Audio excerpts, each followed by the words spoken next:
بسم الله الحمد لله رب العالمين والصلاة والسلام على إمام الأنبياء والمرسلين سيدنا محمد وعلى آله وصحبه أجمعين. اللهم أرنا الحق حقا وارزقنا اتباعه وأرنا الباطل باطلا وارزقنا اجتنابه. Beloved brothers and sisters in Islam, Assalamu alaikum wa rahmatullahi wa barakatuh. Welcome back to this, another of our sittings. We shall be covering the topic diseases of the heart. I'd appreciate if AT33 would take notes for 30 minutes, then somebody else can take over. All the calamities and catastrophes that you witness on your television screen is a direct result of diseases of the heart. Now, take for example the invasion of Iraq with a dodgy dossier. Someone is giving me one-to-one. Should I take a relay? Is it cutting for everybody or just one person is cutting for? Okay, tell 21 to reboot the computer. Okay, tell 21 to reboot the computer. Yes, all the calamities. AT33, could you please take notes? All the calamities and catastrophes that you witness on your television screen is a direct result of the diseases of the heart. Whether it is murder, rape, theft, incest, bestiality, whatever calamities and catastrophes that you witness on your television screen is a direct result of diseases of the heart. Take for example the invasion of Iraq with a pack of lies, which is called a dodgy dossier. The invasion of Iraq was all about stealing Muslim oil. They invade with lies to steal Muslim oil. It's called theft. This is a direct result of a disease of the heart which is called envy. You envy the Muslims for their wealth, so you're going to steal the wealth. Whether you realize it or not, Allah has made you, the Muslims, a fitna for the kuffar, because the natural resources that the kuffar need to maintain their modern day economy, these natural resources are to be found in Muslim land. So whether you realize it or not, Allah has made you a fitna for the kuffar, because you have what they need. Whenever someone has what you need, that person is a fitna for you. Women are a fitna for men. The reason why women are a fitna for men, and the Prophet said it's the biggest fitna he left behind in the dunya is women. The reason why women are a fitna for men is because women have what men need. So the Muslims have become a fitna for the kuffar because the oil that the kafirs need to operate their modern economy is to be found in Muslim land. So all the calamities and catastrophes that you witness on your television screen is a direct result of diseases of the heart.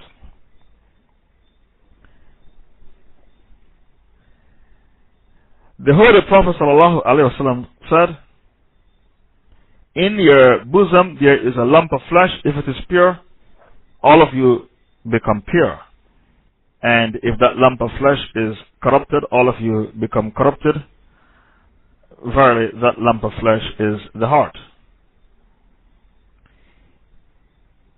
This, the Rasul said, Inna Allah la yanzuru ila suwarikum wa ajsadikum, walakin yanzuru ila a'malikum wa qulubikum. Verily, Allah doesn't look at your physical appearance, neither does He look at your bodies, but instead He scans your heart for sincerity. He looks at your heart. Allah doesn't look at your bodies or your faces, but He looks to your hearts.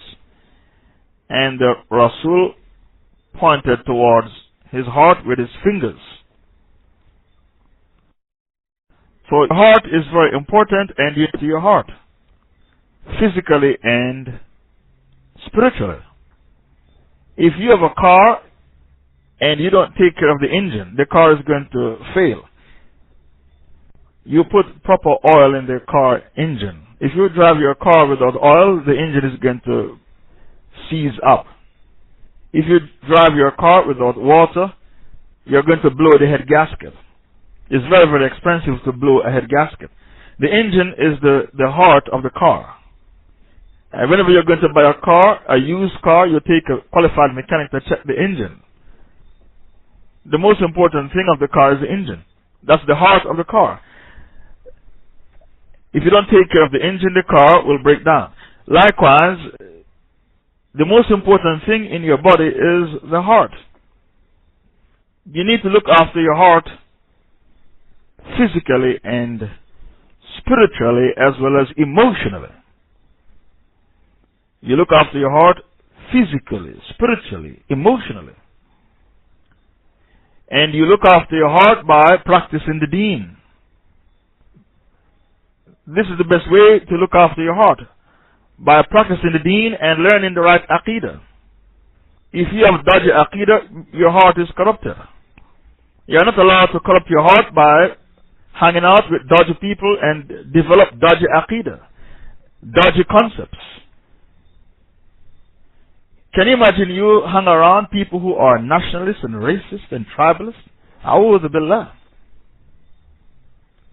You are not looking after your heart. Your company is evil. You hang around nationalists and racists and tribalists. This means you didn't cater for your heart spiritually. If you want to look after your heart properly, you need to be in the company of righteous people. This is how you look after your heart. And because of that, Allah commanded you in Surah Tawbah, Surah 9, 117, إِلَّذِينَ آمَنُوا اتَّقُوا اللَّهَ وَكُونُوا مَعَ الصَّادِقِينَ. O you believe, fear Allah and be in the company of the real Muslims, not the fake Muslims, the sincere Muslims, the real Muslims. Surah Tawbah, 119, sorry. Tawbah 119. O you believe, fear Allah and be in the company of the Sadiqeen, the real Muslims. Surah 9, 119. Why Allah commanded you to be Muslims? Because this is how you take care of your heart. By being in the company of the good people.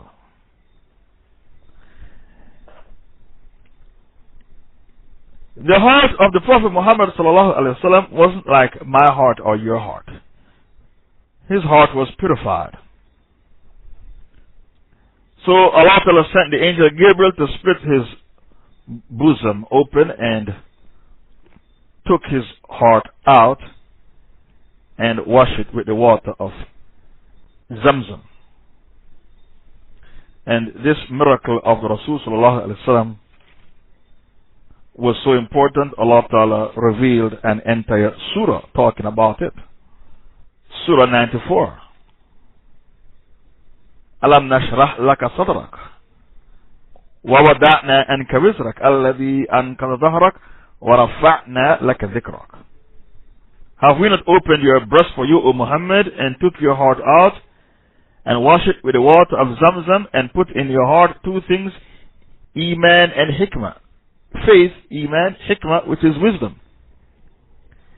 And then we remove from you your burden. The burden that Allah is speaking about here is diseases of the heart. That is the burden. This burden was heavy on your back. And we raise your name far and wide. Your fame is widespread. No human being name is mentioned as often as your name. Your name is mentioned in the Adhan, the Iqamah, and the Tashahhud, At-Tayyatu Lillahi, wa Salawatu wa Tayyibat, As-Salam ala Nabi wa Rahmatullahi wa Barakatuh, As-Salamu alayna wa ala ibadillahi salihin, Ashhadu an la ilaha illallah wa ashhadu anna Muhammadan abduhu wa rasuluh. That is your tashahhud. Your name is mentioned in the adhan, the iqamah, and the tashahhud. This is the tafsir. We have raised high your fame. وَرَفَعْنَا لَكَ ذِكْرَكَ. So the heart of the Rasul sallallahu alayhi wa sallam was not like our heart. His heart was free from racism, tribalism, nationalism, greed, lust, envy, conceitedness, pride. All these diseases of the heart were not found in the heart of the Prophet. So because of that, his character was clean. His character wasn't tarnished. And because of that, he was able to use his character to give dawah. His character alone was used to spread Islam in the entire Arabian Peninsula over a period of 23 years. Only 23 years. It took him only 23 years to convert the entire Arabian Peninsula to Islam. A very short period. Because his character was good. Why his character was good? Because his heart was good. Because the Rasul said, in the bosom there is a lump of flesh. If it is pure, all of you become pure. If that lump of flesh is corrupted, all of you become corrupted. Verily, that lump of flesh is the heart. That lump of flesh is the heart. So when a person has a good heart, their character becomes good. When a person is evil and corrupted in his heart, his character becomes very, very evil. Nobody can live with him. He has no wife. No woman can live in the same home with him. Because he is a shaitan in human form. This man is evil personified. Why? Because his heart is evil. A corrupted heart. And you are not allowed to live with people who are evil in character. Because they are not marriage material. You are only allowed to live with people who are upright in character. Only good people with good character are qualified to become marriage material. Stay away from evil people with evil character. Because Allah Ta'ala commanded you in Surah Tawbah 119 to be in the company of the real Muslims. So stay away from evil people with evil character and corrupted heart. Because these people, they are not marriage material. If you marry them, they are going to send you into the mental home with a nervous breakdown. That's what happened to sisters who marry evil men. They always end up in a mental home with a nervous breakdown. And Allah told you in Surah 24, verse 26, Al-Khabithatu lil-Khabithin wal-Khabithuna lil-Khabithat وَالطَّيِّبَاتُ لِلطَّيِّبِينَ وَالطَّيِّبُونَ لِلطَّيِّبَاتِ. Surah 24, verse 26. Evil women are for evil men, and evil men are for evil women. Surah 24, verse 26. Did I say 36? I'm sure it's 26. Surah 24, verse 26. Good women are for good men, and good men are for good women. That is what Allah told you. So who told you are allowed to marry evil people? They are not marriage material. They are going to send you in the mental home with a nervous breakdown. And these people who have evil character, the reason why their character is evil is because their heart is corrupted. Did you know that the television causes you to have an evil heart? Did you know that? People who are addicted to movies, they have a problem with sincerity. They have no al-wala wal-bara. Can you imagine an Indian Muslim girl who's addicted to Indian movies? She's a munafiq. She has no al-wala wal-bara. She might even elope with a Hindu. The television. They did a research, and there are some television programs that show music and dancing girls. I think it's called MTV, something like that. MTV. teenagers who are hooked on these television programs where they show singing girls from Billboard, singing girls, singing pop music, disco music, half naked. These teenage girls, they always end up with teenage pregnancies.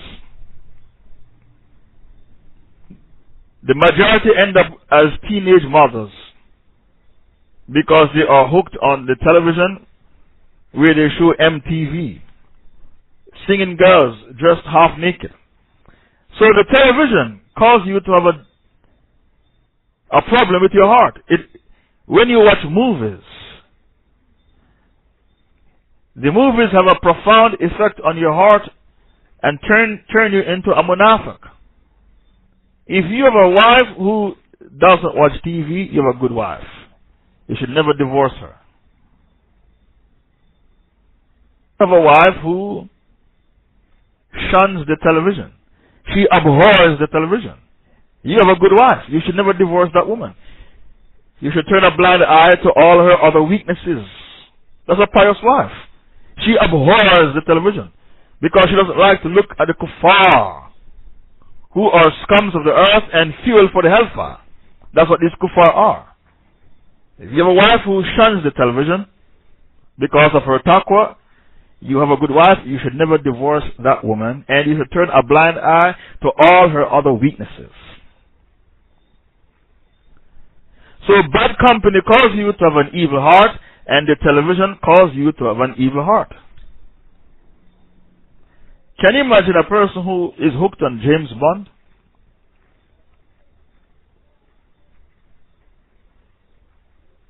James Bond fanatic? And see James Bond drinking martini, shaken, not stirred? That's James Bond. That's the James Bond drink. Martini, shaken, not stirred. You're going to want to try martini. Why James Bond like martini? Let me try martini. When I was a teenager, and they bring out a James Bond. They brought out a James Bond when I was a teenager.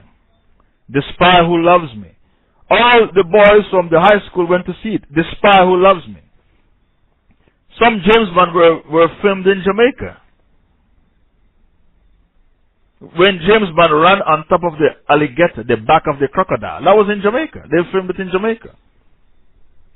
He ran. There's a beach called James Bond Beach where Ian Fleming would sit by the beach in Jamaica and wrote all his novels in St. Mary.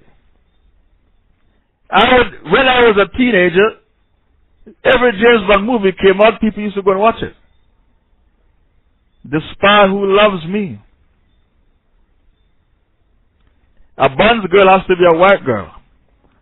The Bond's car has to be Aston Martin. The drink of James Bond has to be martini, shaken, not stirred. And James Bond has to be a white man. So James Bond was teaching people white supremacy. And we didn't realize it as teenagers. Now that I am an adult, I wouldn't watch a James Bond movie. I've moved on. Every 7 years in your life is a stage. The first 7 years is very important. The Prophet said if you teach your kid Aqidah at age 7, they will always be Muslim. The first 7 years in the life of a child is very, very important. That's when the character of the child is formed. The first 7 years is very, very important. That's why the Rasul said teach the kids to pray when they are 7 and beat them to pray when they are 10 and separate them in their beds. The second 7 years you become 14 years old. The third 7 years you become 21. Every 7 year in your life is very, very important. So those of you who have kids, you are bringing up kids, pay attention to the first 7 years in the life of the child. That's when you teach the child Aqidah, Tawheed, because that's the most important stage in the life of every single human being. The first 7 years. That's when the personality of the child is properly developed and formed. The first 7 years. The first 7 years are called the crucial years. So, movies and talk shows. Take, for example, Jerry Springer. Why the Shaitan made that talk show with Jerry Springer? Jerry Springer was made to give you diseases of the heart. Didn't you know that? The purpose of Jerry Springer is to instill in you diseases of the heart. The Shaitan knows what he's doing. If you are hooked on Jerry Springer, you're going to cheat on your wife. That's guaranteed. If you are hooked on Jerry Springer, you're going to have an affair. That is guaranteed. Because the purpose of that show is to instill in you diseases of the heart. That's why they make a mockery of the family by they glorify fornication, they glorify adultery, they glorify incest, they glorify bestiality. A man will come on Jerry Springer with a horse and say, this horse, her name is Sheila, and she's my wife, and we are sexually active. That's what people see on Jerry Springer when they watch Jerry Springer. These talk shows were designed by Iblis to give you diseases of the heart. So if you are hooked on a program like that, it is guaranteed you are going to cheat on your wife, or you, the woman, you are going to cheat on your husband. The Shaitan knows what he's doing. And in the Holy Quran, you were told that the Shaitan has the ability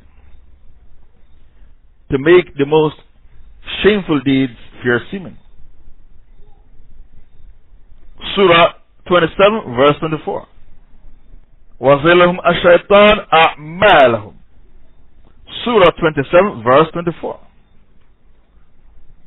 What did Allah say? The Shaitan has the ability to make the most shameful deeds fair seeming. And a bird taught us that. So if a bird called the hoopoe, the hudhud, knew that the Shaitan has the ability to make the most shameful deeds fair seeming, why can't you realize that? And you are a man who is supposed to be more intelligent than the bird. It was the bird who told us that. The Shaitan has the ability to make the most shameful deeds fair seeming. So talk shows like Donahue, Ricky Lake. I don't even know if Ricky Lake is still on TV.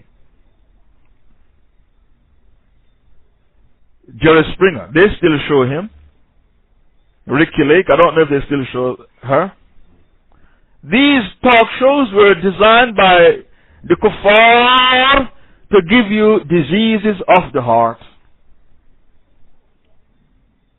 The purpose of these talk shows.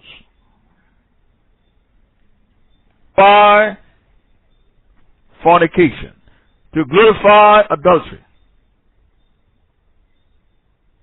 By adultery, to glorify fornication. To glorify bestiality. To glorify bisexuality. They glorify. Even the Shaitan is ashamed of them. They glorify every abomination in the sight of Allah. Because these talk shows were designed by the Yahud to give you diseases of the heart. Are these diseases of the heart? Sit down and listen and you'll know what is disease of the heart.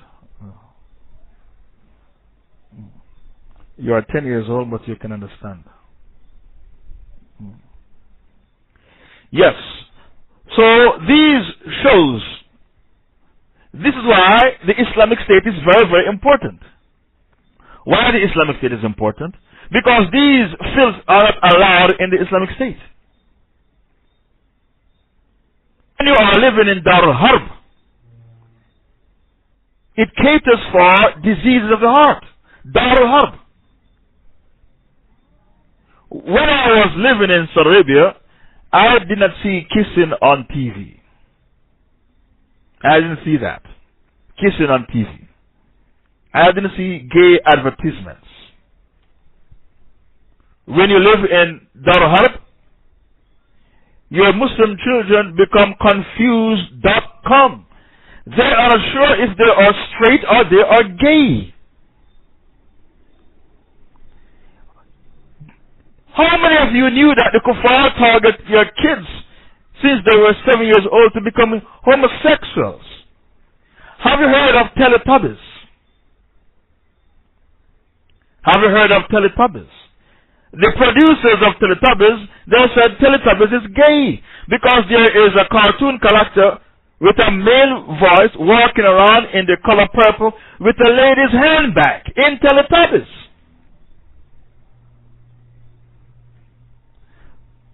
No wonder why so many Muslims who live in Dar Harb, they are confused.com. When you have Mardi Gras, the gay march, didn't you know you have about 5-10 Muslim men march with the gays? I said we are Muslim gays, we are gay Muslims. Didn't you know that? Because they live in the West, they live in Dar Harb, and Dar Harb instill in them diseases of the heart. That's what Dar Harb does to them.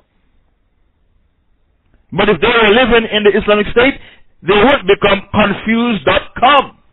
So there are two types of Muslims.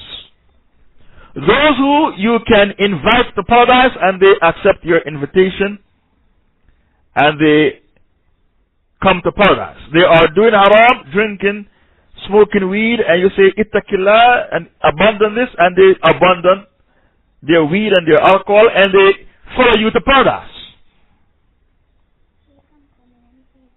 The second type of Muslim, you can't invite him to paradise, you have to drag him to paradise. You can't invite him to paradise, you have to drag him to paradise. Therefore, you need to put him in the Islamic State. And Mike can hear what I'm saying? You have to drag him to paradise. You can't invite him to paradise. How do you drag him to paradise? You drag him to paradise by putting him in the Islamic State. You drag him to paradise. You drag him to paradise by putting him in the Islamic State, where there are no pubs and brothels and massage parlors, no casinos, no brothels, no pubs. The majority of Muslims, they belong to the category where you have to drag them to paradise. The majority belong to the category that you need to drag to paradise. Darul Harb caters for diseases of the heart. In Darul Harb, they have a law that says a man is allowed to change his religion. So a Christian can become a Muslim if he wants, and a Muslim can become a Christian. Look at that. That law doesn't exist in the Islamic State. You are free to change your religion. The Prophet said in a famous hadith, anyone who apostates from Islam, chop off his head. Anyone who apostates from Islam, chop off his head. So the law that says a man is allowed to change his religion, they said that is democracy. In a democracy, you are free to change your religion. So a Christian can become a Muslim and a Muslim can become a Christian. That law doesn't exist in the Islamic State. And if you adopt democracy, you have to adopt their principles, and one of the principles of democracy is a man is free to change his religion. What are the diseases of the heart? The first disease of the heart is called shirk. And shirk is to worship a false deity. There are two types of shirk, major and minor. There are two types of shirk, major and minor. Shirk.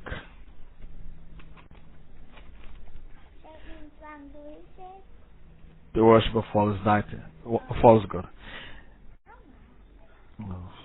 There are two types of shirk, major and minor. Major shirk is to worship a false deity, to worship a false god.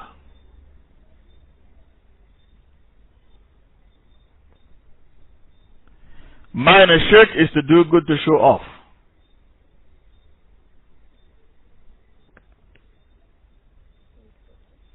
Major shirk is to worship a false deity. Minor shirk is to do good to show off. The Rasul said, abstain, stay away from shirk khafi. The shirk which is inconspicuous. It's like the black ant crawling on the black wall in the dark night.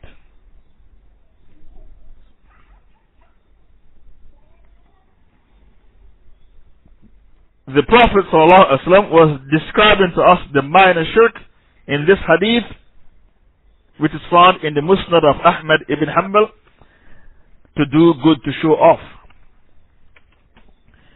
Major shirk nullifies all your pious deeds. But minor shirk only nullifies one deed, the deed that accompanied it.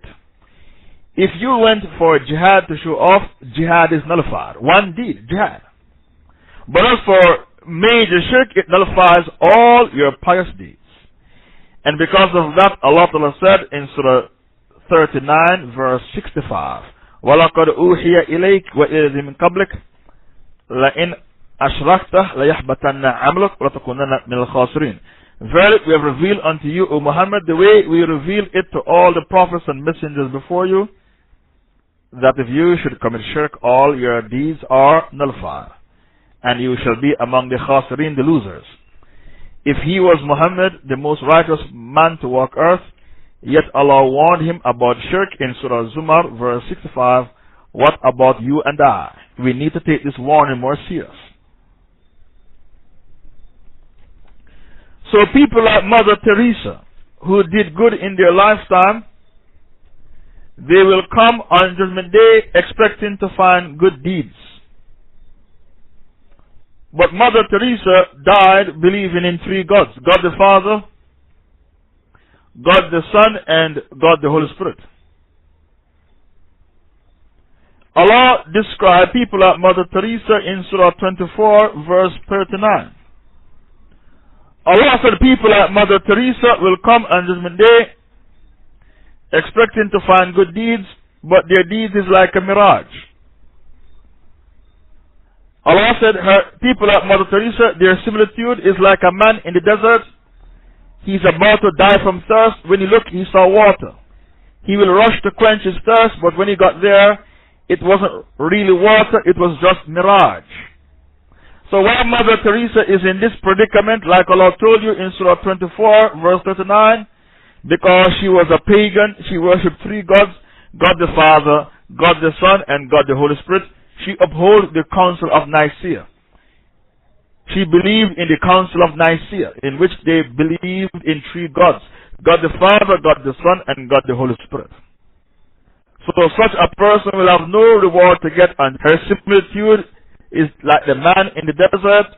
He looked in front of him, he could see water. He will rush to quench his thirst, but when he got there, it wasn't really water, it was only a mirage. This will be the predicament of Mother Teresa on the day of judgment. As for major shirk, if a person makes tawbah before they die from major shirk, Allah will, if the tawbah was sincere. So even though a person is a pagan, if he makes tawbah before he dies, Allah will accept his repentance, because Allah forgives all sins, even shirk, if you make your tawbah before you die. The evidence is Surah 39, verse 53. قُلْ يَا عِبَادِي الَّذِينَ أَسْرَفُوا عَلَىٰ أَنفُسِهِمْ لَا تَقْنَطُوا مِنْ رَحْمَةِ اللَّهِ إِنَّ اللَّهَ يَغْفِرُ الذُّنُوبَ جَمِيعًا إِنَّهُ هُوَ الغَّفُورُ الرَّحِيمُ. Say, O my servants who have wronged themselves, they transgress against themselves by committing evil deeds and sins. Despair not of Allah's mercy. Do not give up hope from Allah's mercy. Verily Allah forgives all sins. Truly He is the most forgiving, the most merciful. Because of this ayah, the scholars agree unanimously among themselves that if a man is a mushrik and he makes tawbah before he dies and give up shirk, Allah will accept his tawbah. Many Sahabas were mushrikeen before they became Muslims. Many Sahabas were mushrikeen, worshipping idols, before they became Muslims. So Allah forgives all sins, even shirk, even major shirk, as long as you make your tawbah before you die. But if they should die in a state of shirk,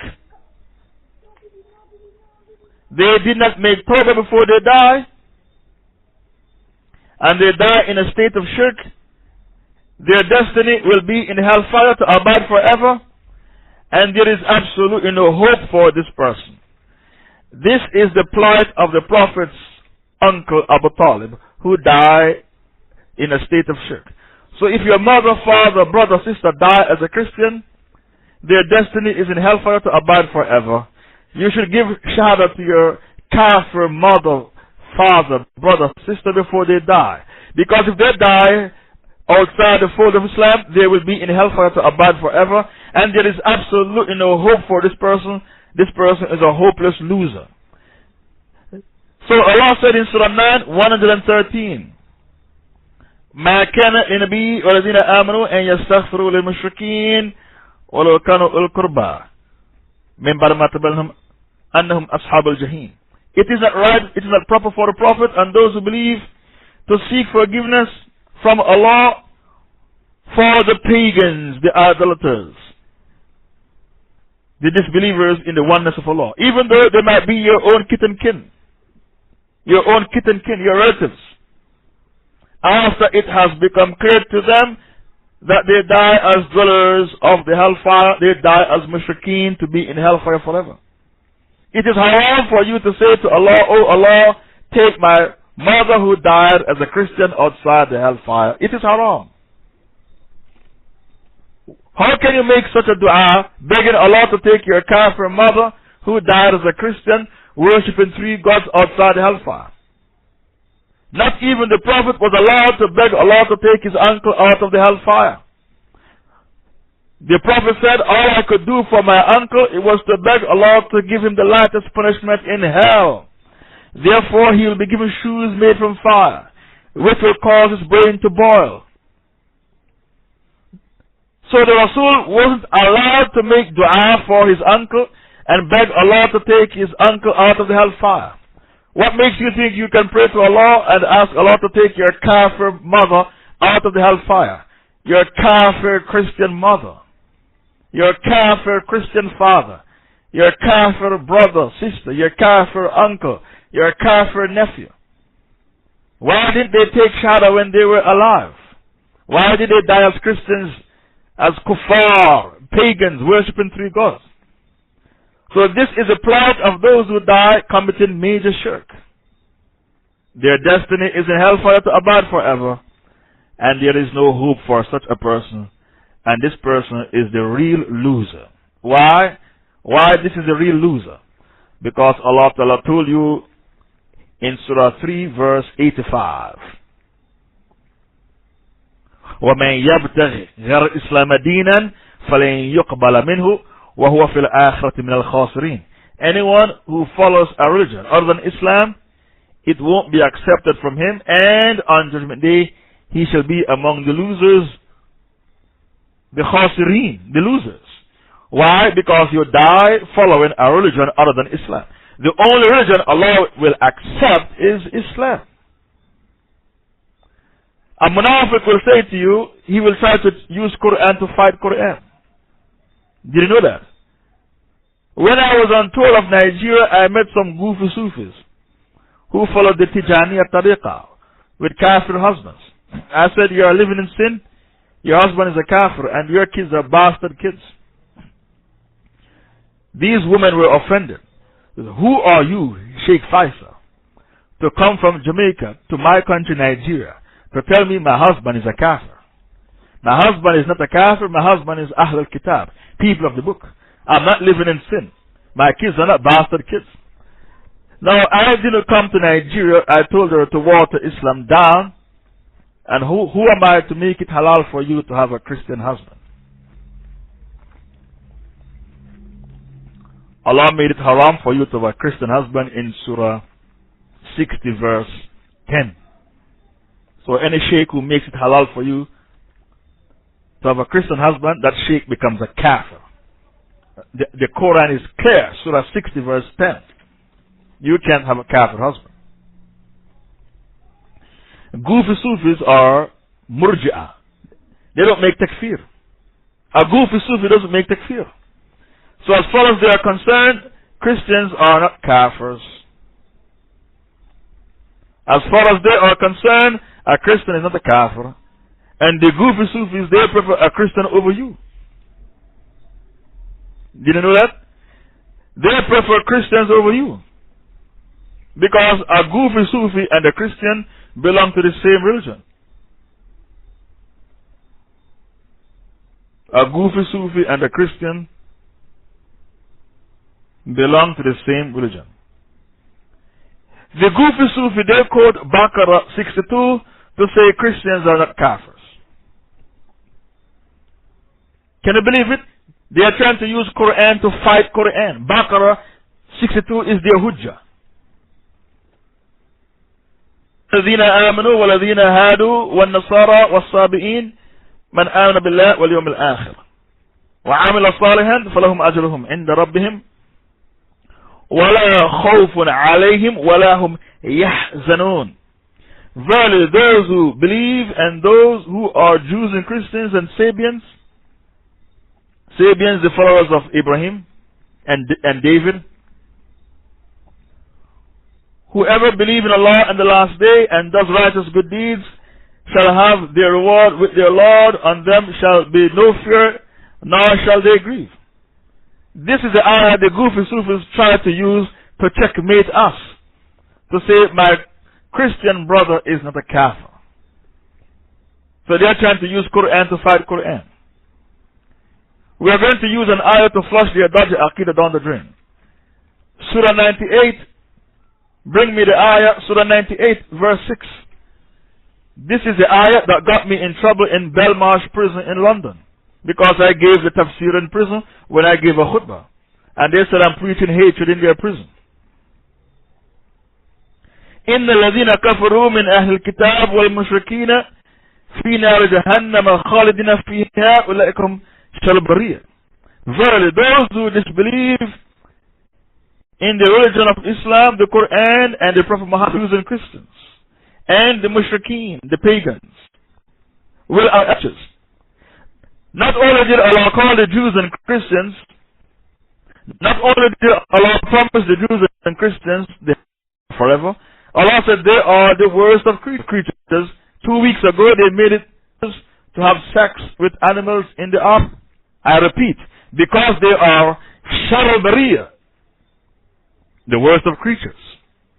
Because they are Sharr al-Bariyah, the worst of creatures, like Allah told you in Surah 98 verse 6, 2 weeks ago they made it permissible for their soldiers to have sex with the animals, the dogs and the horses they took with them to the battlefield. So don't underestimate these kuffar, because they were dismissed by Allah in the Quran as the worst of created things.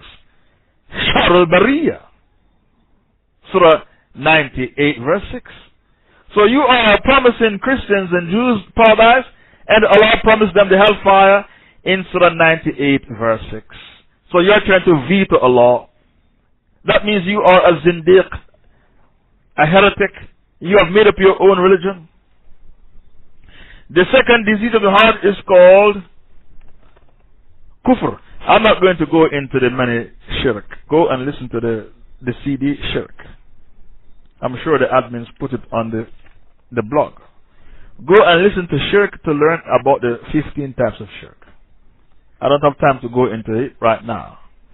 The shirk of love, the shirk of fear, the shirk of legislating, the shirk of obedience, the shirk of tawaf, the shirk of dua, the shirk of ibadah, the shirk of tawakkul, the shirk of slaughtering animals in the name of false deities, the shirk of palm readers, horoscopes and omens, the shirk of describing Allah with manly qualities, the shirk of describing a man with godly qualities, the shirk of believing Allah came down on earth in the form of a human being, the shirk of showing off, riyah. All these are the shirk that we covered before. The second disease of heart is called kufr, taken from the root word kafara, which means to cover up.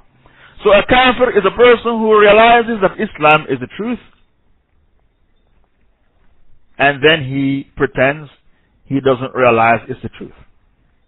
That's a kafir. Kafara, to cover up.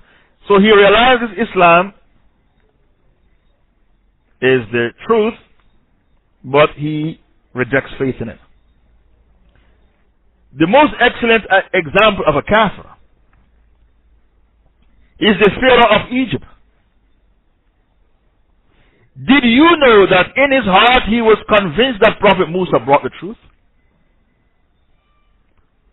Surah 27 verse 14, bring me the ayah. وَجَهَدُوا بِهَا وَاسْتَيْقَنَتْهَا أَنفُسُهُمْ ظُلْمًا وَعُلْوًا. In his heart he was convinced that Prophet Musa brought the truth. But outwardly he rejected faith in the name of pride, arrogance, and haughtiness. Surah 27 verse 14.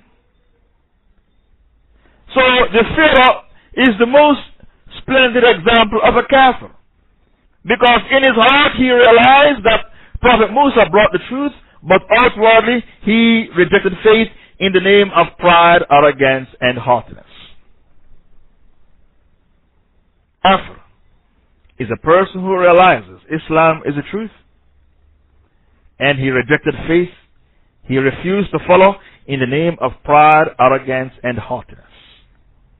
Another example of a kafir is Abu Lahab and Abu Talib and Abu Jahl.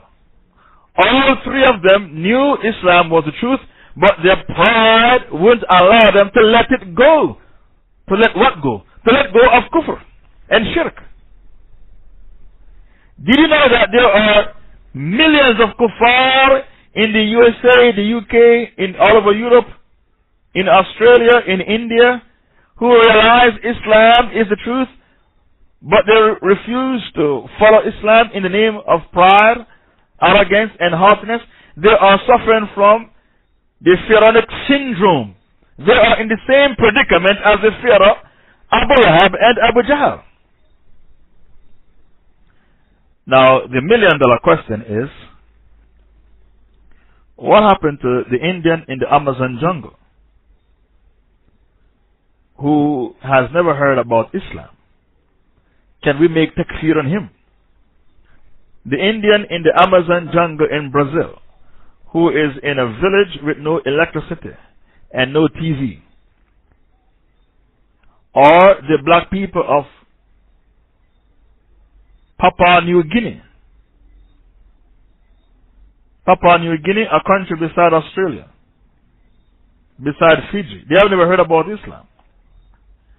They have never heard about Allah, never heard about Muhammad, never heard about the Holy Quran. Are we allowed to make takfir on them? You are not allowed to call them Muslims.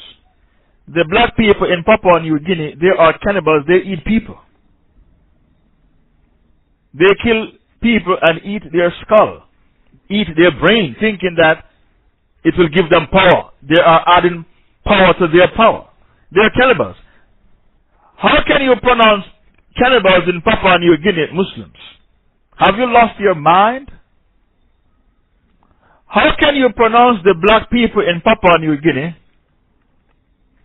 who are cannibals? They kill their opponents and eat their skull, their brain, claiming, I am adding power to my power.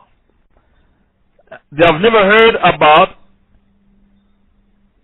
Islam, the Quran, Muhammad sallallahu alaihi wasallam, Hadith. They have never heard about these things.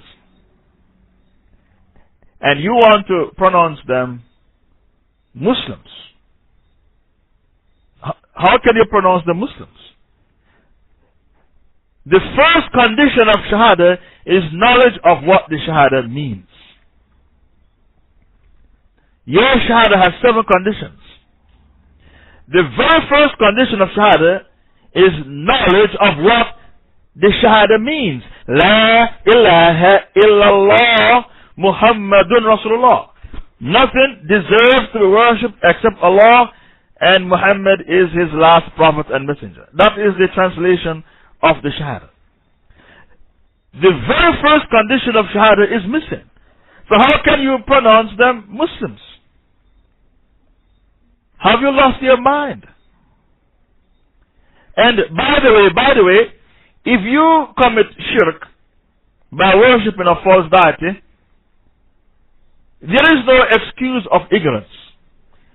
According to the wicked scholars, we give the excuse of ignorance to a man who worships a false deity in the dunya because he didn't know better. That is the aqidah of the wicked scholars. They believe in the excuse of ignorance. What a dodgy aqidah. We are going to use an ayah from the Quran to flush their dodgy aqidah down the drain. The aqidah of the excuse of ignorance. We can bring many ayahs. The first ayah is Surah 5 verse 72. Allah said, لَقَدْ كَفْرَ الَّذِينَ قَالُوا إِنَّ اللَّهَ هُوَ الْمَسِيحُ ابْنُ مَرْيَمَ.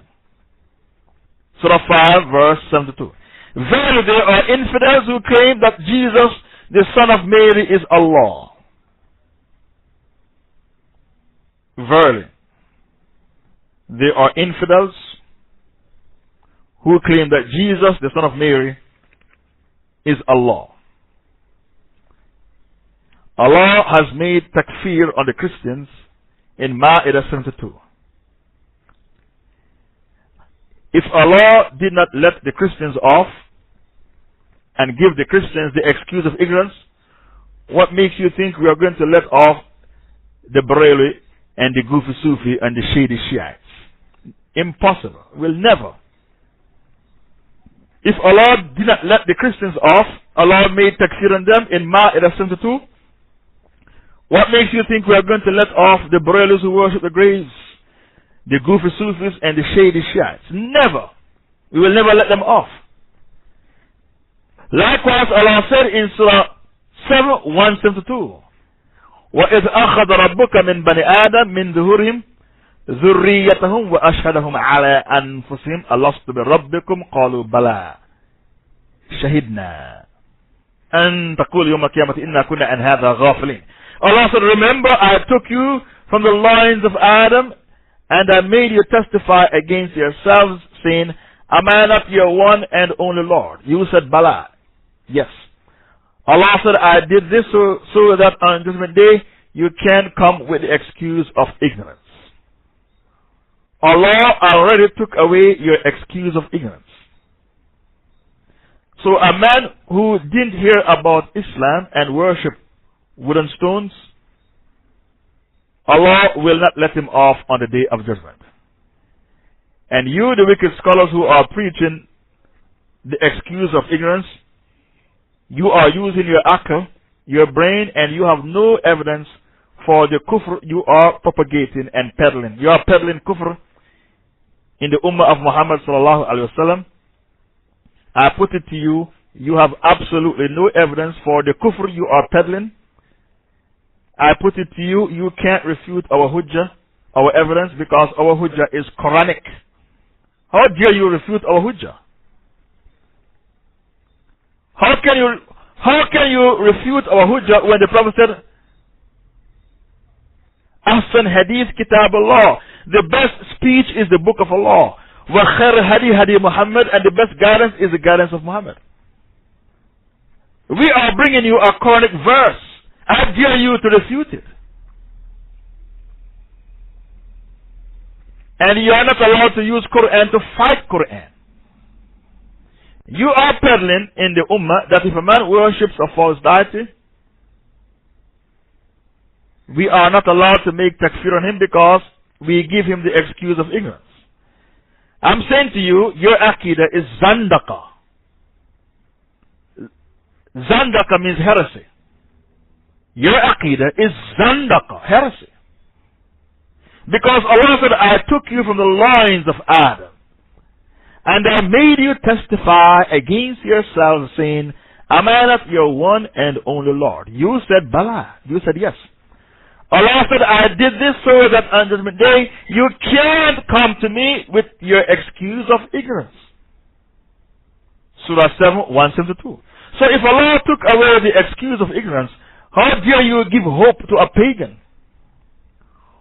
Who gives you the right to give hope to a pagan, claiming that a pagan who worships a false deity in the dunya, Allah shall let him off in the hereafter because he did not know better, and we believe in the excuse of ignorance for the pagans.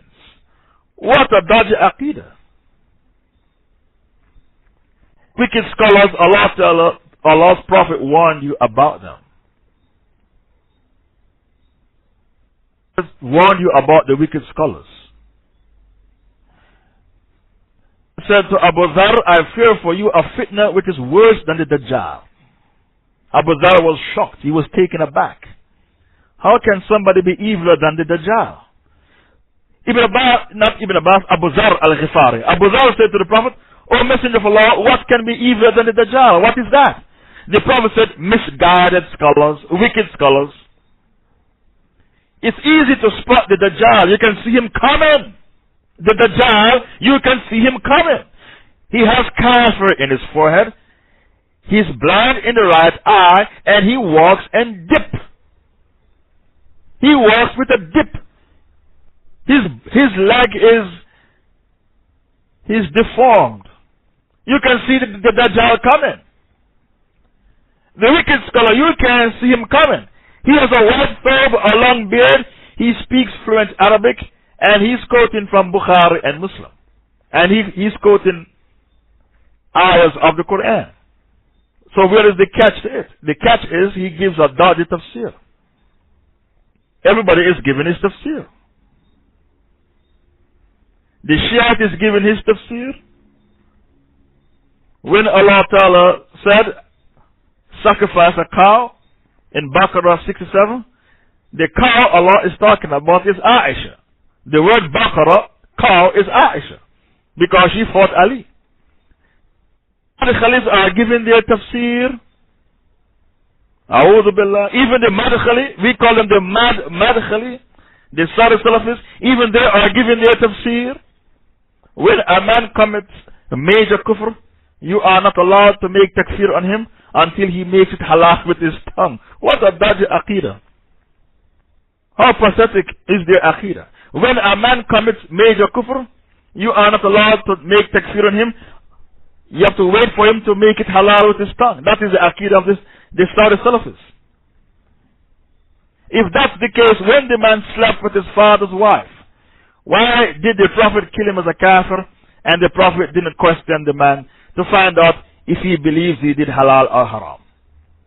Allah revealed Nisa 22, telling you not to sleep with your father's wife. Surah 4 verse 22. ولا تنكحوا ما نكح آباؤكم من النساء إلا ما كان سلف إنه كان فاحشة ومقتا وساء سبيلا. Don't marry women who your fathers died and leave behind. The pagan Arabs, that's their culture. If their fathers die and leave behind 10 wives, they inherit all the wives and go to bed with them except their mother. They didn't go to bed with their mother. But the other 9 wives is halal for them. Allah told them in the Quran not to do it, to stop. When the ayah came, did it on. The Prophet, he said, we know he was killed as a kafir because his property was. Go and read the tafsir of this ayah. It's in English. What did he mean? Because he said, we knew that he was kafir because his property was confiscated. When the Prophet, he didn't question the man to find out if he believes he did halal or haram. So where you, the Saudi Salafi, got your dodgy aqidah from? When a man commits major kufr, you can't takfir him, his kufr halal. You, the Saudi Salafi, you, the Madkhali, where did you get your dodgy aqidah from that when a man commits major kufr, you cannot make takfir on him until he makes his kufr halal with his tongue? you are putting conditions on kufr that don't exist. I put it to you that when the man slept with his father's wife, he actually married his father's wife. He was killed as a kafir, and the Prophet did not interrogate him before he chopped off his head. I put it to you that you, the Salafi, you have made up a new religion.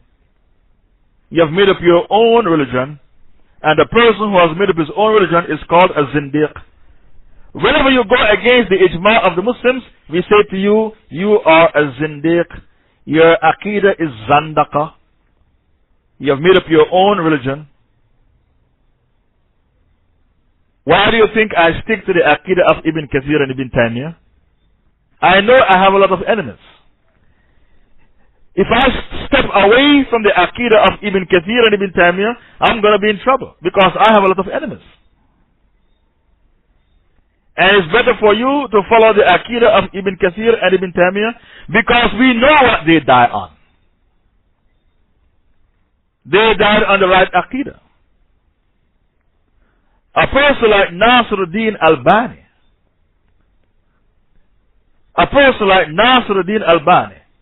there is no guarantee that he died on the right aqidah. Because in his lifetime, he preached that if you dismantle the Sharia of Muhammad, what you did is a minor kufr.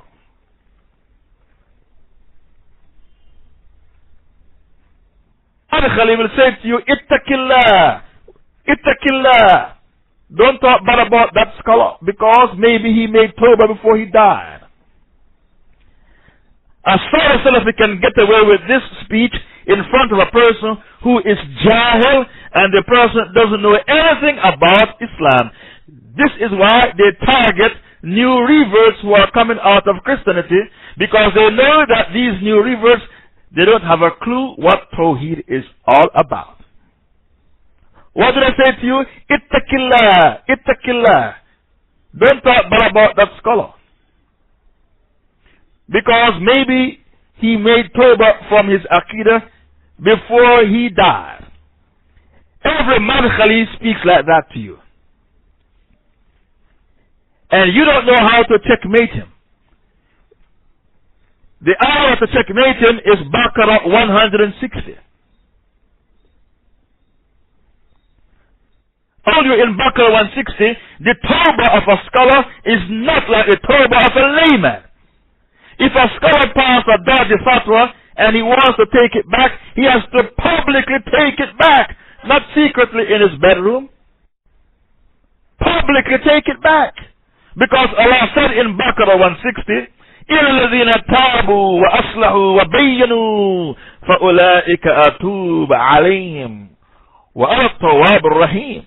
Except those who repent and do righteous deeds and openly, listen to the ayah, openly declare the truth which they used to hide from the people. I will accept their repentance. Why? Because they did it openly. Allah put a condition. Allah said, Bayanu, you have to openly make your tawbah. For them I will accept their repentance, and I am the one who accepts repentance. I am the most merciful. Do you know why a madkhali said to you, Ittaqillah, what if Bin Baz made tawbah before he died for passing a fatwa to let the American troops in the Holy Land? The American army, they even kill Muslim children. They killed the son of Anwar Olaki, who was 16. They even kill Muslim children. Ittaqillah, Ittaqillah. What if Shaykh Bin Baz made tawbah before he died for passing a fatwa, taking sides with the American troops, allowing them in the Holy Land? Every Saudi Salafi speak like that. Do you know why? Because they think you are jahil and you don't know about Surah Baqarah 160. A new revert doesn't know about Baqarah 160. That Allah said the tawbah of a sheikh, a scholar, has to be made public. So because the Saudi Salafi know that you are jahil and you don't know anything about Islam, they wind you up. They lead you astray. So they prey on the weak, those who are weak in Tawheed, weak in Aqidah, weak in knowledge. And they will never come forward for a public debate with someone who is firmly grounded in knowledge. They prefer to backbite and slander the person behind his back and approach the MI5, the CIA, and say, lock up this person, he's a danger to the society. Like what Abdullah Baker, a black man in Brixton, was doing for 5 years, conspiring with the MI5, MI6 Scotland Yard to dump hundreds of Muslims in Belmarsh prison. And then they rub their hands in glee. The more they dump in prison, the more the Salafi Dawah will take root and misguide the Ummah. If you see a Saudi Salafi drowning and a dog drowning, it's better you save the dog and leave the Saudi Salafi. Because at least the dog is a Muslim. The Saudi Salafi is a kafir. Their Aqidah is failing because they change Islam, or they try to change Islam to protect the kafir leaders. One by one, these kafir leaders are toppling. Zain al-Abidin bin Ali of Tunisia, he's gone, finito. He's in the dustbin of history. Hosni Mubarak of Egypt, finito, gone. In the dustbin of history. Gaddafi of Libya, gone. He's in the dustbin of history. One of his sons was a Saudi Salafi, and the Saudi regime opened their borders and took him in and rescued him. Saad, I think his name is Saad al-Gaddafi. He was a Saudi Salafi. So they quickly took him in. Abdullah Saleh of Yemen, finito. It's a matter of time before the house of Saud falls as well. Because they committed a lot of crime against the Ummah of Muhammad by taking sides with Bush in his campaign, his crusade against Islam and Muslims, providing them with land space, air space, petroleum for their planes and tanks to conquer Iraq. And when Iraq was conquered, thousands of Muslim girls were brutally raped by the army of the Dajjal. It's only a matter of time before the house of Saud falls. They are living on borrowed time because they have committed crimes against the Ummah of Muhammad sallallahu alaihi wasallam by taking sides with the Crusaders in killing Muslims en masse. So you think Hosni Mubarak is gone, Gaddafi is gone, Ali Abdullah Saleh is gone, what's the other idiot name? Zain al-Abidin bin Ali of Tunisia is gone, and you think the house of Saud will remain? What makes you think it's going to remain? Allah said, وَلِكُلِّ أُمَّةٍ أَجَلٍ. For every nation, for every regime, we appoint a fixed term by which it will perish. فَإِذَا جَاءَ أَجَلُهُمْ. When the time comes for them to perish, لَا يَسْتَأْخِرُونَ سَاعَةً. They can delay it for an hour. Surah 7 verse 34. Bring me the ayah. Surah 7 verse 34. For every regime, for every civilization, we fix a time by which it will crumble and fall. And when the time comes for that regime to fall, you can't delay it for an hour, nor bring it forward. And when they start to kill children, that's when the regime is declining. Anytime you see a regime start to kill children, like the Jews in occupied Palestine, they use their helicopter gunships to kill Muslim children who were relaxing on the beaches of Gaza. Jews, the only thing the Jews are good at is killing children. The Turkish Prime Minister Erdogan walked out of a meeting with Shimon Peres because he didn't want to sit in the same hall with a man who kills children. When he walked out and went back to Turkey, over 50,000 people greeted him with a hero's welcome. He got a hero's welcome when he went back to Turkey because he walked out of a meeting with a baby killer. Nobody in the world respects a baby killer. When I was in Belmarsh prison in the UK, there was a wing which is called the the wing of the vulnerable prisoners, VP. I said, why is it that they are kept away from us? Why they are not allowed to exercise with us in the mornings? Every morning we exercise for 1 hour in the yard. They said those people, they are pedophiles. Some of them are baby killers. They are pedophiles and they can't mix with us. Somebody will snatch their throat with a knife. Even among common criminals, I was locked up with common criminals, murderers and thieves and people who smuggle drugs. Even among common criminals, there are certain crimes they do not tolerate. And one of the crimes is baby killers. They don't tolerate baby killers. They can't mix with us in Belmarsh. They'll cut their throat with a knife. They have to put them in a separate wing, call it the nonsense wing, the pedophile wing, the VP wing, vulnerable prisoners wing. Nobody respects a baby killer. So when the Prime Minister of Turkey walked out of a meeting with Shimon Peres, he said, I can't sit with an old man who is a baby killer. And when he went back to Turkey, over 50,000 people came to the airport and they gave him a hero's welcome because he turned his back on a baby killer. Whenever a regime is fallen, whenever a regime is in decline, they always become baby killers. The Pharaoh of Egypt, Allah told you about him in Surah Baqarah. What did Allah say? He allowed your girl children to live, and he killed your baby, your boys. Baqarah 49. Baqarah 49.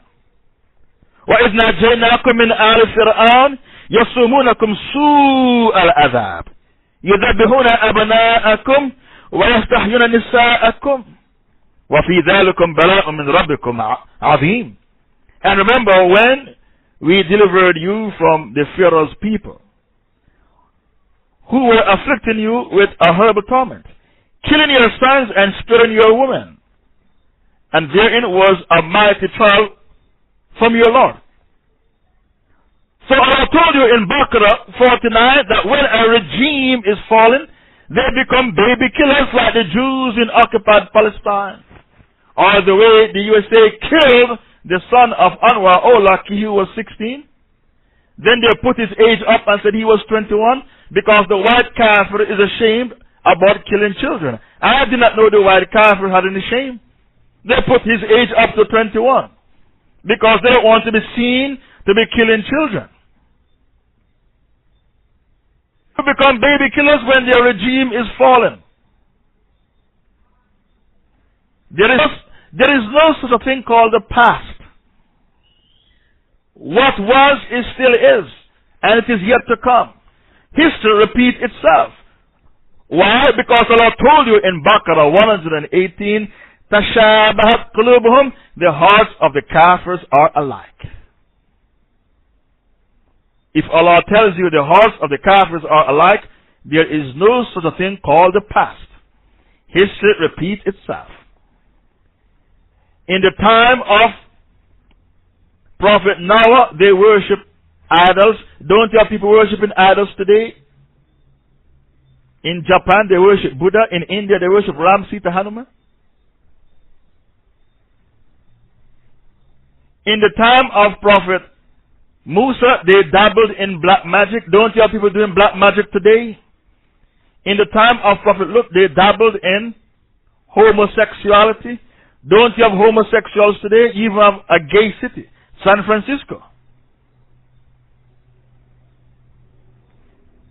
In the time of Prophet Salih, they cheated with the scales. Don't you have con artists today? There is no such a thing called the past. History repeats itself because Allah said in Baqarah 118, تَشَابَهَتْ قُلُوبُهُمْ, their hearts are alike. Their hearts are alike. We are speaking about kufr. Iman is of three types. Iman is of three dimensions. What is Iman? Conviction of the heart, declaration with the tongue, and implementation with the limbs. These are heart, tongue, and limbs. Because your iman is heart, tongue, and limbs, kufr is also heart, tongue, and limbs.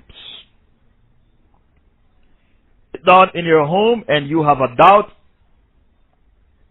Was Muhammad really a prophet? And you are not sure, you are a kafir. You are no longer inside the fold of Islam. You sat at home and you have doubts, was Muhammad really a prophet? And you are not sure, you are a kafir.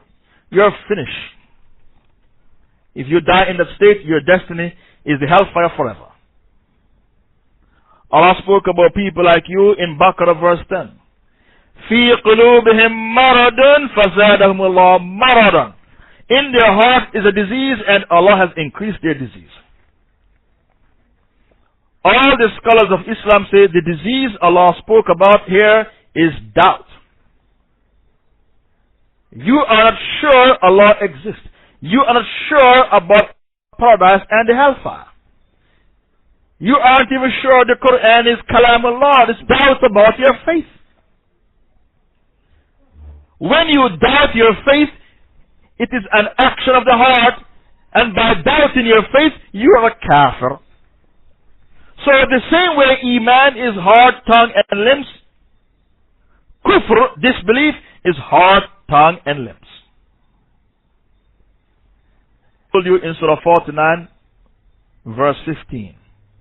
إنما المؤمنون الذين آمنوا بالله ورسوله ثم لم يرتابوا. The sincere believers are only those who believe in Allah and His Rasul, then they have no doubt. Surah 49, verse 15. إنما المؤمنون الذين آمنوا بالله ورسوله ثم لم يرتابوا. And become a kafir by saying something. If you see a Muslim woman in her hijab and you or niqab and you say, ninja, ninja, look at the ninja, and you tease her, you are a kafir outside the fold of Islam. Laugh at a Muslim woman and say, ninja, look at the ninja, you become a kafir outside the fold of Islam. The evidence is Surah Tawbah, verses 65 to 66. قُلْ أَبِاللَّهِ وَآيَاتِهِ وَرَسُولِهِ كُنْتُمْ تَسْتَهْزِئُونَ لَا تَعْتَذِرُوا قَدْ كَفَرْتُمْ بَعْدَ إِيمَانِكُمْ. Say, is it Allah, His signs, His ayahs, His Rasul you are laughing at? Don't seek to find any excuses. You have become kuffar after you had iman. Tawbah 65 to 66.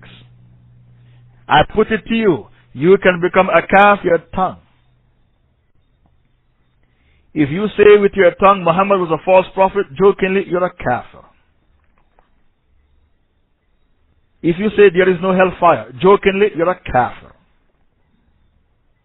I put it to you, iman is heart, tongue, and limbs. You can become an apostate by something you uttered with your tongue, even if you said it jokingly. You can't joke with the deen. Some Sahabas were returning from the Battle of Tabuk. They were strong in iman. They were coming from the battlefield, the Battle of Tabuk, the Tabuk expedition. They said something jokingly about the Rasul, and Allah said to them, is it Allah, His ayahs, His signs, His messenger you were laughing at? Don't seek to find any excuses. You have become kuffar after you had iman. Become a kafir by something you believe, by something you say, and by something you did. According to the Saudi Salafis, if a man should do a major kufr, you are not allowed to make takfir on him. You have to wait for him to legitimize his kufr with his tongue. We are going to use a hadith to flush their dodgy aqidah down the drain, because these retards have made up their own religion. When the girl worked black magic on Hafsa, Ibn Omar chopped off her head for her black magic, and Ibn Omar did not interrogate her before he killed her. She did kufr akbar, a major kufr. And she was beheaded without interrogation. So where did you get your dodgy aqidah from? That when a person commits major kufr, takfir can be made on the person until the person legitimizes their kufr with their tongue. These retards, the Salafists, the Madkhalis, have made up their own religion. And when the man slept with his father's wife, he was killed as a kafir without interrogation. If you throw the Quran in the dustbin or urinate on top of the Quran, you become a kafir, and we don't have to interrogate you to find out if you believe you did halal or haram. Or urinate on top of the Quran. Takfir is made on you, and we don't have to interrogate you to find out if you believe you did halal or haram, because you did an act of kufr akbar, major kufr. So all these retards who have made up their own religion, we are going to refute you and expose you as enemies of the Ummah of Muhammad, because you are peddling false aqidah in the Ummah of Muhammad sallallahu alaihi wasallam. The third disease of the heart is called envy. To see a brother or sister enjoying Allah's barakah and you hate it. You want the barakah to disappear from him. If you believe in Qadr, you are not supposed to have the disease of envy in your heart, because the pens have been lifted and the pages are dried. What is to be must be. What the brother has is predestined for him to have it. Do you know why you have the disease of envy in your heart? You want to tell Allah who to bless. I beg your pardon. You want to tell Allah who to bless. But what did Allah say in the Holy Quran? Wallahu yakhtassu bi rahmatihi man yasha. Baqarah 105. Allah knows best where to disperse His blessings. Neither those who disbelieve among the people of the book, Jews and Christians, and the mushrikeen, those who are pagans, they don't like that any good should come to you from your Lord. But Allah chooses for His mercy whom He wills. And Allah is the owner of great bounty. Wallahu yakhtassu bi rahmatihi ma yasha. Allah knows where to disperse His barakah. You are envious because you want to tell Allah who to bless. The kuffar, they don't like that the oil is in Muslim land. They wish the oil was in Europe and America. They don't want it to be in Iraq and Saudi Arabia and Nigeria. Even Egypt has oil. Syria has oil. Algeria has oil. Libya has oil. Even Malaysia has oil. The kuffar don't want the oil to be in these Muslim land. But Allah said in Baqarah 105, Wallahu yakhtassu bi rahmatihi man yasha. Allah knows where to disperse His barakah. Who are you to tell Allah who to bless? You have to accept Qadr Allah. You can't tell Allah who to bless. So Allah told you that the kuffar, they have the disease of envy in their hearts. Why the kuffar, they have the disease of envy in their hearts? Because they don't believe in Qadr Allah. They want to tell Allah who to bless. The Kafirs of Mecca, they had the same mentality. Why did Allah choose a poor orphan boy, Muhammad, no mother, no father, to be His prophet? Why didn't Allah reveal the Quran to one of the two mighty men of the two cities, Mecca and Ta'if? That's what they said. Why did Allah reveal the Quran to Muhammad, a poor orphan boy? Didn't Allah reveal the Quran to one of the two strong men of the two mighty cities, Mecca and Ta'if? Why Muhammad? Why him?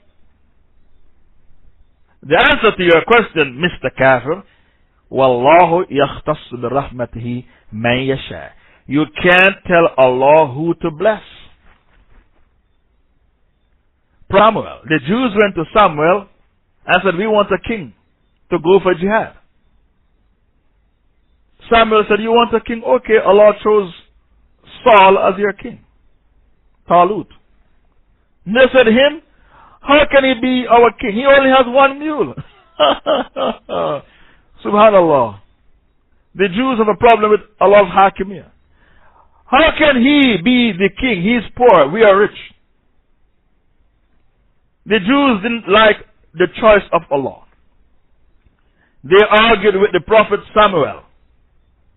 How can Allah choose him over us? We have wealth, he is poor. He has one mule. How can he be the king?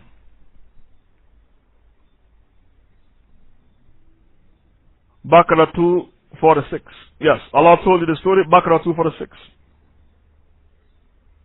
Jews in history always have a problem with Allah's hakimiyah. They think they know more than Allah, Jews. And because of that, they wrote a book called the Talmud. And they said, what is in the Talmud, what we wrote from our aql, is better than what Allah revealed in the Torah to Musa. Can you believe it? The Jews wrote a book called the Talmud. And they said, what we wrote from the Talmud, what we wrote from our aql, the Talmud, is better than what Allah revealed to Musa in the Torah. The Jews in history, they always try to veto Allah. They have a problem with Allah's hakimiyah. The Prophet said, you are not allowed to be like anyone, don't wish to be like any man, except on two occasions. The man has wealth, he spends his wealth, fi sabilillah, to print books, to hold conferences, Islamic conferences, to guide the people, to spend for the mujahideen. All these are spending fi sabilillah. To be a donor for a Muslim school, teaching Muslim kids the right aqidah, all that is fi sabilillah. To look after the widows and orphans of the mujahideen, that's fi sabilillah. Don't wish to be like a man unless it's on two occasions. He is spending his wealth fi sabilillah. Secondly, he has wisdom, he has knowledge, and he is disseminating his knowledge with hikmah. La hafla illa fi itnatain. But to envy a man, and you want his blessing to disappear from him, you have a disease of the heart. And if you were a believer in Qadr Allah, you wouldn't have the disease of envy to begin with. So for you to have the disease of envy, you are behaving like Jews and Christians, because Allah said in Baqarah 109, the Jews and the Christians, they have the disease of envy in their heart. Baqarah 109. And they want you to apostate from your deen because they envy you for your deen. They would like you to apostate from your deen because they envy you for your deen. They don't want you to look better than them. Why do you think they want to make Muhsin Hendricks? They want to make him a hero. When I was on tour of South Africa, there was a big fitna. Maulana Muhsin Hendricks, he come out of the closet and said, I'm gay. That's why I left my wife of 6 years. And all the newspapers, they want to make him their hero, Muhsin Hendricks, the gay imam. And the other sheikhs, they dismiss him as a Satanist. They didn't even call him a kafir. They said he's a Satanist, a man who worships the Satan. The kuffar, they would like to make him their hero because they want to say, even a Muslim is a scum of the earth like us. Even the Muslims are low-life scum of the earth like us. Look, there's a gay imam. They like people like that. But even the Muslims have become low-life scum of the earth like us because there's a gay imam in the Muslim community in Cape Town, South Africa. Big fitna when I was on tour. He went on a radio station to promote his kufr. Then they brought me on another radio station to refute him. So one radio station was doing mudslinging against the other radio station. 2008 on my African tour. Big fitna. But the Cape Town people, they are very cavalier with their version of Islam anyway. They are very cavalier. It's not like Johannesburg. He wants to bring out a masjid called the Pink Mosque. Mohsin Hendricks. He wants to bring out a masjid called the Pink Mosque, the gay mosque. He's going to paint his masjid pink. White inside, pink on the outside. Muslims paint their masjid green. He said, no, my masjid will be the Pink Mosque, the gay mosque. For 12 people go to his halqa, his dars. He called it the inner circle. The kuffar, they like people like him. He's their boy.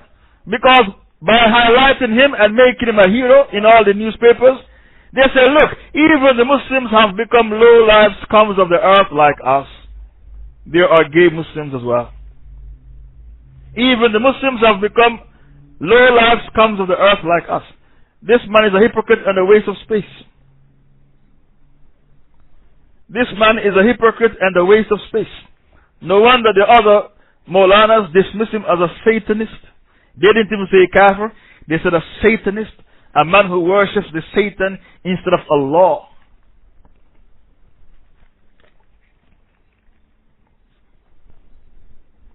Abu Bakr Siddiq said, if Allah didn't reveal the story of Sodom and Gomorrah in the Holy Quran, it would never occur to me that a man could stoop so low as to use another man for his needs, his sexual needs. It would never occur to me that a man would stoop so low. The only reason why I found out that a man could stoop so low is because Allah revealed the story in the Holy Quran. The kuffar, they envy you for your deen. They envy you for your honor, your dignity, your prestige. So when they find people like Mohsin Hendricks, immediately they make him their hero and propagate him. They might even finance him. Why? Because they envy you for your honor, your dignity, your prestige, and they want to say, look, even the Muslims are low-life scums of the earth like us. We are not the only scums of the earth. Even Muslims can become scums just like us. A'udhu billahi minash shaitanir rajim.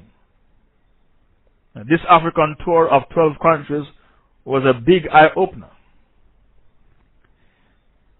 Is the third disease of the heart. The fourth disease of the heart is nationalism. To love your country and to prefer your country over Islam. Nationalism. Pakistan has a nuclear bomb. India has a nuclear bomb.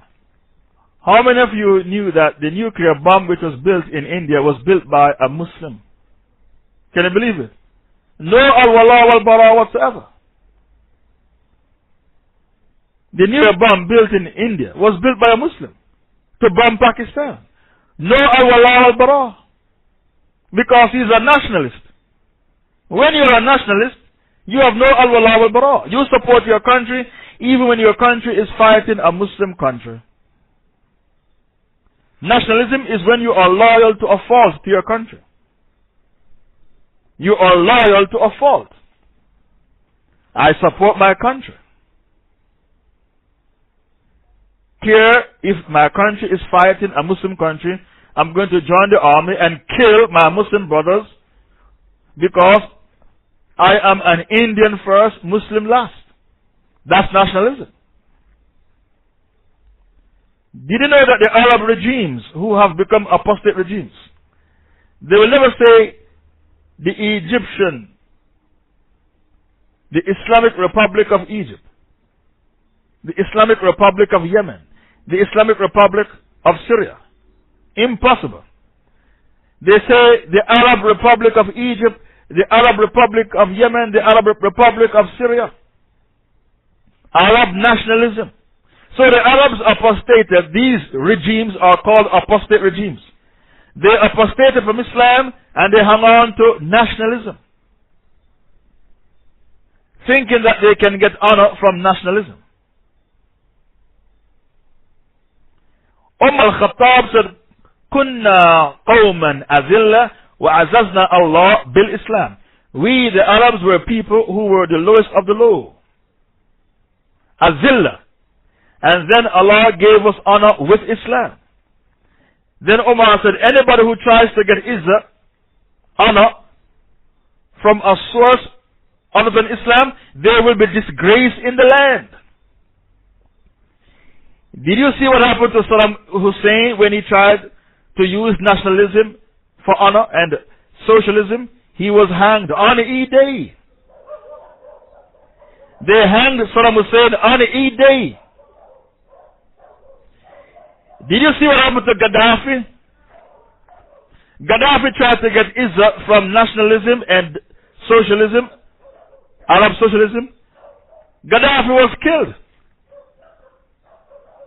I saw his death on internet. When Gaddafi was in Libya and the revolution started, he said, these people, they are rats, rats. I heard him speaking in Arabic. Firan, Firan, Firan, rats, rats. We need to get rid of the rats from Tripoli. They are rats. He called the Mujahideen rats, rats, rats. They are rats. When Gaddafi was captured, he was captured in a sewer. So who was the rat? When they found him in a sewer, in a tunnel. So who was the rat? That's the question we're asking Gaddafi. Who was the rat? You were captured in a sewer, in a tunnel. Only rats live in the sewer. And you were calling the Mujahideen rats, rats, rats. And you yourself will live to see that you were captured in a sewer. So my question to Gaddafi, who was the real rat? So why were you disgraced? Saddam Hussein was captured in a rat hole as well. He was captured in a rat hole. He was captured in a sewer as well, just like Saddam Hussein. Bashar al-Assad is going to end up the same way. Why?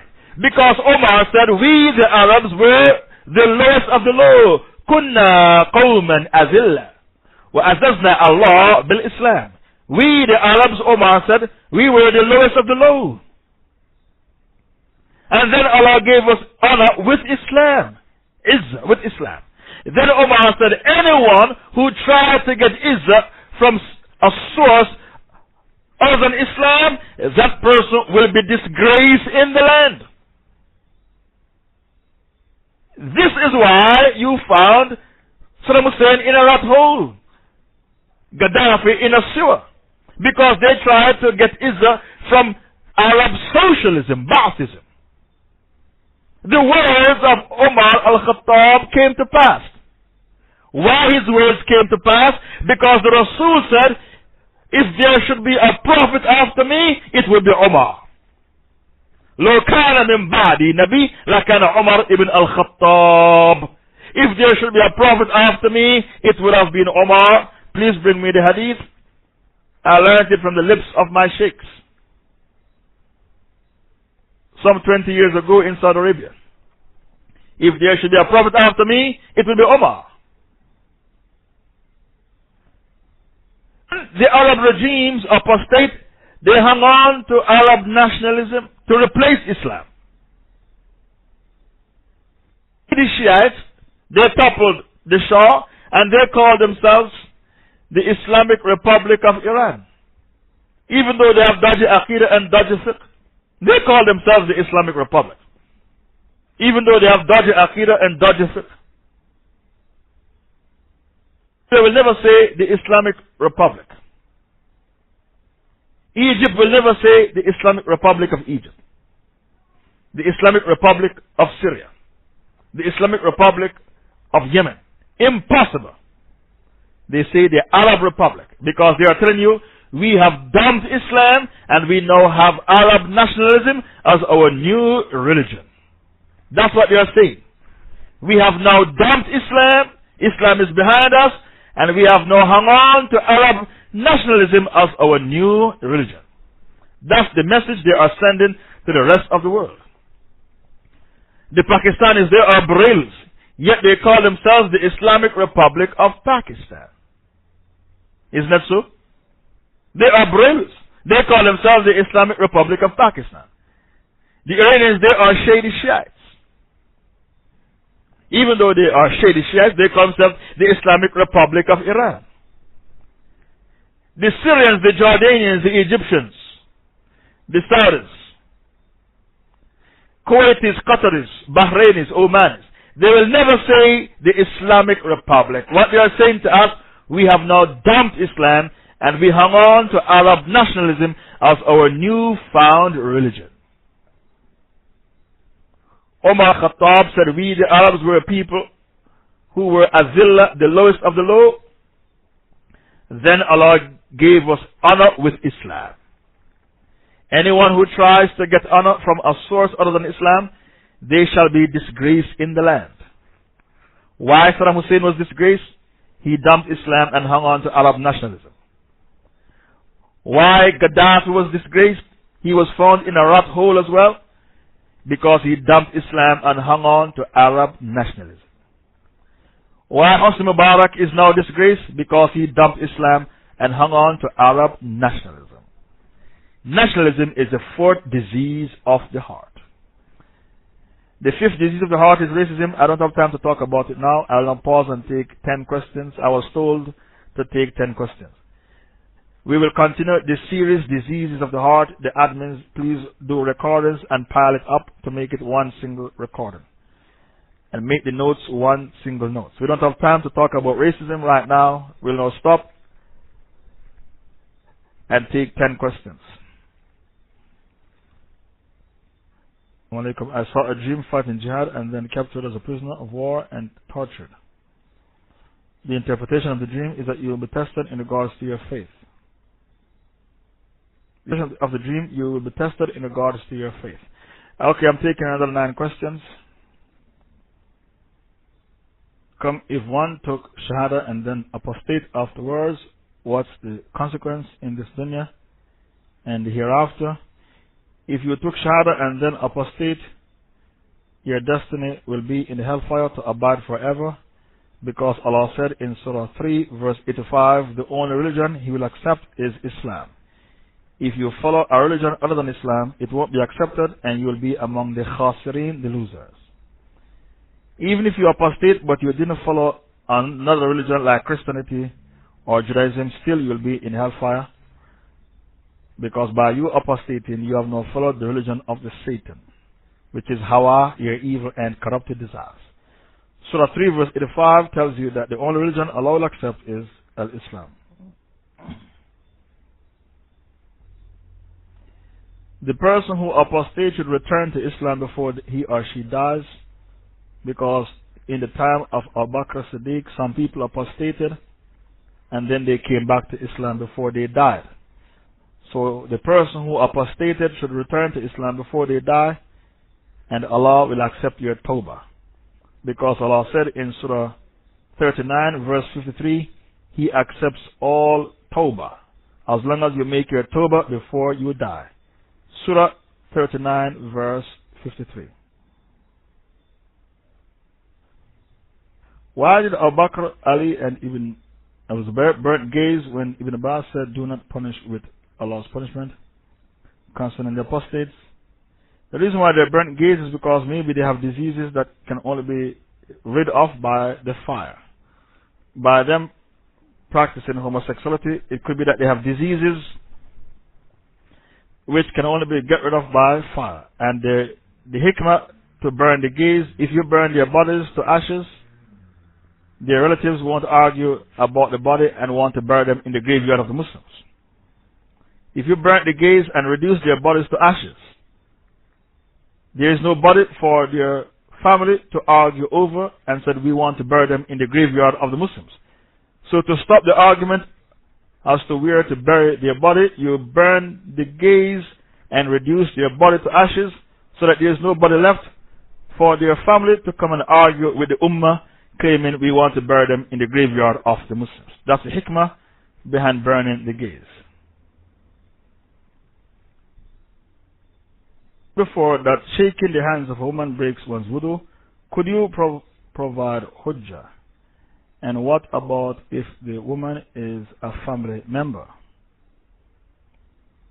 If the woman is a family member and you are the mahram for her, your mother, your grandmother, your sister, your foster sister, your stepmother, your daughter-in-law, your stepdaughter, this doesn't break wudu. But if it's a strange woman and you shake her hands, it breaks your wudu. The only time your wudu isn't broken is if you are on the train, the bus, the plane, and you rub against the woman accidentally. Because it was by accident, your wudu isn't broken, your ablution. But if you deliberately shake hands with a woman, it breaks your wudu. This is the madhab of Imam Shafi'. It's a fatwa. It is the madhab of Imam Shafi'. And apparently it is the correct opinion. To deliberately shake hands with women, it breaks your wudu because it can make you become excited for touching a member of the opposite sex. So because it can make you become excited, it breaks your wudu. This is the madhab of Imam Shafi, and apparently it is the correct opinion to shake hands with the opposite sex you are not mahram for them, it breaks your wudu.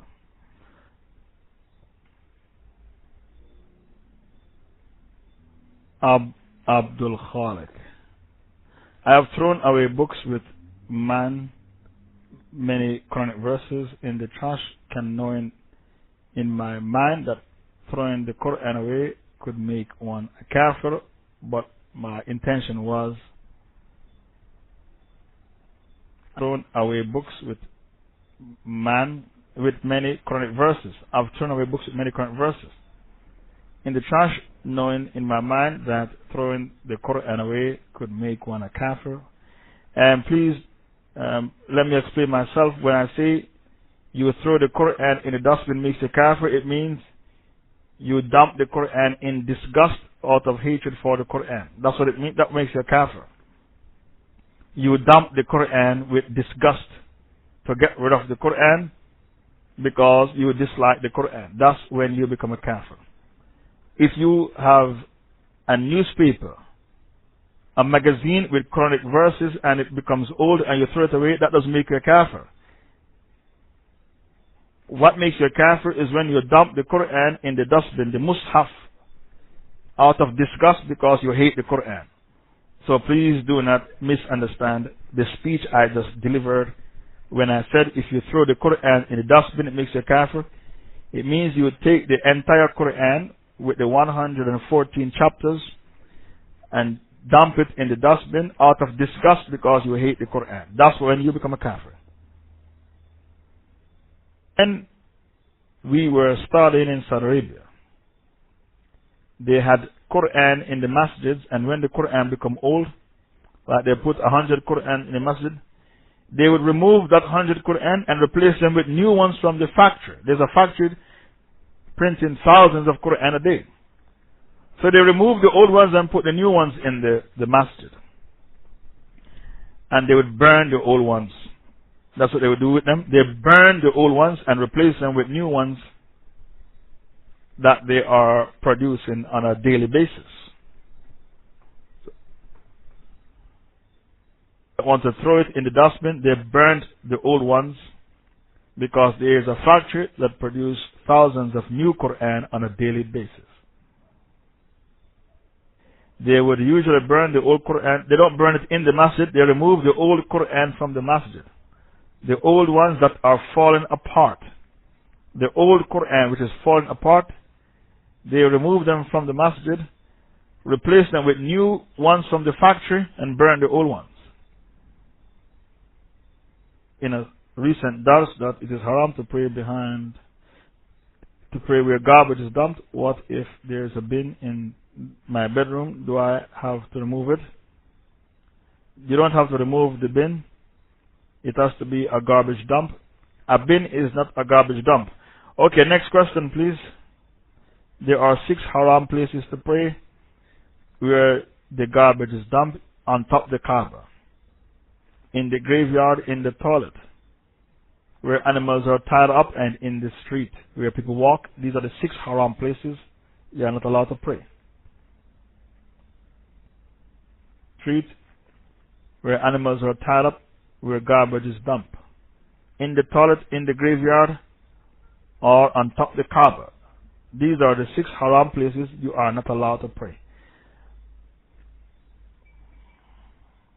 Where animals are tied up, where garbage is dumped, in the toilet, in the graveyard, or on top of the Kaaba. If you see yourself praying on top of the Kaaba in a dream, that is a bad dream. It means you've lost your faith. The scholars of Islam said, if you see yourself praying on top of the Kaaba, that's a bad dream. You have to face the Kaaba. How can you face the Kaaba if you're on top of the Kaaba? That's a bad dream. And the interpretation of the dream is that you have lost your faith. Graveyard and on top of the Kaaba, those are the 2 other places. In the graveyard or on top of the Kaaba, that's haram to pray there. Graveyard on top of the Kaaba.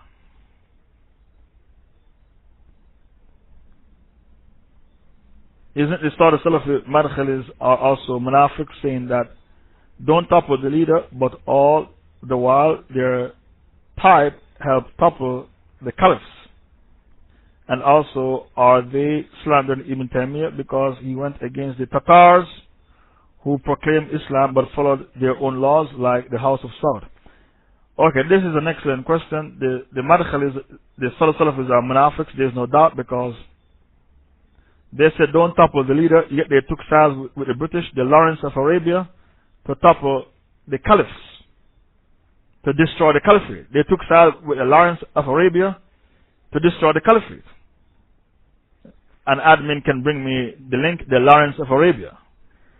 He was the one who helped the Arabs to topple the caliphate. Yet they say don't topple the leader. So why did you topple the caliphate? You took sides with the Lawrence of Arabia to topple the caliphate. This is how you checkmate the Saudi Salafis, the Madkhalis. Ibn Taymiyyah made takfir on the Tatars who were Muslims, but they're governed with Al-Yasiq. Al-Yasiq is the Bible of Genghis Khan. When Ibn Taymiyyah made takfir on the Tatars who governed with Al-Yasiq, nobody said Ibn Taymiyyah was overreacting. Why? They accepted the takfir because it is the ijma of the Muslims that whenever you dismantle the Sharia, you become a kafir. Nobody quotes from Ibn Taymiyyah like a Saudi Salafi, yet they do not go along with the Aqidah of Ibn Taymiyyah. It's like the Hanafis who said we follow Abu Hanifa, but they say Allah is everywhere. Abu Hanifa didn't have that Aqidah, that Allah is everywhere. Abu Hanifa believed Allah was over the arsh. It's like the Christians who say we follow Jesus, yet they eat pork and they are not circumcised. You don't follow Jesus, you're a liar. Jesus worshiped one God, you worship 3 gods. You are not circumcised, Jesus was circumcised. You eat pork, Jesus didn't eat pork. So the people who say they follow Jesus, they are lying. Those who say they follow Abu Hanifa, they are lying. Those who say we are Salafis and we follow Ibn Taymiyyah, they are also lying. In life, people like to pretend to be what they are not. You need to be wise. Don't be duped. Don't be a fool. Don't be imbecile. In life, people will always pretend to be what they are not. And nobody likes to be exposed. Why do you think the white man likes to kill sheikhs? Why? Because nobody likes to be exposed. People like to pretend to be what they are not. Nobody likes to be exposed. And because of that, people like to kill sheikhs. I'm taking 10 questions. Where are the others?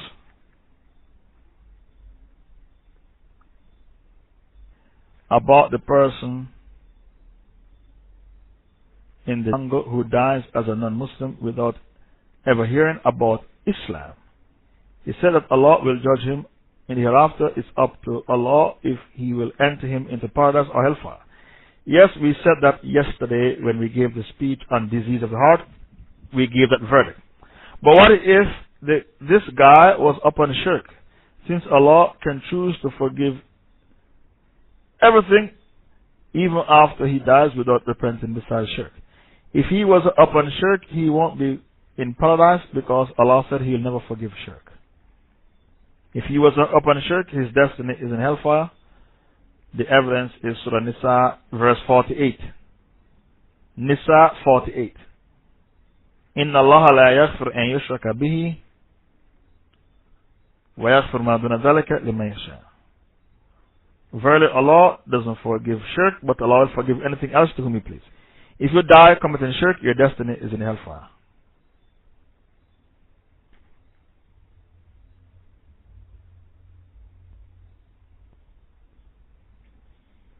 Homosexuals who commit homosexual acts are actual kafirs, like if they die, they will be in eternal hellfire.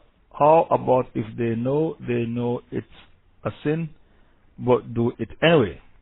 The homosexual is a kafir, is the one who refused to get married and said, this is my sexual preference.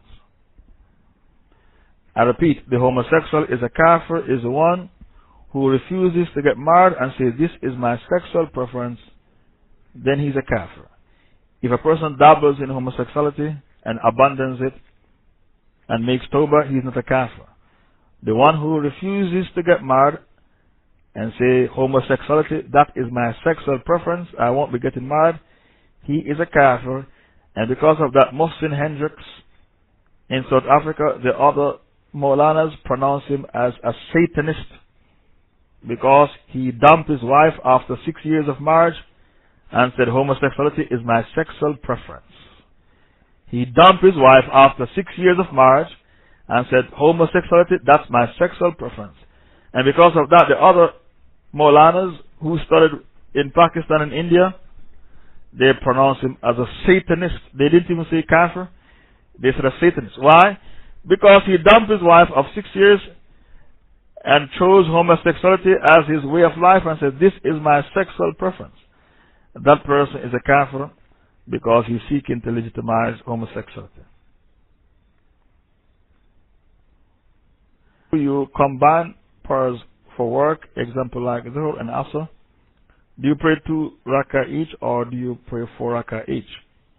If your work is from one town to the next town, you pray 2 rak'ah each. If your work is in the same town, you pray 4 rak'ah each. If you have to leave your town to go to another town, you pray 2 rak'ah each at work.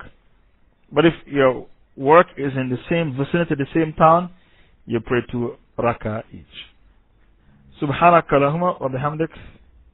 Nashhadu an la ilaha illa anta nastaghfiruka wa natubu ilayk.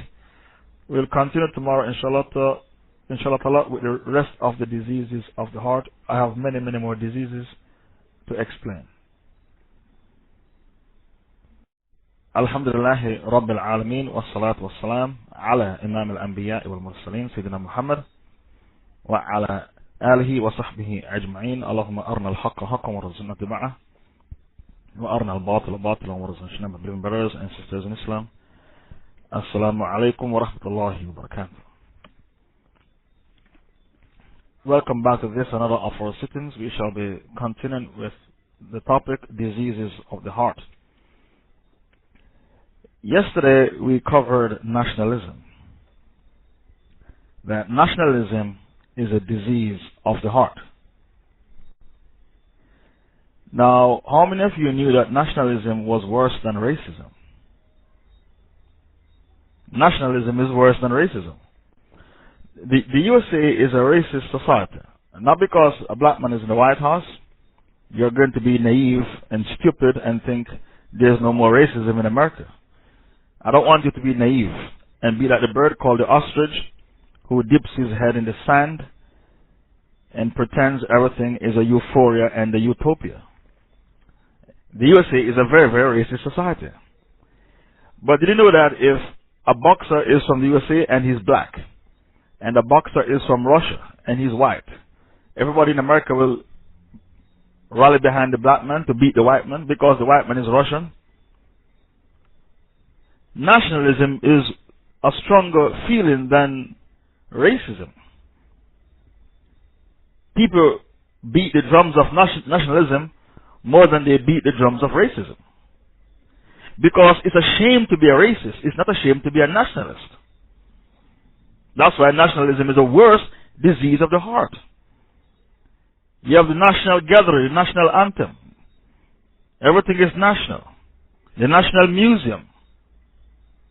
Everything is national. The national army. So to be a racist, you are frowned upon. It's frowned upon.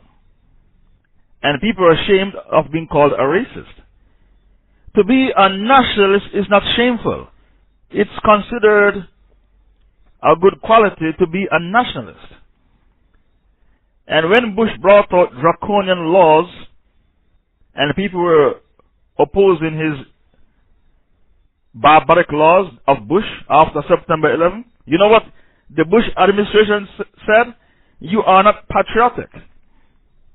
They used that to blackmail the American people. If you don't agree with our laws that are draconian and barbaric, you don't love America, you are not patriotic. You don't want to protect America. So do not think that racism is the worst thing. That's not the case. Nationalism is far worse than racism. I gave you the example. The man who built the atomic bomb to destroy Pakistan was a Muslim from India. You thought the bomb was built by Hindus? No. The Hindus didn't have the brain to build the bomb. The brain behind the bomb to build the bomb in India, the atomic bomb, was a Muslim. He built the bomb to destroy Pakistan because he is an Indian first and a Muslim last. A nationalist will fight in his army and kill other Muslims. Because his country is fighting a Muslim country, I'm going to join my army, not now, the army of my country to kill fellow Muslims. That's what I'm going to do because I'm a nationalist. That's what I'm going to do. Nationalism is a worse disease than racism. There is no comparison. Adolf Hitler was a nationalist, and his nationalism was also mixed with racism. Because he said the superior race is the blue eye and the blonde hair. Adolf Hitler, he was obsessed with blue eye and blonde hair. He had a niece who was blue eye and blonde hair, and he was so sexually obsessed with his niece.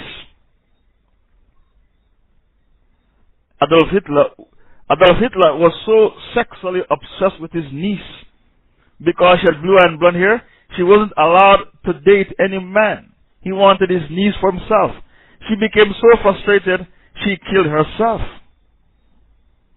Adolf Hitler, he drove his niece to death because he was sexually obsessed with his niece. She wasn't allowed to see another man. He wanted his niece for himself because she was blue-eyed and blonde hair. She could not take it any longer. She killed herself. That was Adolf Hitler. His nationalism was mixed with racism. So when the black American Jesse Owens beat the Germans in the race, the 100 meters race, Hitler nearly had a heart attack in the stadium. And when he was supposed to present the medal to Jesse Owens, he refused. Because he said, this black American came to Germany and he smashed my white supremacy idea, my white supremacy theory, my white supremacy ideology. A black American smashed it in Berlin, in the Berlin Olympics. Maybe an admin can bring the link for that. The Berlin Olympics. Even till today, that stadium is a national monument. That's where Jesse Owens gave it to Hitler. They even made movies about it. That's where Jesse Owens, he gave it to Hitler. He smashed his theory of white supremacy in that stadium, in Berlin, in the Berlin Olympics. So the other disease of the heart is racism. I've already explained to you, nationalism is worse than racism. Because if a boxer from America who is black is fighting a boxer from Germany who is white, all the white people in America will rally behind the boxer who is black because he's fighting underneath the American flag. They'll take sides with the black man against the white man. And there was an American boxer, when he was a black man, when he was going to fight a white man from Europe, the president called him into the White House and said, "You can't lose the fight." And he was going to fight a white man. The boxer was a black American boxer. And when he was going to fight a white man from Europe, the president called him into the White House and said, "You can't lose this fight." And the black man nearly killed the white man because the president called him to the White House and said, "You can't lose the fight."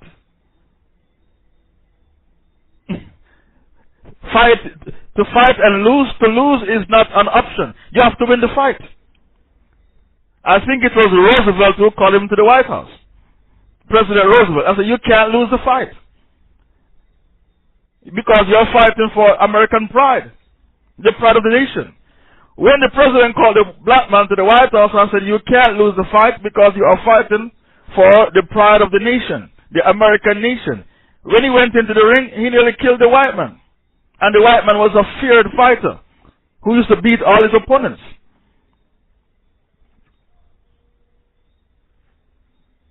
There is no doubt that nationalism is a greater disease of the heart than racism. There was a boxer in the UK called Frank Bruno. Frank Bruno is a black man. Whenever he's going to fight a white man from another European country like Germany or France, all the white people in the UK rally behind Frank Bruno to kill the white man because he's from another country. Germany, Italy, France, Russia. Whenever Frank Bruno is fighting a white man from another European country, all the white people in the UK, they rally behind Frank Bruno. And before the fight starts, they sing the national anthem of the UK, "God Save the Queen." They hoist the UK flag, the Union Jack. And, okay, shukran for the link, the Berlin Olympics, Jesse Owens, where he gave it to Hitler. They hoist the Union Jack, the British flag. They sing the national anthem, "God Save the Queen." And then the fight starts. And all the white people in the UK, they rally behind a black man to kill a white man because, to beat him up in the boxing ring, because he's not British, he's from another European country. Either Italy or France or Russia. Nationalism is a worse disease of the heart than racism. Because the pride of the country is... They rallied behind him because he's not British. I didn't say that. They rallied behind Frank Bruno because Frank Bruno is British. They rallied behind Frank Bruno because Frank Bruno is British.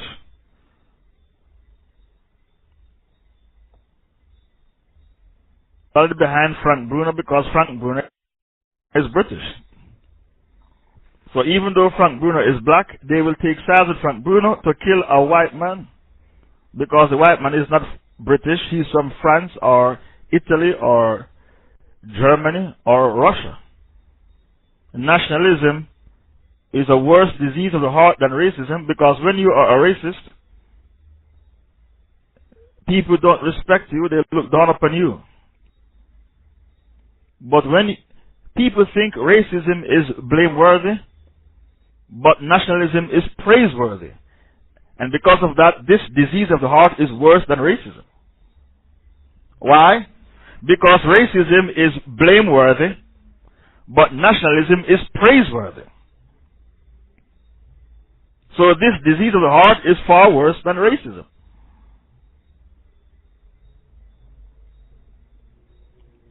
Okay, since we are talking about racism, we go to the other disease of the heart, which is racism. Disease number 5. A racist is a person. Racism is blameworthy, yes, but nationalism is praiseworthy. And because of that, nationalism is a worse disease of the heart than racism. You keep condemning the racist. What about the nationalist? Everybody keeps condemning the racist. What about the nationalist? He supports his country even when the war is illegal. The war in Iraq is illegal. When they took up a census, 80% of the people in the UK said, I don't support the war, but I support the troops. Because they are British troops. The war is illegal. I don't support the war. Even Kofi Annan said the war is illegal. I don't support the war, but I support the troops. Because they are British troops. And I'm British. But that is hypocrisy. How you don't support the war, but you support the troops? Every kafir is a hypocrite, and every hypocrite is a kafir. Kafir is a hypocrite, and every hypocrite is a kafir. Racism is to believe in the superiority of one race over another. Every hypocrite and every hypocrite is a kafir. One wants to marry a white man and she's a white woman, she's not racist. It's called preference. If an Indian woman, an Asian woman wants to marry an Asian man, she's Pakistani and she wants to marry a man with her features, she's not racist. It's called preference. If a Chinese woman wants to marry a Chinese man, it's called preference. That's not racism. And if you were asked what is your preference in regards to marriage, you shouldn't feel ashamed to say what your preference is. When I was living in London, I used to arrange a lot of marriages. The Arab men, they want to marry white women. You can't take them a black woman. That's very rare. You have to marry them to a white woman. And I didn't say to the Arabs, you're racist. Because it's their preference. The white women who take Shahada, I used to find them husbands, they want to marry a black man. What are you going to say about that? The white women, they're asking for a black man.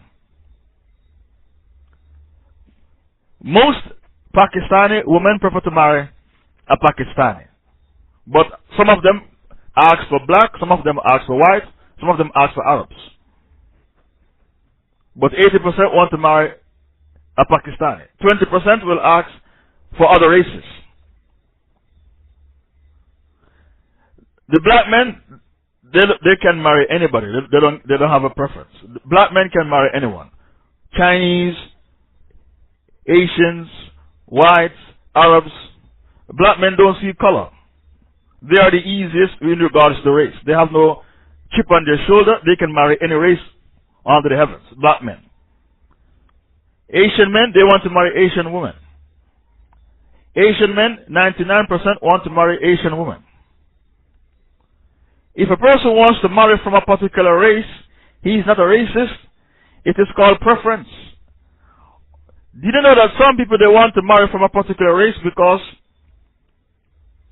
for them, size is a big thing? That is, I'm speaking from experience in arranging marriages. For some sisters, size is a big thing for them. So they want to marry from a particular race. And they'll tell you size matters for me. You know that some men want to marry a particular woman because they like women who are petite?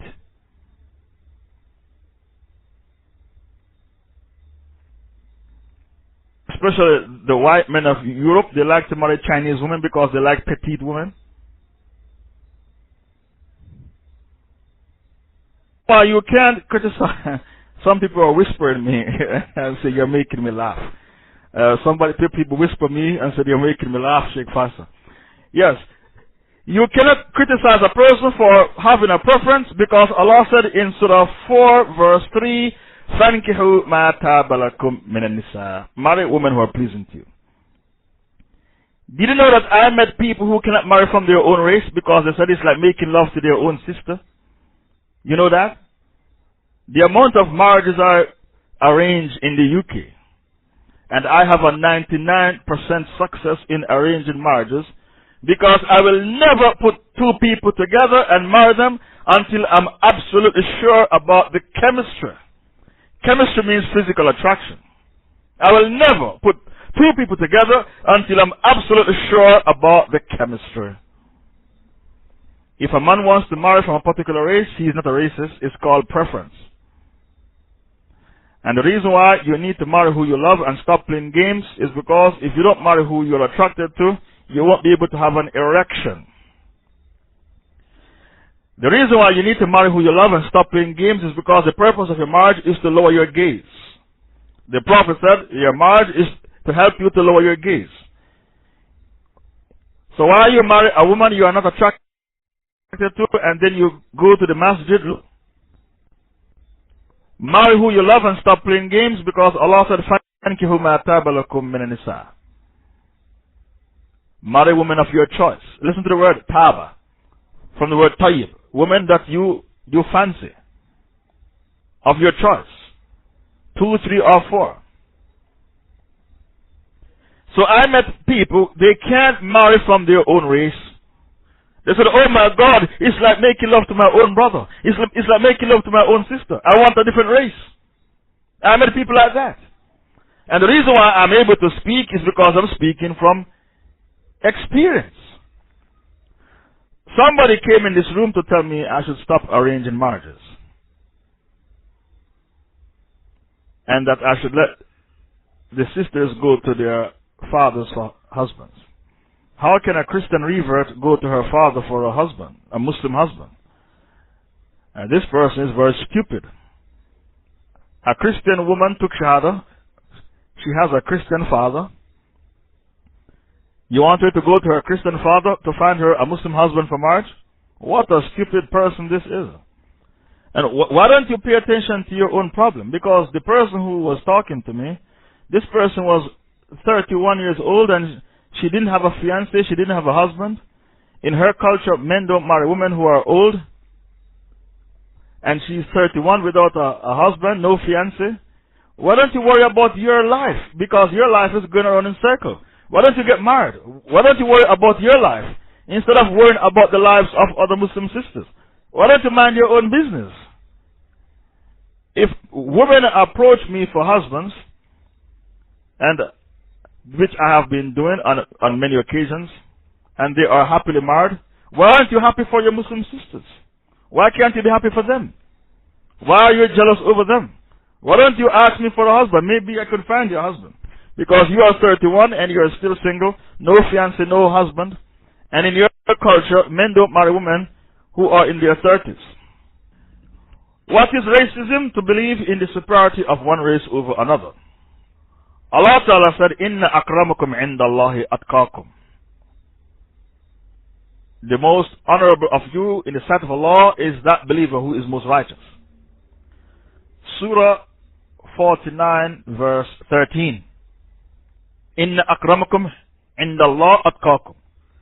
The most honorable of you in the sight of Allah is that believer who is most righteous. So, even though Quraysh is the most noble tribe because they are the children of Ismail, Abu Lahab and Abu Jahl, they are not better than a person who is a Bengali, a Pakistani, a Malaysian, a non-Arab. Because there is no preference for Arab over non-Arab unless it is by the virtue of taqwa. So take for example Tariq Aziz of Iraq. Tariq Aziz was the Minister of Foreign Affairs for Saddam Hussein. Tariq Aziz was a Christian. Tariq Aziz is a Christian and he spoke fluent Arabic. How can Tariq Aziz be better than a Pakistani, a Bengali, a Nigerian, a Malaysian who are non-Arabs when Tariq Aziz is a Christian? So you are not better than another person because you are an Arab. Because not every Arab is a Muslim. The only time you are better than another person is if you have taqwa. Because Allah said in Surah 49 verse 13, Inna akramakum indallahi atqakum. The most honorable of you in the sight of Allah is that believer who is most righteous. And the Prophet said there is no preference for Arabs over non-Arabs or black over white or white over black unless it is by the virtue of taqwa. Now, who was the first racist? The first racist in history was the Shaitan. So when he was told to bow down to Adam, he refused and he said, Ana khayru min. Khalaqtani min nar wa khalaqtahu min teen. I am better than him, you made me from fire. And as for Adam, you made from clay. Surah 7 verse 12. Bring me the ayah. Ana khayru min, khalaqtani min nar wa khalaqtahu min teen. I am better than him. You made me from fire, and Adam you made from clay. So since fire is better than clay, I won't be bowing down to Adam. So whenever a person thinks he's better than you because of his skin color or his hair, the color of his eyes, that is racism. To think you are better than a person by virtue of skin color, by virtue of the color of your eyes, by virtue of your hair. You are not better because of skin color, because you are white or you are black. You're not better. You are better because of taqwa. Because Allah said in Surah 49 verse 13, Inna akramakum indallahi atqakum. Verily, the most honorable of you in the sight of Allah is that believer who is most righteous. Now, the Europeans, they believe in white supremacy. The Europeans, they believe in white supremacy. And they believe in the theory of Darwinism, the survival of the fittest. So they believe if there should be a race war right now, the white race would survive and the other races will become extinct. Because the white race is more intelligent than the other races. And we evolved from monkeys. And if you are not white, you are still a monkey and you are still evolving. And because you are not white, you are not intelligent like white people.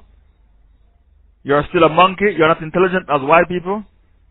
You are inferior, militarily, technologically, financially inferior, technologically inferior. So if there should be a race war today, the white race would survive and the other races would be extinct because it is all about survival of the fittest.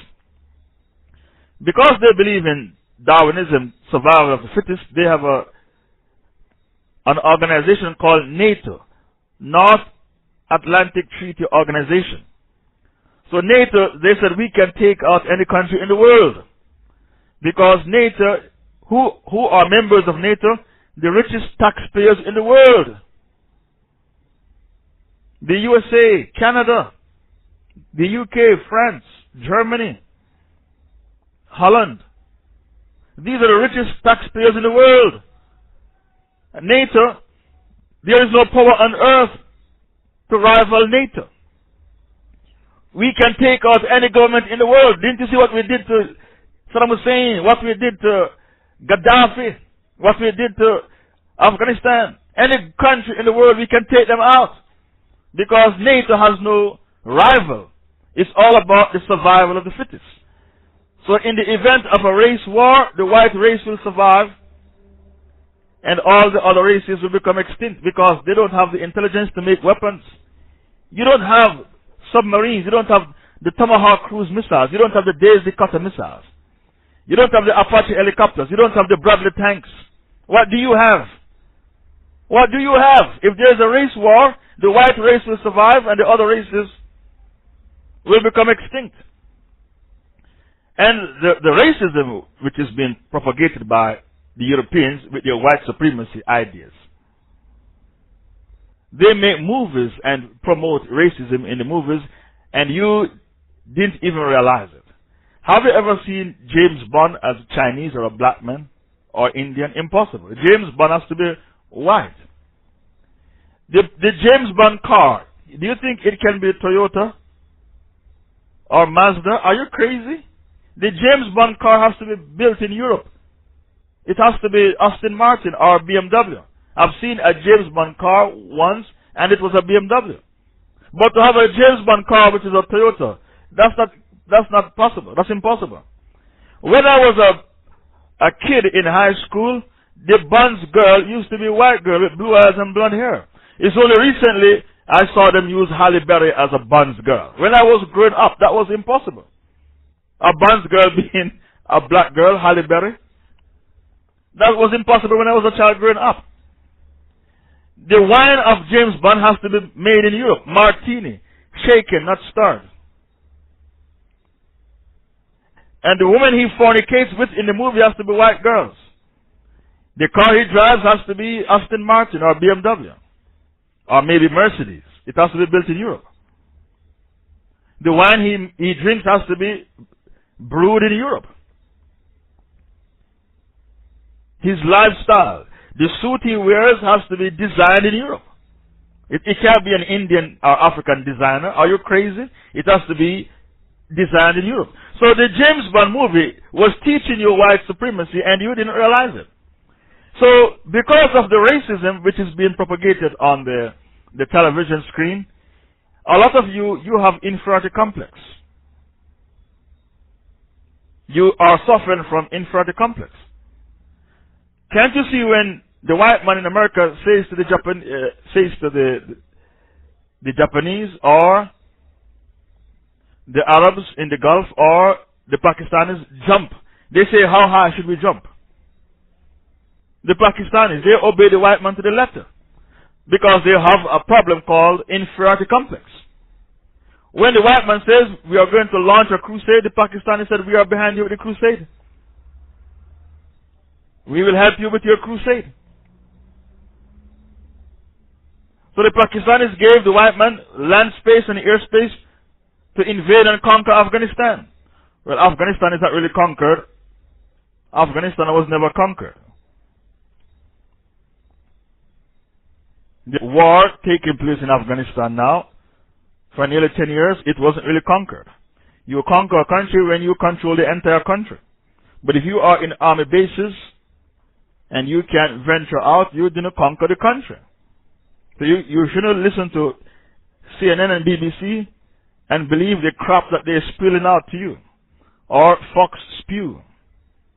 We don't say Fox News, we say Fox spews. They spew venom.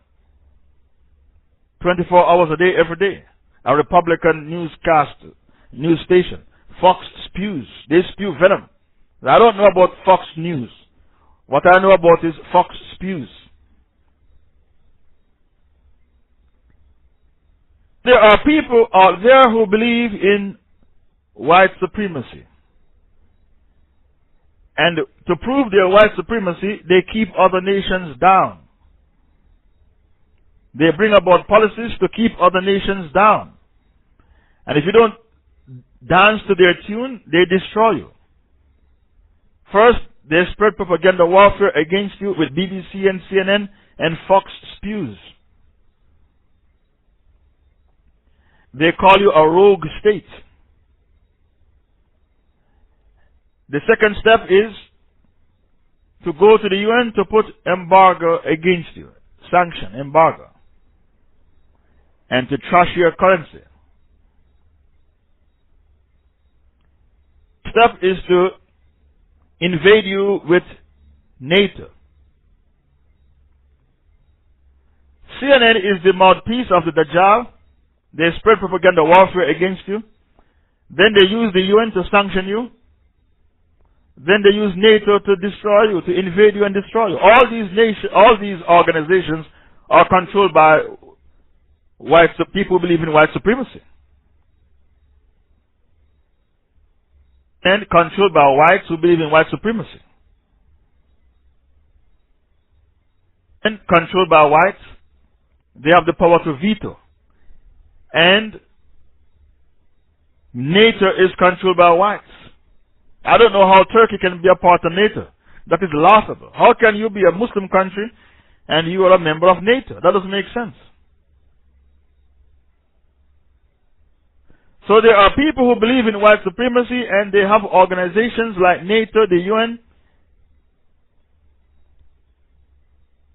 to trash your currency, IMF, NATO, UN, CNN, to promote and propagate their white supremacy ideas, and to have the rest of the world enslaved to them, to turn the rest of the world into slaves to their white supremacy ideas.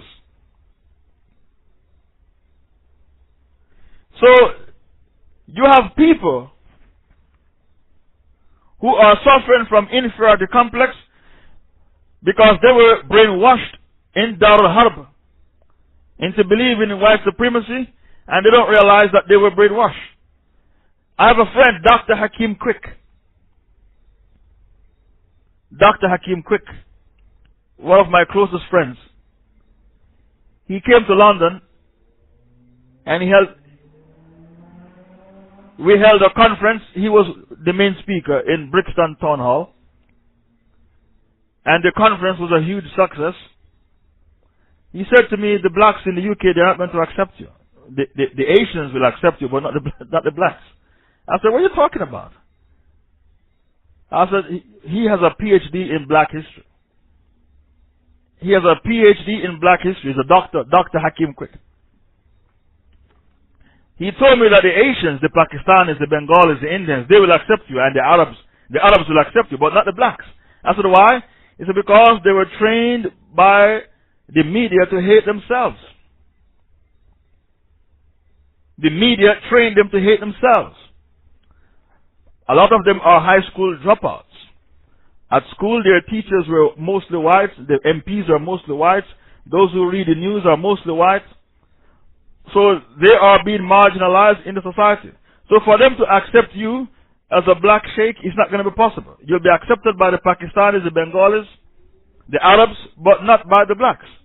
Well, what he said was the truth to some extent.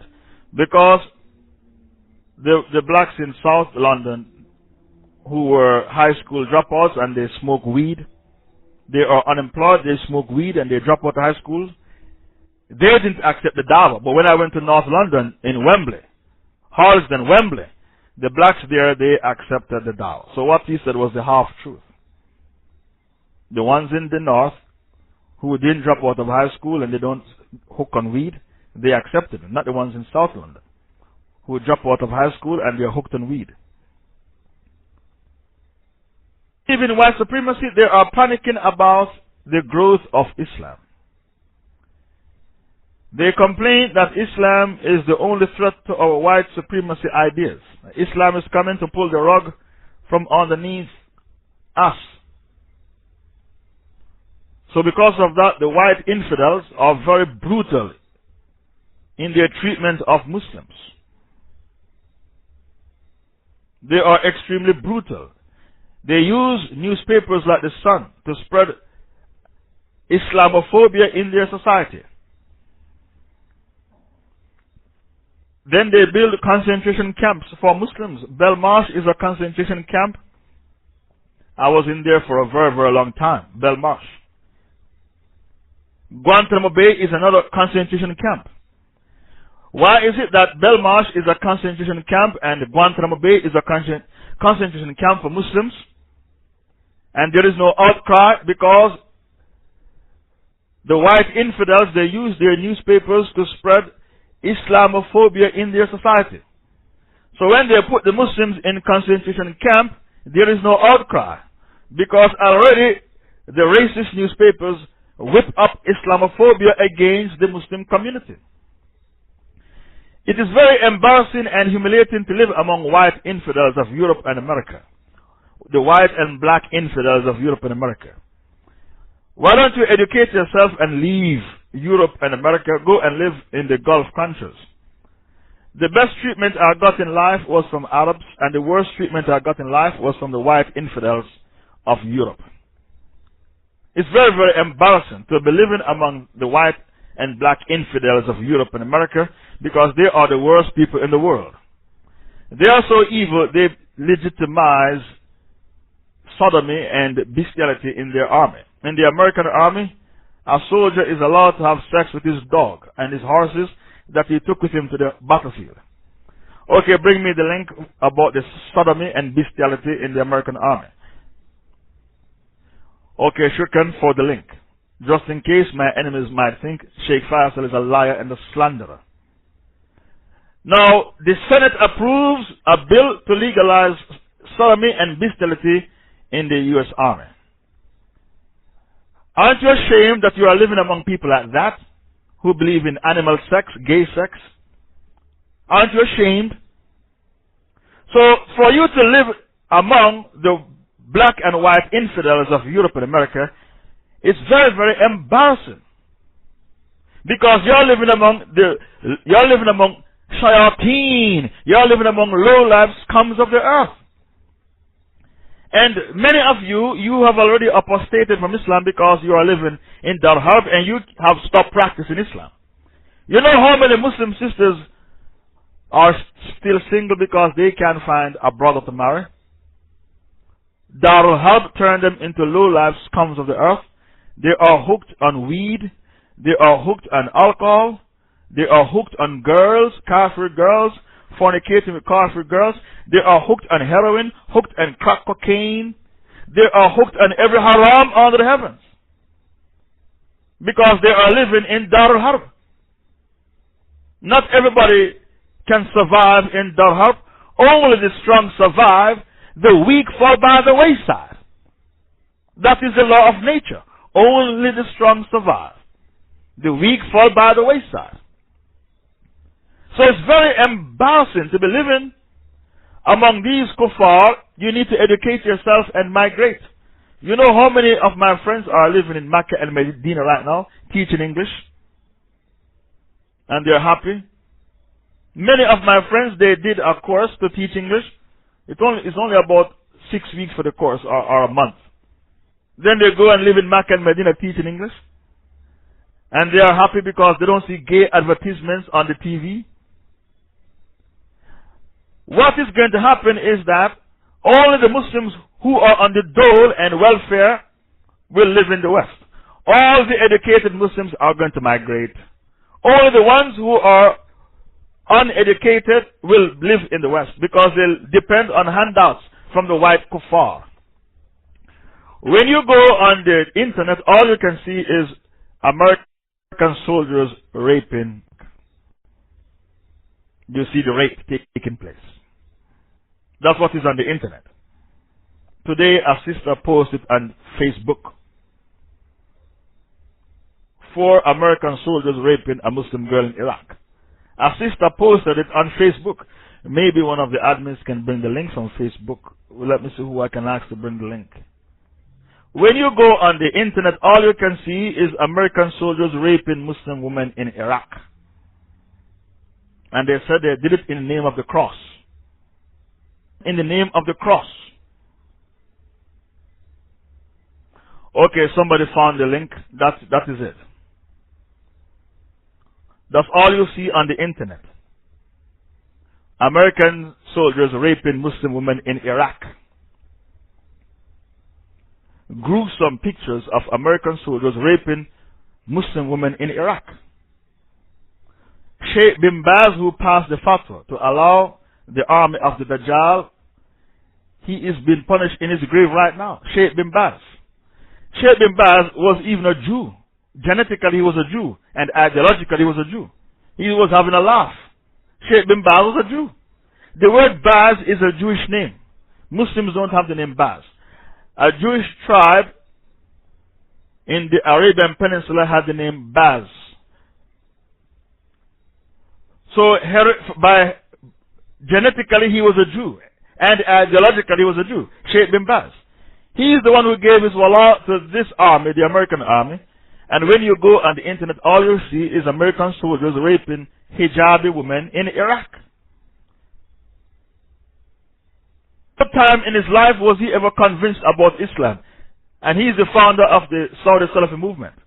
At no time was he ever inside the fold of Islam. You know who was the biggest fan of Shaykh bin Baz? Ishaq Rabin.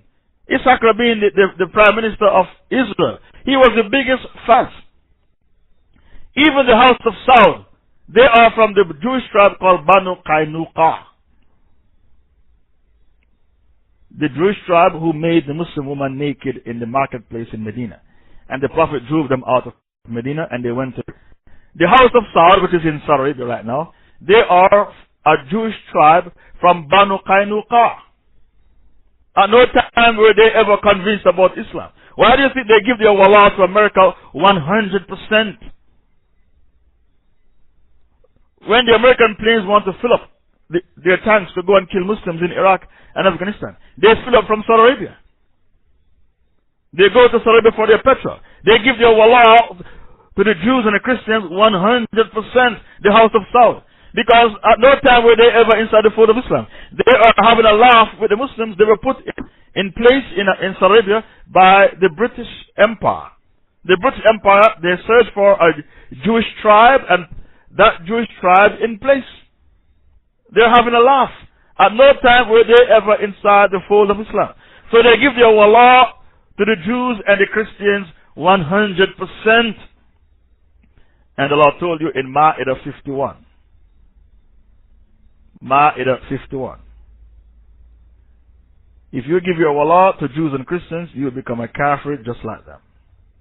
Ma'idah 51. الذين آمنوا لا تتخذ اليهود والنصارى أولياء بعضهم أولياء بعض ومن يتولهم منكم فإنه منهم إن الله لا يهدي القوم الظالمين.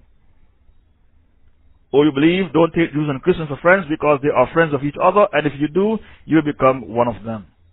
Now, how do I know that there are pictures on the internet of American soldiers raping hijabi women in Iraq? Because I keep in touch with fiqh al-waqi'. I'm not like the bird who dips his head in the sand and tells himself that the world around him is a utopia and a euphoria. Everything is hunky-dory. I'm not like that. I keep in touch with fiqh al-waqi', current events. Because the Rasul said, if you do not pay attention to the affairs of the Ummah, you are not one of us. If you don't pay attention to the affairs of the Ummah, you are not one of us. The link about the American soldiers raping Muslim girls in Iraq is very, very graphic and gruesome. But I will never apologize for asking the admin to post it. It's very gruesome and barbaric and it makes you cringe, but I will never apologize to anyone for asking the admin to post it. Because some of you in this room, you like to shove the problem under the carpet and pretend like the problem doesn't exist. Why do you think Allah, the sunnah of Allah, is to call the criminals by their names? Allah said what? Tabbat yada abi lahabin wa tab. The sunnah of Allah is to call the criminals by their names. Do you know why? If you don't call the criminals by their names, the hypocrites are going to say, I don't know who you're talking about. A munafiq, a hypocrite will say to you, I'm sorry, I don't know who you're talking about. So because the munafiq will say, I don't know who you're talking about, the sunnah of Allah is to call the criminals by their names. So Allah said what? Tabbat yada abi lahabin wa tab. The invasion of Iraq is all about racism and white supremacy. In order for white supremacy to continue, we need to control the oil wells in the Muslim world. So we need to invade Muslim countries that have the oil wells, to control the oil wells, to ensure the continuity of white supremacy. The invasion of Iraq is all about racism, white supremacy. The invasion of Iraq is all about dirt. the disease of racism, nationalism, envy, and greed. All the calamities, all the catastrophes that you witness every day on your television screen, that you witness every day on YouTube, on Google, all the crimes you saw on Google, on YouTube, on your television screen, it's all as a result of diseases of the heart. It's all about diseases of the heart. I could ask the admin to bring more links, but they are too gruesome. When they rape Muslim women, they brag and said, we did it in the name of the cross, the Christian cross. We did it in the name of the cross. They brag about it. And they make film about it and put it on the internet to tease the Ummah of Muhammad. Look, we are raping your women. It's on the internet. We did it in the name of the cross. The House of Saud helped the Americans to invade Iraq.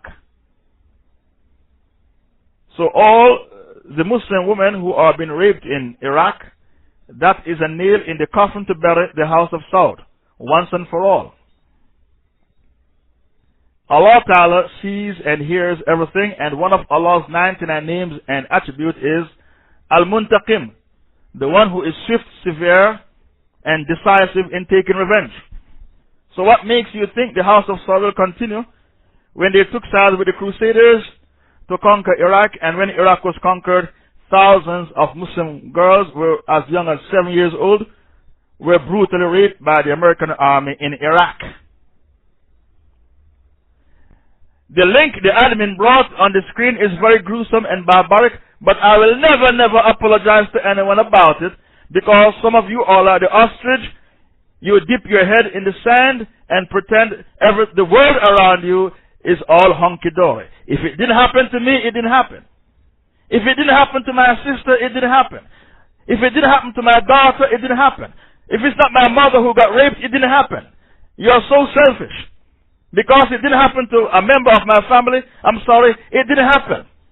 So what about the hadith? The Muslims in their love, mercy, and affection for each other is like one body. When one part of the body is affected, the whole body feels the pain. I'm sure you know the hadith. The Muslims in their love, mercy, and affection for each other is like one body. When one part of the body is affected, the whole body feels the pain.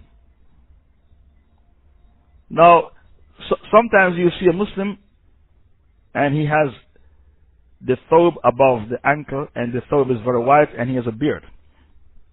And because you are naive and gullible, you say, MashaAllah, MashaAllah, the brother is on the deen, the brother is on deen.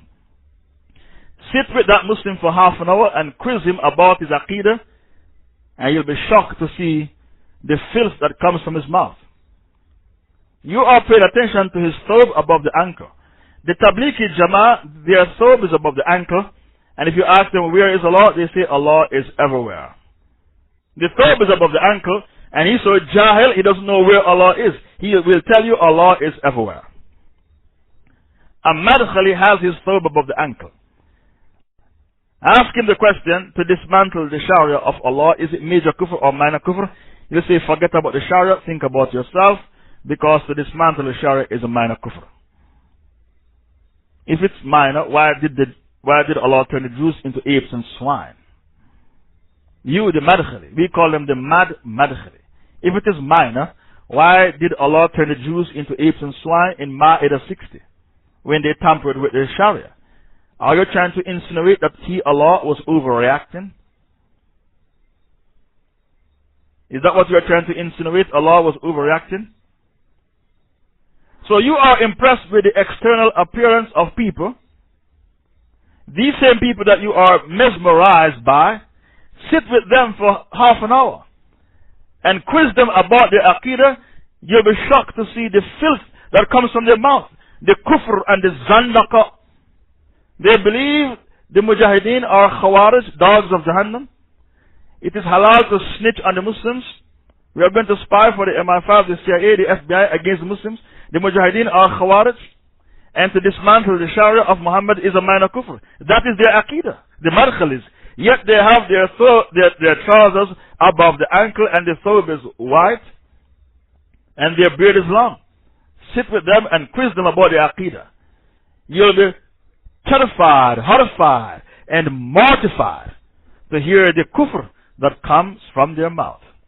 Yet, their external appearance seems to be Islamic. In their heart, there is nothing Islamic. I don't want you to be called an unsuspecting Muslim. Because you are classified as an unsuspecting Muslim, it means you are jahil, you don't know nothing, you don't know anything about your deen. That is the phrase we use for people who don't know anything about Islam. We call them unsuspecting Muslims. Why they are classified as that? They don't know anything about their deen. And because we don't want to offend them, we say you are an unsuspecting Muslim. That is the polite way to say you are jahil. That is the polite way to say you are jahil, you don't know anything about Islam. We call you unsuspecting Muslim. So racism is alive and kicking. And because the world is suffering from white supremacy, they believe that the white race is the master race. Whenever the shaitan wants to tell a lie, he uses the white man to tell the lie. So when the shaitan wants people to believe that Jesus is God, he influenced and inveigled and inspired the white man to hold a council called the Council of Nicaea in Turkey and elevate Jesus to the level of God himself. And today, we have 2 billion people believing that Jesus is God. Satan wants you to believe a lie. He used the white man to tell the lie.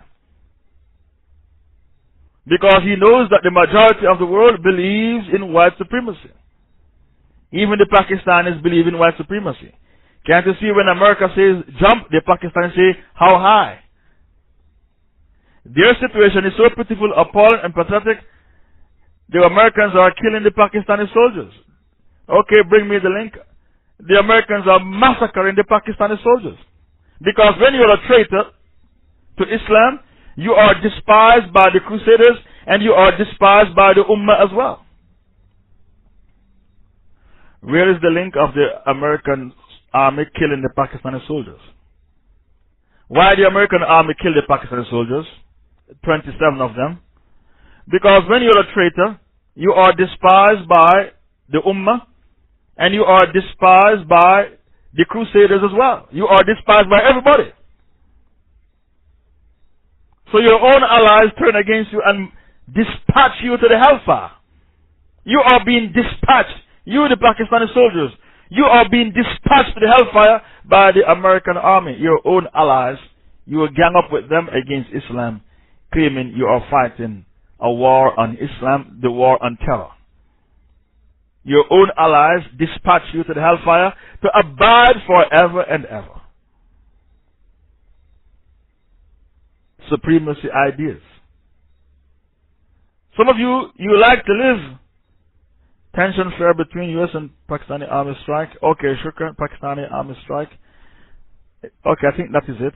Pakistani says NATO helicopter killed dozens of soldiers. Okay, yeah, that is the link. It wasn't dozens of, it's only 2 dozen soldiers. Well, maybe the figure is more. And they are embarrassed. For 1 hour, the Americans were bombing them. 1 hour. And even when they were told to stop, they continued bombing them for 1 hour. Why the Pakistanis are in a pathetic state? Because when you sell out, you are despised by the Crusaders and you are despised by your Muslim brothers and sisters. You are hated by everybody. And to prove that they are loyal to the Crusaders, they held a siege on the Red Mosque. 3,000 students were there.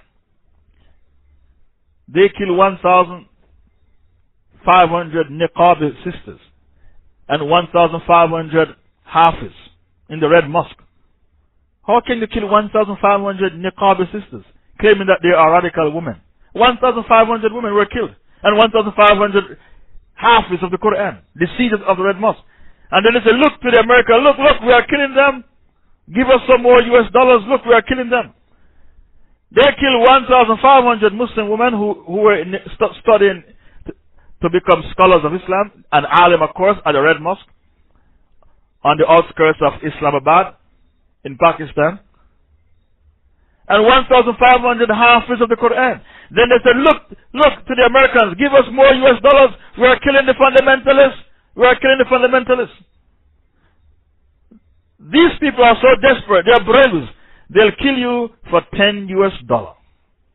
Not even $100 US. Because $10 US is a lot of money in Pakistan. They'll kill you for $10 US. After September 11, they hunted down all the people who were foreigners in Pakistan studying to become Hafiz, handed them over to America to take them to Guantanamo Bay. America said, the more you arrest, the more US dollars you will make. So they became hunting dogs, the Pakistani police. They became hunting dogs, arresting all the foreigners who went there to study, handed them over to the Americans for a Bagram air base and to take them to Guantanamo Bay. Because the Americans said, the more you arrest, the more US dollars we are going to pay you. So they hounded the foreigners, arrested innocent people to be sent to Guantanamo Bay in Cuba because they sell their Muslim brothers for US dollars. Why they are so evil? Because they are Brahmins. A Brahmin is a very evil person. The Pakistanis have made up their own religion called the Brahmi Aqidah, the Brahminism. They worship the graves. And they hate you more than they hate Jews and Christians. They call you Wahhabi. What do they call you? A Wahhabi. And they'll kill you by the drop of an ant, by the twinkling of an eye. Because they have made up their own religion. A Brahmin is still a Hindu. They didn't come into Islam. A Shiite is still a Jew. A goofy Sufi is a Christian. Take it from me. Remember I told you that. A goofy Sufi is a Christian. A Brahmin is a Hindu. A Shiite is a Jew. Even the founder of the Shiite movement was a Jew, Abdallah ibn Saba. A Jew from Yemen. Abdullah ibn Saba. A Shia is a Jew. A Brahmin is a Hindu. A goofy Sufi is a Christian. A Madkhali is a cocktail of different beliefs. Murji with the leaders, but Khawarij with the Muslims. Jabriya with the tyrants. And Mu'tazila with the scholars. A Madkhali is a cocktail of various creeds. Murji, a liberal with the leaders. Khawarij with the Muslims. They hate Muslims. To the extent where Abu Khadija said, I've never heard about Afia Siddiqui. I don't know who she is. As for Babar Ahmed, you're not allowed to help him. Because he's an extremist. He shouldn't be helped. I've never seen anyone who hates Muslims like a Madkhali. We call them the Mad Madkhali. Murji with the leaders. Khawarij with the Muslims. Jabriya with the tyrants. Don't topple the tyrants. Leave them alone. They are in power because it's Qadr Allah. What a condition.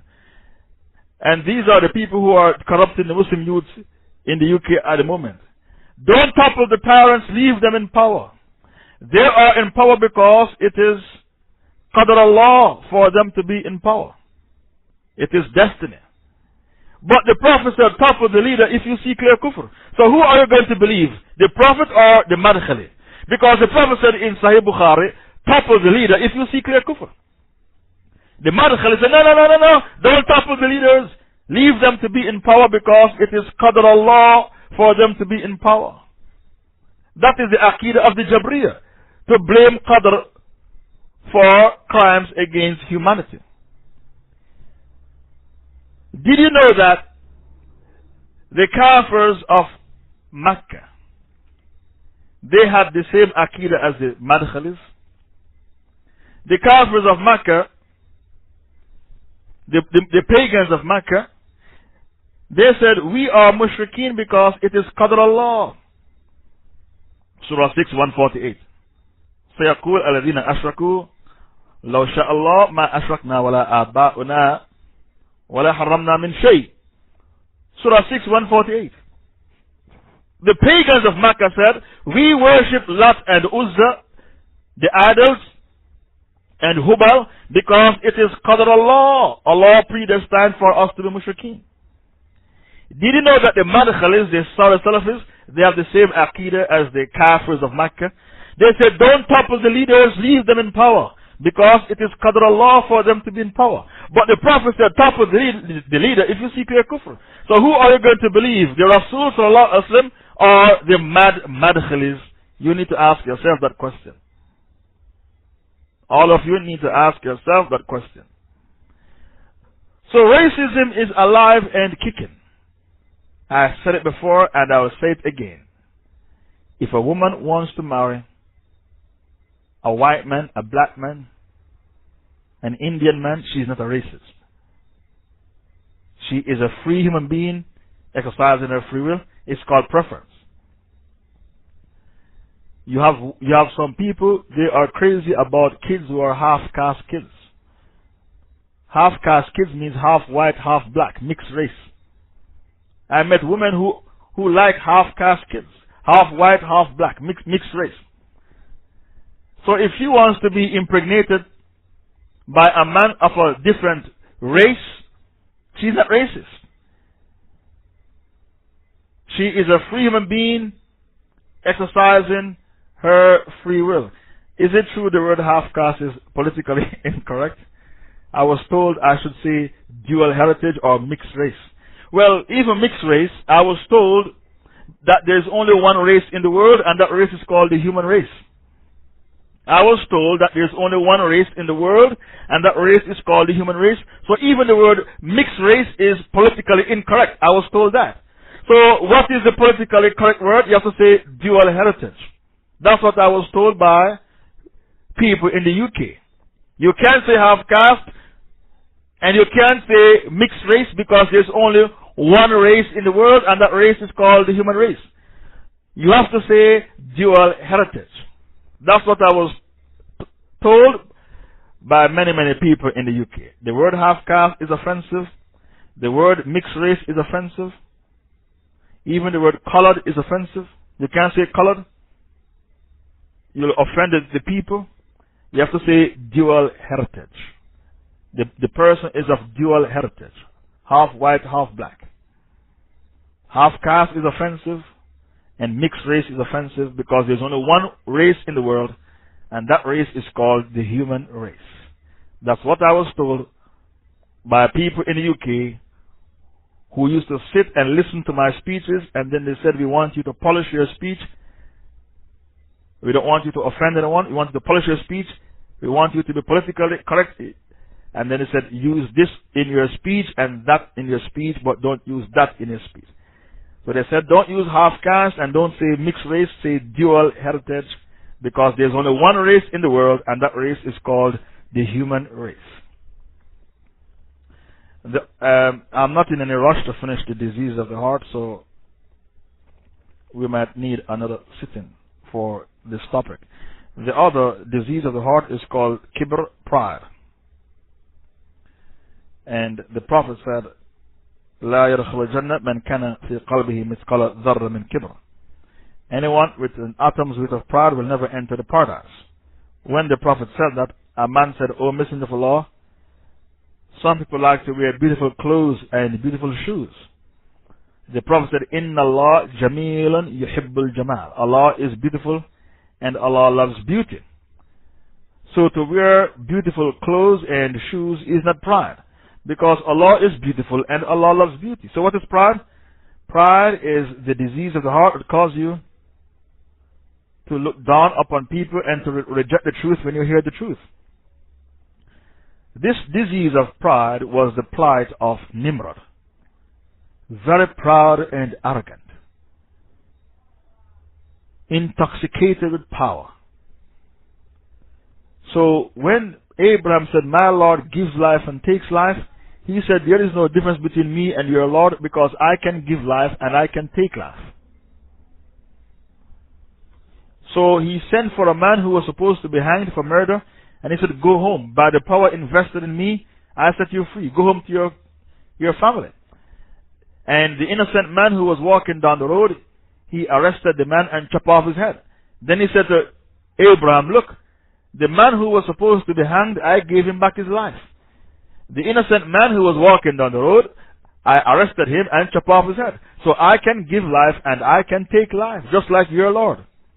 Abraham said to him, my Lord caused the sun to rise from the east and set in the west. I want to see you cause it to rise from the west and set in the east. Allah said, فَبُهِتَ الَّذِي كَفَرَ. The kafir was defeated in the debate. فَبُهِتَ الَّذِي كَفَرَ. The kafir was defeated in the debate. Now, this person was filled with pride, Nimrod. The same kafir who dumped Prophet Abraham in the fire. Now, this person who was filled with pride, do you know what happened to him? Allah humiliated him. A mosquito went inside his nose, and the mosquito starts to bite him. And he suffered excruciating pain. The only time the mosquito would stop biting him was when somebody hit him in his head with a piece of wood, whack him in his head. Now, this one who claimed to have the powers of Allah, he had a God complex. Allah humiliated him by using the most despicable of His creation. The most despicable animal in the world is the mosquito, because it sucks your blood and then it gives you a disease at the same time. The most despicable creation of Allah is a mosquito. It sucks your blood and it gives you a disease called malaria simultaneously at the same time. Even when Allah used the example of a mosquito, the Arabs said, why did Allah use such a despicable animal for an example? Why couldn't Allah use another animal? The mosquito is the most despicable of Allah's creation. Yet Allah used the mosquito to bring Nimrod to his knees. Look at you. You think you have my power. You give life and take life like I do. You are filled with pride, conceitedness, arrogance. You are power hungry. But look, watch this space. Look what's going to happen to you. Allah sent a mosquito up his nose. The mosquito continues to bite him, and he suffered excruciating pain. What did he suffer? Excruciating pain. The only time the mosquito would stop biting him is when somebody whack him in his head with a piece of wood. Hit him in his head with a piece of wood. So Nimrod died with somebody whacking him in his head. Look how Allah Ta'ala disgraced this person. Man is so filled with pride, he calls himself a superpower. Really. Hurricane Katrina proves that Allah is the only superpower. The disaster called Hurricane Katrina, it proves that Allah is the one and only superpower. The word superpower is shirk. So you are committing shirk every day without realizing it, because all of you use the word superpower in your conversation. So you are committing shirk every day without realizing. The word superpower is shirk. And because of that, every Muslim, what do they say? La hawla wa la quwwata illa billah. There is no power nor strength except from Allah. Why do we say that? Because the word superpower is shirk. If you want to use the word superpower, you have to say so-called superpower. That's what you have to say. A so-called superpower. A person calls himself a superpower because he has the disease of pride in his heart. The Persians thought they were a superpower. Where are they now? They are in the dustbin of history. The Byzantine Empire, which is the Roman Empire had two parts, the eastern part and the western part. They entertained the idea that they were a superpower. Where are they now? They are in the dustbin of history. The USSR, Russia, they call themselves a superpower. Where are they now? They are confined to the dustbin of history. Why? Because Allah told you in Surah 7, verse 34, وَلِكُلِّ أُمَّةٍ أَجَلٍ. For every ummah, for every nation, we appoint a fixed term by which it shall crumble, perish, and die. فَإِذَا جَاءَ أَجْلُهُمْ. When the time comes for that so-called superpower to crumble, لَا يَسْتَأْخِرُونَ السَّاعَةَ. You can't delay it for an hour, وَلَا يَسْتَقْدِمُونَ, and you can't bring it forward.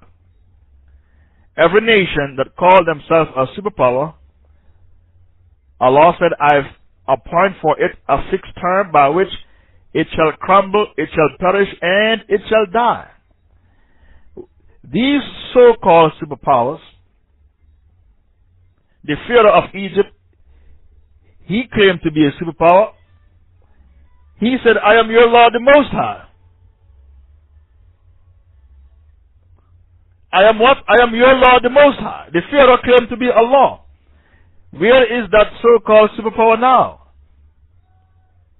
It's in the dustbin of history. The last Pharaoh of Egypt was Cleopatra. Cleopatra was the last Pharaoh of Egypt.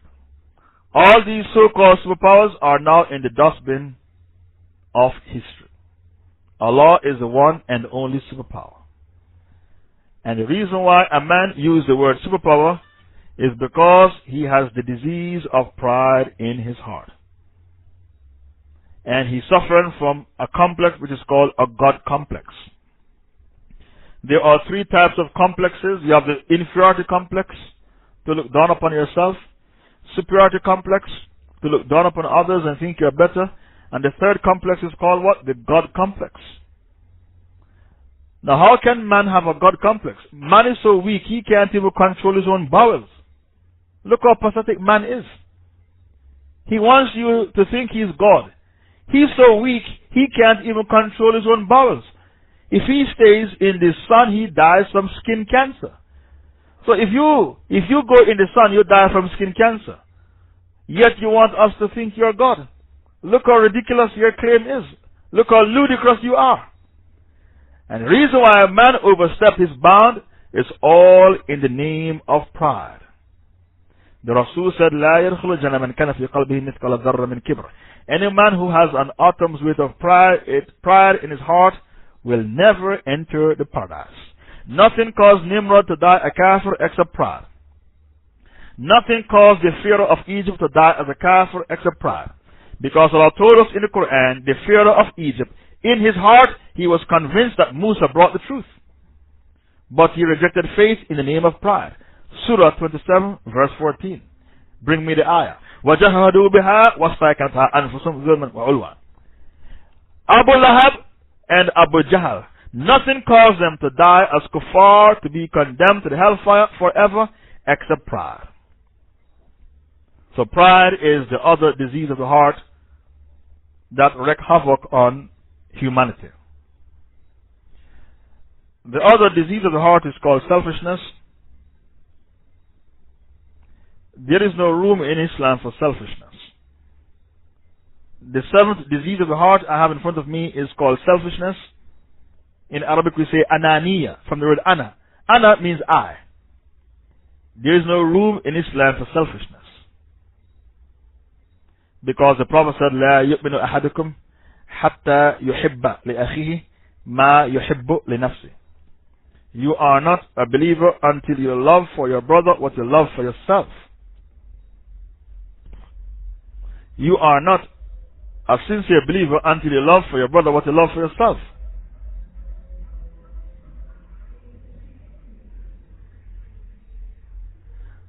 Also, Allah said in Surah Tawbah, verse 71, وَالْمُؤْمِنُونَ وَالْمُؤْمِنَاتِ بَعْدُهُمْ أَوْلِيَاءُ بَعْدٍ. The believing men and the believing women are friends of each other, protectors of each other, allies of each other, supporters of each other. Tawbah 71. وَالْمُؤْمِنُونَ وَالْمُؤْمِنَاتِ بَعْدُهُمْ أَوْلِيَاءُ بَعْدٍ. They believe in men and women. They are what? Friends of each other, protectors of each other, supporters of each other. They don't take sides with kuffar against each other. They are like a solid structure. They practice al-wala wal-bara. They will never gang up with the crusaders against each other, like what the Pakistanis did and the House of Saud in Saudi Arabia, taking sides with Bush with a war against Islam, killing Muslims in Iraq and Afghanistan. The believers, men and women, they are helpers of each other, friends of each other, supporters of each other, protectors of each other. Tawbah 71. وَالْمُؤْمِنُونَ وَالْمُؤْمِنَاتِ بَعْدُهُمْ أَوْلِيَاءُ بَعْدٍ. They enjoin the right and they forbid the wrong. On the right and they forbid the wrong. West, they will say, God help the man who help himself. It's a very, very selfish culture in the West. God help the man who help himself. In Islam, we say, Wallahu fi aun al-abd ma kan al-abd fi aun akhi. Allah will help you if you help your Muslim brother. What do we say in Islam? Allah will help you if you help your Muslim brother. In the West, they say, God help the man who help himself. And they will never help you. I'm saying, in the West, they say, God help the man who help himself. We say, Allah will help you if you help your Muslim brother. Wallahu fi aun al-abd ma kan al-abd fi aun akhi. Allah will help you if you help your Muslim brother. But that's not the creed they have in the West. In the West, they say, God help the man who help himself. Now, there is some truth to what the kuffar say, God help the man who help himself. There is some truth to that statement. Because there's an ayah that says, Allah will never change your condition until you change yourself. So there is some truth to what they're saying. But they take it to the extreme in which they don't help each other.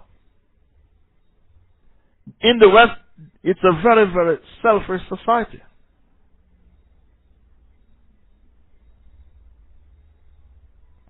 There's an ayah. You want the ayah?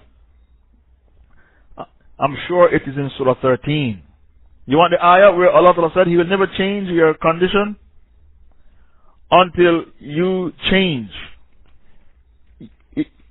Allah Ta'ala will never change your condition until you change. Surah 13 verse 11. Surah 13 verse 11. Inna Allah la yughir ma biqum hatta yughir ma bi anfusihim. If you are in a pathetic state, Allah will never help you until you help yourself. You have to change. If you are on drugs, you have to give up drugs. Who's going to help you? Allah will never change your condition until you change. So in the West, when they say, God help the man who help himself, there is some truth to what they are saying. There is some truth to what they are saying, because there is an ayah to that effect. Allah will never change your condition until you yourself change. Allah will help you if you decide to help yourself. Also, there's another ayah to support that claim. Surah 53 verse 39.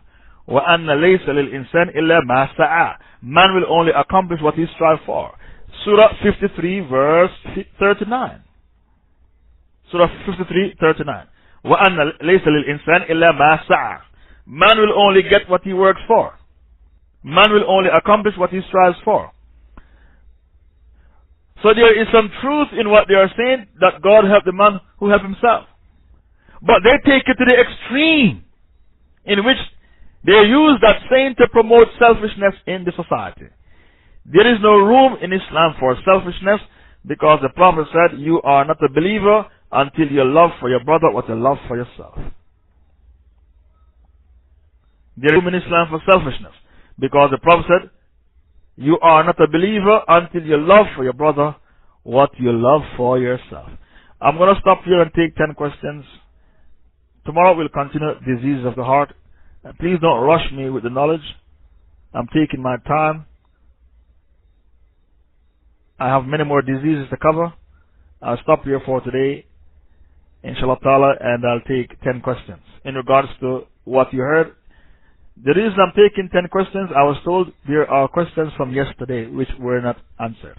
First question, is a Muslim allowed to look into marital prospects at the same time? Whichever one works out, he would go for it while having another one as backup. And this, I was told by my sheikhs, it's not good to be checking out two sisters at the same time. You should check out one at a time, and if one lets you down, then you go to another one. I was told by my sheikhs, you cannot check out two sisters at the same time. You should do one at a time, and if one lets you down, then you go to the other one. Because what if the two sisters say, yes, I want to marry you, and you only have money to marry one wife? What are you going to do? The two sisters accept your proposal. Or you're checking out three sisters, and all three said, yes, I want to marry you. Within a month, I want to marry. And you only have money to look after one wife, but three accept your proposal. What are you going to do? I was told on Facebook, a man had 15 fiancés. A man in the UK, he had 15 fiancés on Facebook. And when he was asked why 15, he said, I don't want to put all my eggs in one basket. I don't want to put all my eggs in one basket. 15 fiancés on Facebook. A man from the UK claiming, I don't want to put all my eggs in one basket. My sheikh said you should check out one sister at a time, and if one lets you down, then you check out the other. But you shouldn't check out two sisters at the same time. Unless the sisters agree for polygamy. Then you can check out two sisters. If the two women come to an agreement that they will accept polygamy with you, then you can check out two at the same time and negotiate with two at the same time. It is not haram to check out two sisters at the same time, but it is makruh. Because you're going to hurt the feelings of one sister. If both accept your proposal, you're going to have to let down one of them and hurt the feelings of one of them. I'm taking 9 more questions. Bring them forward. Sheikh, what should I do if somebody praises me apart from saying Alhamdulillah, and I'm allowed to tell people not to praise me? Jazakallah khair. There's a hadith that says you should praise your brother behind his back, not into his face, because it might cause him to have pride. Then at the same time, the Rasul sallallahu alaihi wasallam used to highlight the good qualities that he saw in his Sahabas. Every prophet has a disciple. The disciple of my ummah is Zubair ibn Awam. If there should be a prophet after me, it would be Omar. If I should take unto myself a friend, it would have been Abu Bakr. He said to Ali, you are to me the way Harun was to Musa, except that there is no prophet after me, found in Tirmidhi. So I can bring you many hadiths in which the prophet praised. He said the trustee of my ummah is Abu Ubaidah ibn al-Jarrah. Why there is a chapter in Bukhari called Fada'il Sahaba, the merits of the Sahaba? Because the prophet used to speak good about his Sahabas. Fada'il al-Sahaba, the merits of the Sahaba. Why Bukhari put aside a separate chapter, a bab, for that? Because the prophet used to speak good about his Sahabas, to encourage them into doing pious deeds. So if the person who is praising you, his intention is to encourage you to do pious deeds, he did not do anything wrong. But if he's praising you because he's trying to ingratiate himself, then it is wrong what he's doing. Do you know what is the meaning of the word to ingratiate yourself? To ingratiate yourself is to sweet talk a person, for the person to love you, and then you use the person for material gains. Ingratiate yourself. To make a person love you, and when the person loves you, you use the person for material gains. So some people will praise you because they are trying to ingratiate themselves. What is to ingratiate? To make a person love you, to become close to a person, to make the person love you, and then you use the person for material gains. Ingratiate themselves. To make a person love you, you say, you butter up the person. You sweet talk the person, you chat up the person, you butter up the person, you make the person love you, and then you use the person for some material gains. The proper word for that in the English language is to ingratiate yourself up the person. That's what they say in America. In America, they say you butter up the person. You make the person love you. And when the person loves you, you use the person for some material gain, for some worldly gain. The word for that is to ingratiate yourself. The man who is praising you or the woman who is praising you, be careful, because maybe they are trying to ingratiate themselves with you. Maybe you have something that they want. So they are trying to butter you up to get some material gains from you. So be careful of that. Abu Musa reported that the Prophet heard a man praise another man and he was using exaggeration in his praise of him. The Prophet said, "You have destroyed or broken the man's back." Yes, this is the hadith that I was referring to. The Prophet didn't like you praising people in front of them. And when a person exaggerates in praising you, they go beyond the limit in praising you, it is always because of ulterior motive. He's trying to ingratiate himself because he wants you to love him. He wants you to fall in love with him. And when you love him, he can benefit from you materially, financially. He can benefit from you in regards to some worldly gain. So be careful of people who like to praise others and they exaggerate with their praise. The pagan Arabs used to have poets who used to sing praises about them. And when the poets sing praises about them, the poets charge money. The poets, they charge money. That's why when they held a meeting with the Kafirs of Mecca and they said, "What should we say about Muhammad? He's a poet." They said, "No, we can't say he's a poet. A poet doesn't practice what he preaches. Muhammad is a walking Quran." People won't accept that. You think poets practice what they preach? There's a song called Grenade. The man said, "I will catch a grenade for love. I will jump in front of the train for love." You believe that? You believe what the man is saying in Grenade? "I will catch a grenade for love and I'll jump in front of the train for love." You believe he'll do that? So poets don't practice what they preach. They make up songs and poetry for money. Muhammad was the walking Quran. He practiced what he preached. So how can you tell the people Muhammad was a poet? That doesn't make sense. The people of Mecca said that doesn't make sense. A poet doesn't practice what he preached. Muhammad is a walking Quran. Nobody will believe what he's reciting is poetry. That accusation is not believable, is not plausible, it doesn't make sense. Assalamu alaikum. Islamically, what exactly is the heart? Is it the physical organ or on its own, or is it mixed with the brain and the soul? This question is very important. The heart is not the organ on its own, it's mixed with the brain and the soul.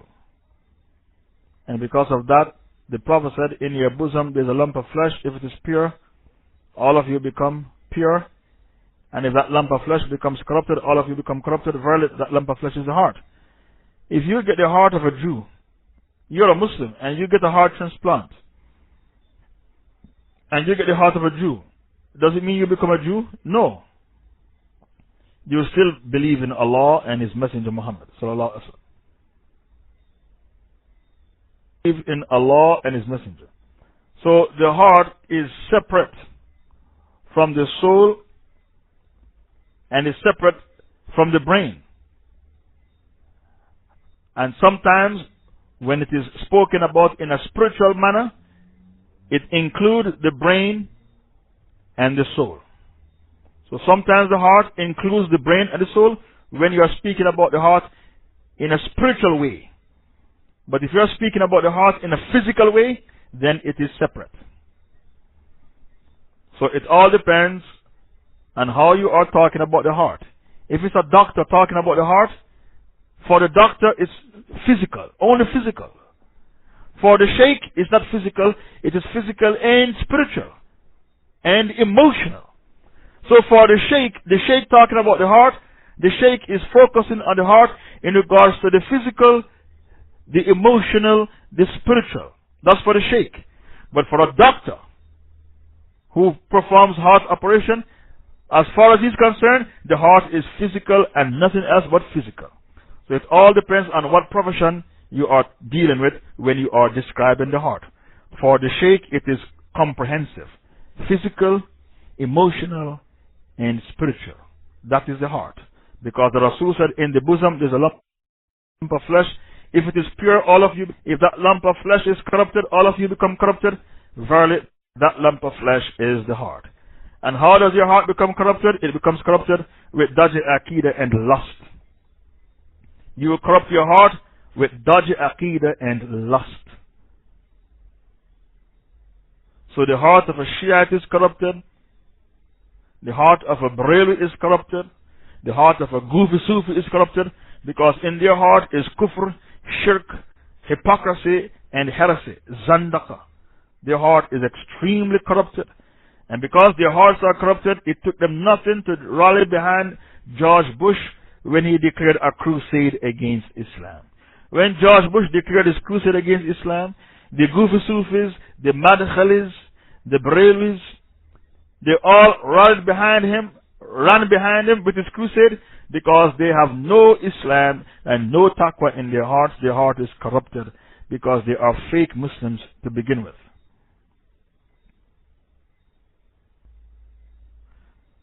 My parents are not Muslim and they celebrate New Year's. They want me to buy them a lamb with their money. Am I allowed to buy it for them, or should I tell them to buy it themselves? To celebrate New Year's is not shirk. To celebrate Christmas is shirk.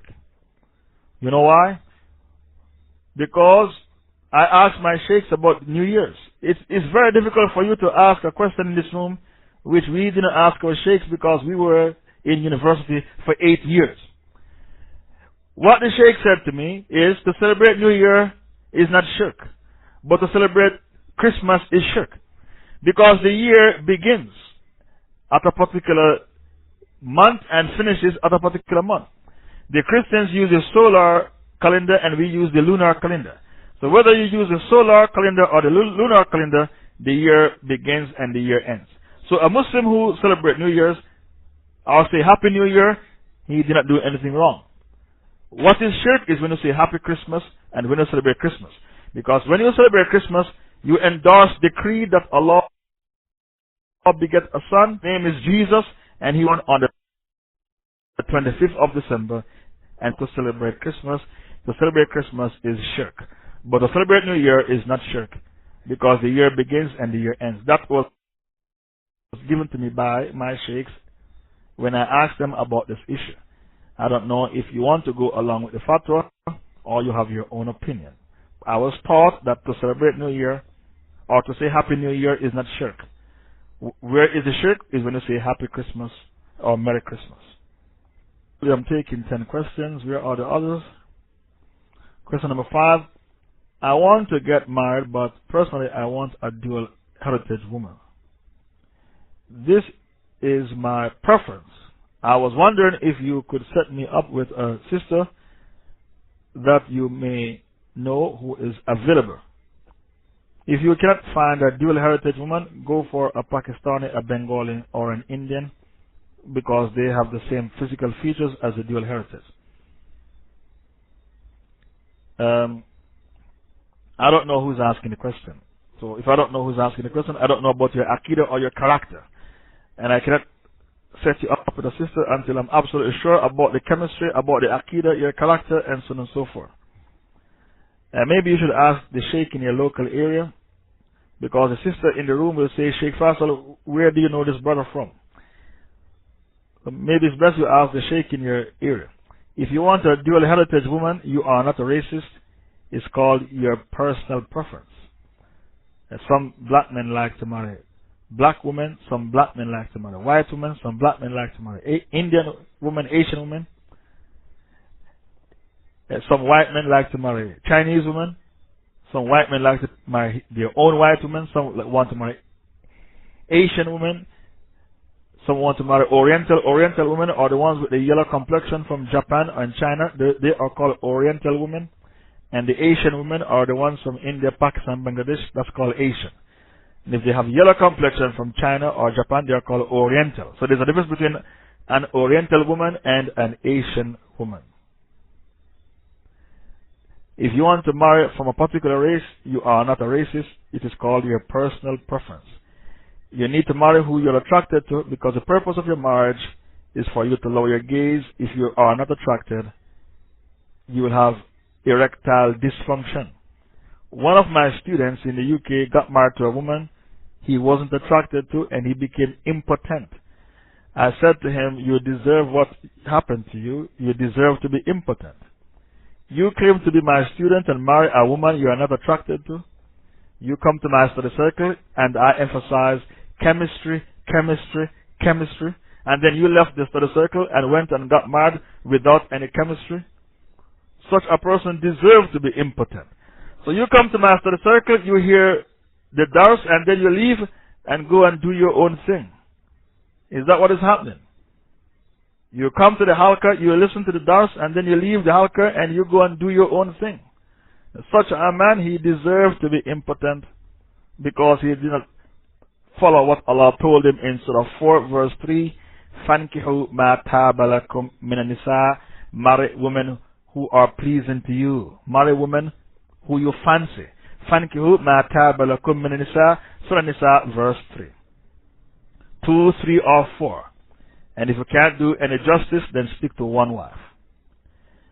Okay, I'm taking 5 more questions. I'm taking 10 questions. Didn't help the Libyans. What do you think would have happened? If NATO didn't help the Libyans, Gaddafi would have killed more of his people. Gaddafi would have killed many more of his people if NATO didn't help the Libyans. We are yet to see what is the aim and objective of NATO.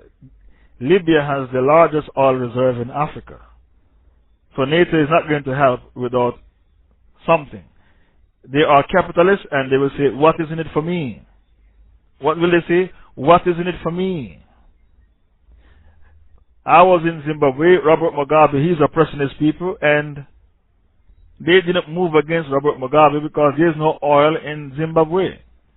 So NATO will help if they say, what is in it for me? And if they smell oil and they smell petrodollars, then they will move in. Bashar al-Assad is worse than Gaddafi. Bashar al-Assad is worse than Gaddafi. Let's see if NATO help the Syrians, because Bashar al-Assad is killing 500 Syrians a day. He's worse than Gaddafi. His soldiers will hold a gun at you and you have to say, La ilaha Bashar al-Assad. There is no God except Bashar al-Assad.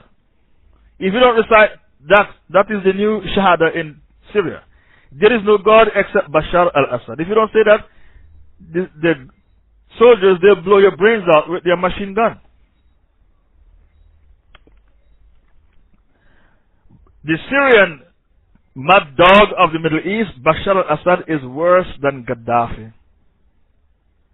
Gaddafi's oppression is a walk in the park in comparison to Bashar al-Assad.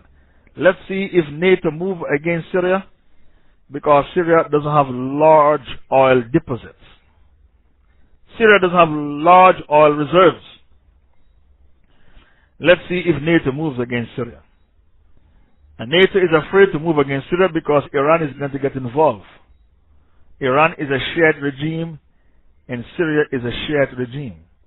So the whole region is going to explode because Iran is going to get involved. And then Lebanon is going to get involved. So if they move against Syria, they have to fight Iran and Hezbollah. So Syria has allies, and then the Chinese and the Russians are going to supply weapons to Syria. So to move against Syria is not simple. Gaddafi was isolated. He was a loner with no allies. Syria is different. That's a different ballgame. So before they move against Syria, they have to weigh up the pros and the cons to see who are his allies. And Iran, we don't know what weapons they have because it's a secretive regime. We don't know what weapons Iran has. It's a secretive regime. The last time Hezbollah fought Israel, they blew up an Israeli ship in the sea. And Israel said, we did not know they had that weapon in their arsenal. That war took place long ago, something like 4 or 5 years ago. So they have much more weapons now. So to move against Syria is not as simple as like moving against Gaddafi, because Bashar al-Assad has allies. He has Hezbollah and Iran to back him up, and that war will take a lot of lives. That's why they are hesitant to move against Syria. It's not as simple like moving against Gaddafi. Gaddafi was isolated. Gaddafi was a madman who was isolated. And Syria is not isolated. Even China and Russia vetoed the notion. They vetoed a motion to move against him in the UN. Okay, I'm taking more questions. I'm taking 10 questions. How many have you put forward? If superpower without intentionally meaning that indeed they are superpower. But it's just habit of the tongue. Does that get sin or it? Not sin is shirk to say superpower. You have to say so-called superpower. You know, when you live in the West, you commit shirk without realizing it. Because in the West, people don't pay attention to Aqidah. The word superpower is shirk. Allah is the only superpower, and because of that we say, La hawla wa la quwwata illa billah. There is no power or strength except from Allah, because Allah is the only superpower. Allah is Al-Aziz, the mighty, Al-Qadir, the all-powerful. So when you live in the West, you use expressions like superpower, which is shirk, kufr and shirk without even realizing it. You have to say so-called superpower. You can't say superpower by itself. That expression is shirk, because Allah is the one and only superpower. A man called Superman. What happened to Superman? Didn't Allah make an example out of him? He dropped off his horse and broke his back. The man who they called a Superman. What happened to Superman? He dropped off his horse and broke his back, and he was confined to a wheelchair until he died. Allah made an example out of him. Now, Allah always make example out of men who set themselves up as a fitna. There was a man called Teddy Pendergrass. He used to have concerts for ladies alone, ladies only concerts. A black man from America. When he sings, his voice was a fitna for the women. They used to take off their knickers and throw it on the stage, their panties, and throw it on the stage. He was a fitna for the women. He had a car crash. His back was broken, and he was confined to a wheelchair for the rest of his life. So Allah Ta'ala made an example out of Teddy Pendergrass. No, he was. And look what Allah did to him. And when his car crashed, what was found in his car? A man who was dressed as a woman. Teddy Pendergrass. A man who was dressed like a woman in his car. And they were doing bad things in the car when the car crashed. He was confined to a wheelchair for the rest of his life. Allah made an example out of him. Subhanallah. Allah made an example out of that man. Having ladies only concerts. And when he sings with his voice, which was fitna for the women, they took off their panties and threw it on the stage. He had a gruesome, a brutal car crash, a dangerous car crash. he became a cripple. He was confined to a wheelchair for the rest of his life. He was no longer a fitna for a woman, because when a man is in a wheelchair, he can't be fitna for women anymore. Once you are in a wheelchair, you are no longer a fitna for women anymore. Allah made an example out of Superman. He was confined to a wheelchair. And Allah made an example out of Teddy Pendergrass. He was also confined to a wheelchair. So Allah Ta'ala is Al-Muntakim, the one who is swift, severe and decisive in taking revenge. So when you are a fitna, Allah Ta'ala make an example out of you. And women in Saudi drive, whereas the other women in the Gulf drive. Found the link, transgender person during car accident. They were doing bad things in the car when the car crashed. A'udhu Billah. Allah made an example out of him. Why can't women in Saudi drive, whereas the other women in the Gulf drive? Rasulullah sallallahu alaihi wasallam used to let the Sahabiyya ride camels, and said the women of Quraysh were the best of women because they were good to their husbands and rode camels. Okay, the hadith you quoted is a Sahih hadith. There is no doubt the hadith is Sahih. When they don't allow women to drive, that is the personal ijtihad of the scholars based upon the strict Saudi culture. But I think the law has changed that they can drive now. Didn't they change the law recently? If I'm not mistaken, they changed the law that women can drive. Never mind. It is a personal ijtihad of the scholars. It's not an Islamic ijtihad. That's just ijtihad based upon culture of the Saudi society. It's not an Islamic ijtihad. If a woman drives, she did not do anything wrong. If a woman should drive,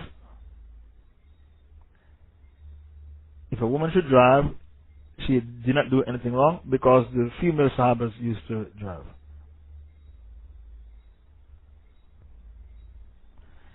It's not illegal in Saudi Arabia. Somebody PM me. It's not illegal in Saudi Arabia, but the police stopped them and said, don't drive again. I was told King Abdallah changed the law and made it legal for them to drive. Prince Talal, his wife, who is a princess, said, I will be the first woman to drive in Saudi Arabia. Bring me the link where the prince said his wife will be the first woman to drive in Saudi Arabia. It's no longer illegal. I'm sure they make it legal now, but the police keeps harassing them and stopping them. That is the personal ijtihad of the scholars. Is not an Islamic ijtihad based upon the Saudi culture. Did you find the link about Prince Talal's wife? Saudi Arabia has no written ban on women driving. Is that your findings? It's the scholars who said they shouldn't drive, but there's no hard and fast rule to say they cannot drive, because the king said you have to get used to it that women will drive one day. The king said you have to get used to it that women will drive. I heard the atheist Europeans started celebrating New Year's because they used to. Prince's wife drives in Saudi Arabia. Okay, you found the link. Yes, the wife said she's not going to obey the law. The wife of the prince said she's not going to obey any law not to drive. She's going to drive. Now this prince is very powerful, so to lock up his wife will create fitna. He's one of the richest princes in the country. So to arrest his wife would create fitna. I heard the atheist Europeans started celebrating New Year's because they used to look at it as another year of a battle won against nature in living another year, because they don't believe in Allah and that He has decreed when we die. Is that shirk? This person who asked the question, if what you are saying to me is the case, then it is shirk. That they won a battle against Allah, against nature. If that's the aim and objective in celebrating New Year, then it is shirk. But if that's not your intention, then it is not shirk. whether you begin the year with the lunar calendar or the solar calendar, Allah is the controller of time. Allah is time. Allah said, I am time. So whether it is the lunar calendar or the solar calendar, both times belong to Allah. So to say Happy New Year is not shirk. But the person who asked this question, question number 9, if what you are saying to me is the truth, that the Europeans who are atheists, they celebrate New Year because they see it that they won a battle against nature in living under the year because they do not believe in Allah. If that is their intention in celebrating it, then it is shirk.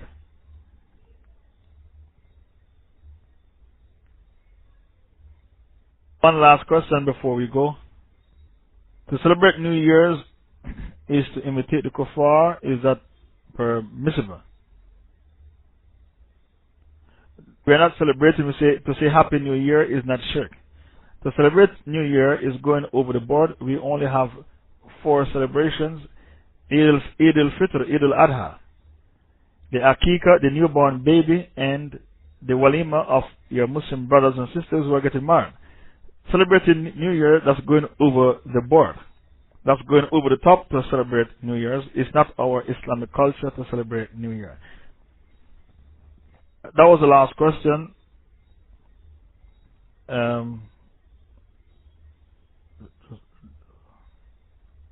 Class on Saturday, yes. Why should we stop class? Class is on Saturday. New Year Eve doesn't mean anything to me. We're having class on Saturday. New Year Eve doesn't mean anything to me. So we're having class on Saturday. That day, New Year's Eve, it's just another day. It's business as usual. It doesn't mean anything to me. Even New Year itself doesn't mean anything to me. سبحانك اللهم وبحمدك نشهد أن لا إله إلا أنت نستغفرك ونتوب إليك. الحمد لله رب العالمين والصلاة والسلام على إمام الأنبياء والمرسلين سيدنا محمد وعلى آله وصحبه أجمعين. اللهم أرنا الحق حقا وارزقنا اتباعه وأرنا الباطل باطلا وارزقنا اجتنابه. Beloved brothers and sisters in Islam, Assalamu alaikum wa rahmatullahi wa barakatuh. Welcome back to this, another of our sittings. We shall be continuing with the topic, diseases of the heart.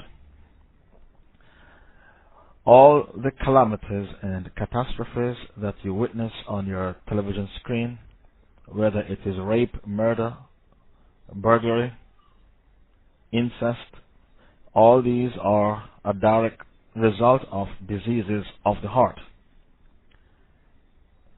Disease of the heart should not be underestimated, because the Rasul said, Ala wa inna fil jasad mudgha, in your bosom there is a lump of flesh. If it is pure, all of you become pure. And if that lump of flesh is corrupted, all of you become corrupted. Verily, that lump of flesh is the heart. And Allah said, these diseases of the heart, they are a weakness. So because they are a burden, Allah said, Alam nashrah laka sadrak wa wada'na anka wizrak alladhi anqadha dhahrak wa rafa'na laka dhikrak. Didn't we split your bosom open, O Muhammad, and took out your heart and washed it with the water of Zamzam, and we put inside of your heart 2 things, Iman and Hikmah. Surah 94. This is Surah 94. Surah 94.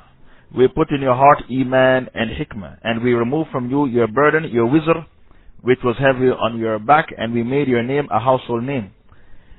So the disease of the heart is called a wizr. The reason why it's a wizr, or they are a wizr, is because they make your character very, very ugly. Why do you think some people, they are divorced?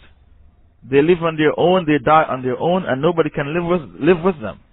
They are greedy, they are selfish, conceited, hypocritical. They have so many diseases of the heart, it becomes impossible for them to maintain a relationship. Nobody can live with them. They live on their own and they die on their own. Because the disease of the heart, it causes you to become a very, very ugly person. Spiritually ugly. You might be physically beautiful, But spiritually, you're very, very ugly. And the real beauty is the inner beauty. I know men, we go crazy for the physical beauty. If I say to a brother, I found a wife for you, the first thing is, have you got a picture? Have you got a picture? Send me her picture. All the brothers, that's the first question they ask me, have you got her picture? Send me her picture. People go crazy for the physical beauty. And they forget about this spiritual beauty. The Prophet used to pay attention to the spiritual beauty. That's why he kept talking about Khadija. Khadija. Aisha became jealous and said, why do you talk about this old woman? She had wrinkles in her face, some of her teeth dropped out. Allah has replaced her with a young, beautiful girl like me, and you're talking about Khadija? The Prophet said, oh, Aisha, she believed in me when everybody else rejected me. You know, in this life, if you want to be successful as a man, you need a Khadija. Every successful man needs a Khadija. If you don't have your Khadija, you have to go look for your Khadija. She supported me when everybody else withheld their support. She stood by me in prosperity and in adversity. What the Prophet was explaining to Aisha is, you are young and pretty, but what about the spiritual beauty? The real beauty is the spiritual beauty. The reason why people go crazy for the physical beauty is because we are we were brainwashed by a kafir society, by kufrdom. We have been brainwashed by Dar Harb. If you go to a hotel, the Hilton, Holiday Inn, some posh hotel, you'll never see an ugly receptionist. Impossible. If you watch the news, CNN, BBC, you'll never see an ugly woman reading the news, because an ugly woman would bring the TV station into disrepute. When I was in South Africa, many of my friends were doctors. When you go to their office, they employ a very pretty hijabi. They employ hijabi women, yes, because these doctors were on their deen. But they always employ a pretty hijabi at the front desk as they employ ugly receptionists. So people have become a product of this society. You're allowed to become a product of the society. And you watch the catwalk, you suffer anorexia. When you see these women on the catwalk, you could see the bone in their neck. A'udhu billah. These women on the catwalk, you can see the bones in their neck. Because the white man thinks a pretty woman is the woman who is skinny, anorexia. To think like that, it means you are sick in your brain. To think only anorexia women are pretty. That's the European mentality. So when they display women on the catwalk, you can see the bones in their neck. Because that is the white concept of beauty, anorexia. So these women are being abused. When they eat the food, they vomit out the food again to remain skinny. How can you be a woman who is 6 feet tall and you are only 8 stones? You're approximately 110 pounds and you're 6 feet. You are not a woman, you are a clothes hanger. You are nothing but a clothes hanger, you are not a woman. Anorexia in itself is a mental disease. Don't marry these women who are anorexic. Don't marry them, they are not marriage material. Because anorexia is a mental disease. For you to suffer from anorexia, already we know that you are a mental wreck. And these women, they die from heart attack a lot. You have a wife who is anorexia, she died from heart attack. The cops are going to arrest you and say you kill your wife. You are a kinky man and she died in a sex game with you. They're going to accuse you. Stay away from these women. They die from heart attack at young ages.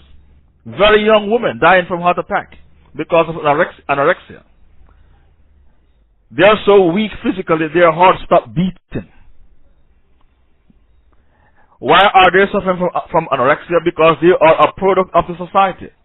They watch us and become brainwashed by the TV. Okay, anorexia is a mental disease. Yes, it is a mental disease. Anorexia is a mental disease. It's better for you to marry a woman who is fat than to marry a woman who is anorexic. Because at least the fat woman has a high libido. Every man's dream. So you're better off with a fat woman than a woman who is anorexic. Because it is a mental disease. She is skinny and she thinks she's fat. And it is from the shaitan waswasa. Allah said, Alladhi yuwaswisu fi sudurin nas min al-jinnati wan nas. The shaitan used waswasa. His whispers to make you think that you are fat even when you are skinny. A'udhu billah. A'udhu billah. Alladhi yuwaswisu fi sudurin nas min al-jinnati wan nas.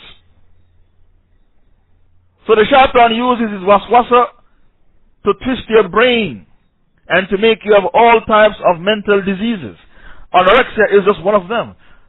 There are so many mental diseases out there, we need to put aside a separate sitting to discuss these mental diseases in details. The Prader-Willi syndrome is another mental disease. The Prader-Willi syndrome, that's another mental disease. Even when your belly is full, you think you're starving. And you eat and eat and eat until you become morbidly obese. Prader-Willi syndrome. These women who are anorexic, they die from heart attack. Their bodies are so weak, their hearts stop beating. You marry this woman and she died in your home, the cops will say you killed your wife. You're kinky. And she died during a sex game. These kafirs, don't you know how they think? You are guilty until you prove your innocence. That's what they think. You are guilty until you prove your innocence. Because these kuffar, they are khawarij. Didn't you know kafirs are khawarij? Didn't you know that in the kafir prisons, it is full of people for very small crimes. They are very punitive. The kuffar, they punish you for small crimes. Yes, the Prader-Willi syndrome. Your belly is full and you think you're starving. The Prader-Willi syndrome is another mental disease. It's the opposite of anorexia. There are so many mental diseases out there, we need to put aside a separate sitting to discuss all these mental diseases. ADHD, attention deficit hyperactive disorder. That's another mental disease. Didn't you know some people, when they are leaving their home, they turn back to see if the stove is switched off? They may turn back 3-4 they turn back 3-4 times to see if the stove is switched off. Because they are good on holiday, they want to make sure everything is fine. They suffer from nervousness and apprehension. There are so many mental diseases out there, brothers and sisters, we need to put aside a separate sitting. And the shaitan is behind all these mental diseases. Like Allah said, Alladhi yuwaswisu fi sudurin nas min al-jinnati wan nas. The shaitan whispers in the hearts of men. And he whispers in the hearts of the jinn as well. So all these mental diseases that are out there, these are the evil handiworks of the shaitan. Schizophrenia. A man hearing voices. How can I live with a schizophrenic? Ahmad ibn Hanbal said it is haram to live with a mad person. You can't accept the proposal of a mad person. He is hearing voices. What if one day you are sleeping and the voice tells him to boil a pot of water and pour it in your face while you are sleeping? He hears voices. How can you live with a person like that? Schizophrenia. According to the Hanbali madhab, it is haram to marry these people, mad people. People who hear voices. Because you don't know what on earth the shaitan is whispering to them. You don't know what the shaitan is whispering to them. So how can you live with them? You are not allowed to accept the proposal of mad people. People who hear voices. The word majnoon is from the word jinn. Majnoon, the Arabic word majnoon means mad. Majnoon taken from the word jinn. What does that mean? You are possessed by a jinn. That's why you are mad. You have a jinn problem. That's why you are mad. And from the word majnoon, from the word jinn, you get majnoon. Why you are majnoon? Because you have a jinn problem.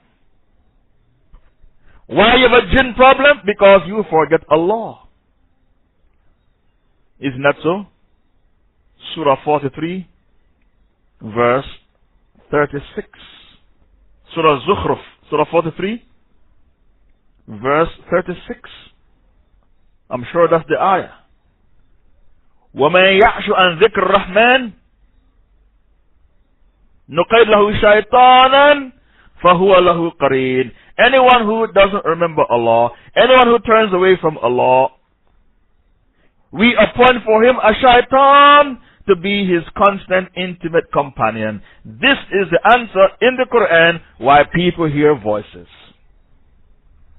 This is the answer given to you by Allah in the Quran why people hear voices. And every mental disease is out there. I can bring an ayah from the Quran to diagnose the mental illness and to tell you why the person is mentally ill. I can bring an ayah from the Quran to tell you why the person is mentally ill, what is his problem. This person who hears voices, the answer is in Surah Zukhruf, verse 36. وَمَن يَعْشُ عَنْ ذِكْرِ الرَّحْمَنِ. Anyone who doesn't remember Ar-Rahman, he doesn't remember Allah, نُقَيِّدْ لَهُ شَيْطَانًا. We appoint for him a shaitan to become his constant, intimate companion. And the shaitan latches onto him like a leech. If the shaitan loves zina, he loves zina. If the shaitan loves crack cocaine, he loves crack cocaine. If the shaitan is a gay, he's a gay. If the shaitan is a lesbian, she becomes a lesbian. Whatever the shaitan is, if the shaitan loves zina, he loves zina. Whatever the shaitan loves, he also loves the same thing. Because the shaitan has now become your constant, intimate companion. Why are you in this predicament? Because you forget Allah.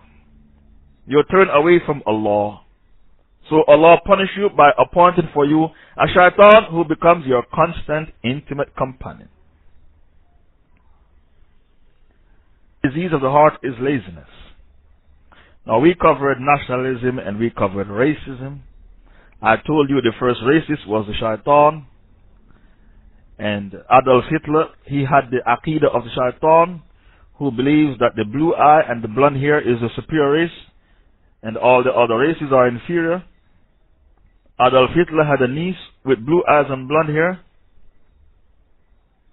The name of his niece was Gilly. That's his niece, Gilly. The niece of Adolf Hitler, Gilly. You can bring the link. Just type in Gilly and you get her. Very beautiful girl, and Adolf Hitler was obsessed with his niece. He put her under house arrest in his flat. She couldn't leave his flat. The flat was in Munich. Why he didn't allow her out? Because he didn't want another man to have her. And she did not return his affection. Because she was religious. She was religious, she didn't return his affection. She fell in love with the driver of Adolf Hitler. So he quickly fired his driver, his chauffeur. He put the poor girl under house arrest because he was obsessed with his niece. Why? Because she had blue eyes and blonde hair. Things that he used to make her do in the flat. Okay, that is the name, Gilly Rabel. Yes, that is the niece of Adolf Hitler. He had such obsession with his niece. He turned his niece into his mistress. Adolf Hitler turned his niece into his mistress. And this poor girl was so frustrated. She died. There are two theories about her death. Adolf Hitler killed her because she fell in love with his chauffeur. Out of jealousy, he killed her. The second theory, she put the gun to her head and killed herself. The bullet came from the gun of Adolf Hitler. So we don't know if Adolf Hitler killed the girl or she killed herself. The historians, they split right down the middle. They can't make up their mind how the girl died. You have to wait for Judgment Day to find out how she died. You have to wait for Judgment Day to find out how she died. And this man was obsessed with his own niece, all in the name of racism. The superior race is the race with blue eyes and blonde hair. Because his niece had blue eyes and blonde hair, he's for himself. She died under mysterious circumstances. The shaitan had the same Aqidah.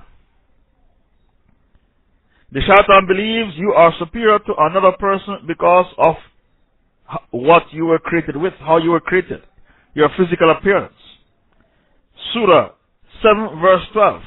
The shaitan said, Ana khairum min. Khalaqtani min nar wa khalaqtahu min tin. I am better than Adam.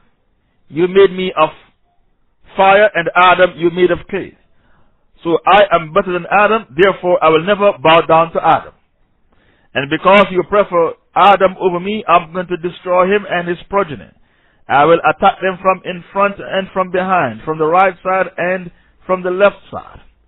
And you'll find that the majority will never be thankful to you. So the shaitan was the first racist, and all the people who believe in the superiority of one skin color over another skin color, that person is a racist. And he follows the deen, the religion of Iblis. We don't believe in the superiority of one skin color over another skin color. We believe in the superiority of one Aqidah over another Aqidah. And what makes you better than a person is your Aqidah. So a Christian is better than a Hindu because the Aqidah of the Christian is better than the Aqidah of the Hindu. And a Muslim is better than a Christian. So if a child is born from a Muslim father and a Christian mother, the Muslim judge will pronounce the child a Muslim. Because the father is Muslim and the mother is Christian, and the child follows the religion of the parent who has a better religion. That is Sharia law. And if a child was born from a Jew and a Hindu, the child is pronounced a Jew, not a Hindu, because Judaism is better than Hinduism. That is Sharia law. So whenever the child is born from a dual ideology, a dual Aqidah, dual religion, the child takes the religion of the parent who follows a better religion. That is Sharia law. And if the child was born from a Buddhist father and a Christian mother, the child is called a Christian because Christianity is better than Buddhism. The other disease of the heart is selfishness, to love yourself, and there's no room in Islam for that. The other disease of the heart is called laziness. Laziness is when you refuse to work and earn your living by begging. You refuse to work. Laziness is disease number 8, and you earn your living by begging. You are not allowed to refuse to work and beg because your honor, your dignity evaporates. And the Rasul said, any man who earns his begging, Judgment Day he written in your face, because in the dunya you earn your living by begging. Why it is haram to beg? Because you destroy your izzah. Your izzah, you're one of the sacred things. You have 6 sacred things: your life, your wealth, your wealth, your life, mal, your wealth, your honor, your akal, the intellect, the lineage, and the 6th is your deen. Now when the 6 sacred things, when you beg, you destroy your izzah. Izzah means honor. So because of that, it is haram to beg. Now if you work for a charity, and the charity sends you out to beg from the rich Muslims to feed starving Muslims, that type of begging is halal because you are begging on behalf of a charity. You are a beggar who is employed by a charity to collect sadaqah from the Muslims. That is permissible. And the person who is employed to collect the sadaqah, he gets a salary from the charity. The charity pays him a salary. So that type of begging is permissible because you are begging for a charity. But for you to be young, healthy and strong and you refuse to work and beg, that is haram. In Saudi Arabia, if they catch you begging, they can lock you up. Did you know that? In Saudi Arabia, if they catch you begging, it's against the law. They can lock you up. They'll tell you there is an office which the state opened up. You have to go to that office and write a letter, deliver the letter to the office and tell them why you need the money, and the office will give you money. But to go to other Muslims, to bang on the doors of Muslims and harassing them and begging them for money, if they catch you doing that in Saudi Arabia, they can lock you up because begging is haram. You are not allowed to go banging on the doors of Muslims and beg. Some people, they come to the masjid on a Friday to beg. Some people use the masjid, the Friday Salatul Jum'ah, to beg. And when you do that, the rich Muslims will not come to the masjid anymore. So the rich Muslims will be deprived of the Jum'ah. The rich Muslims, they need spirituality. They need to hear the khutbah as well. But if you are going to target them for begging, they will stop coming to the masjid and then they will miss out on learning their deen. That's why it is haram to beg. You are going to chase away the rich Muslims from the masjid. Laziness is another disease of the heart, and Allah said, وَأَنَّ لَيْسَ لِلْإِنسَانِ إِلَّا مَا سَعَى. Surah 53 verse 39. A man will only accomplish what he strives for. Surah 53 verse 39. A man will only accomplish what he strives for. And the Rasul said, the strong Muslim is better than in the sight of Allah, and Allah prefers the strong Muslim. Al-Muslim al-Qawi khayr wa hab ila Allah min al-mu'min ad-da'if. The strong believer is better than the weak believer, and Allah prefers the strong believer. This strength is talking about spiritual strength and financial strength and military strength. Economic strength and economic strength and spiritual strength and physical strength. Physical strength, spiritual strength, economic strength. These are the strengths Allah wants you to have. Financial, physical, economical. Allah, the Prophet said that the strong believer is better. Al-Mu'min, Al-Qawi khayr, wa ahab ila Allah min al-Mu'min ad-da'if. The strong believer is better, and Allah prefers him over the weak believer. Although there is good in each. So even the weak person, the weak believer, he has some good in him. You can't write him off. He has some good left in him. Allah, the Prophet said, even though there is good in both of them. Man might not have any money to buy weapons for the Mujahideen, but he can go to the battlefield and fight. So even though he's weak in one section, he's strong in another section.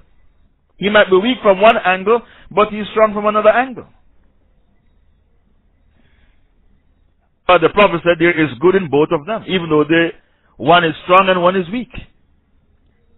The other disease of the heart is called greed. The Prophet said, if you give Bani Adam a mountain of gold, he will wish for a second mountain of gold, because nothing satisfies the stomach of Bani Adam except the dust of his grave. Can you imagine, in some countries people are dying from obesity and others are dying from starvation? Because in this world there is enough to satisfy everyone's need, but not enough to satisfy everyone's greed. Did you know that the richest man in the world is 71 years old, Carlos Slim, and he has 90 billion in his bank account. The hadith says, if the son of Adam had a mountain of gold, he would ask for another, and nothing will fill him up in terms of desire wealth except the dust of his grave. That is it. If you give Bani Adam a mountain of gold, he wants a second mountain of gold, because nothing satisfies him except the dust of his grave. That's how Bani Adam loves wealth. Allah said, وَتُحِبُّونَ الْمَالَ حُبًّا جَمًّا. You are violent in your love of wealth. وَتُحِبُّونَ الْمَالَ حُبًّا جَمًّا. In your love of wealth. You are violent in your love of wealth. There is no limit to your desire for wealth. Surah 89 verse 20. وَتُحِبُّونَ الْمَالَ حُبًّا جَمًّا. Surah 89 verse 20. So greed is a disease of the heart, and Allah Ta'ala said, وَالْعَادِيَاتِ دَبْحًا. I swear by the horses that run with their panting breath.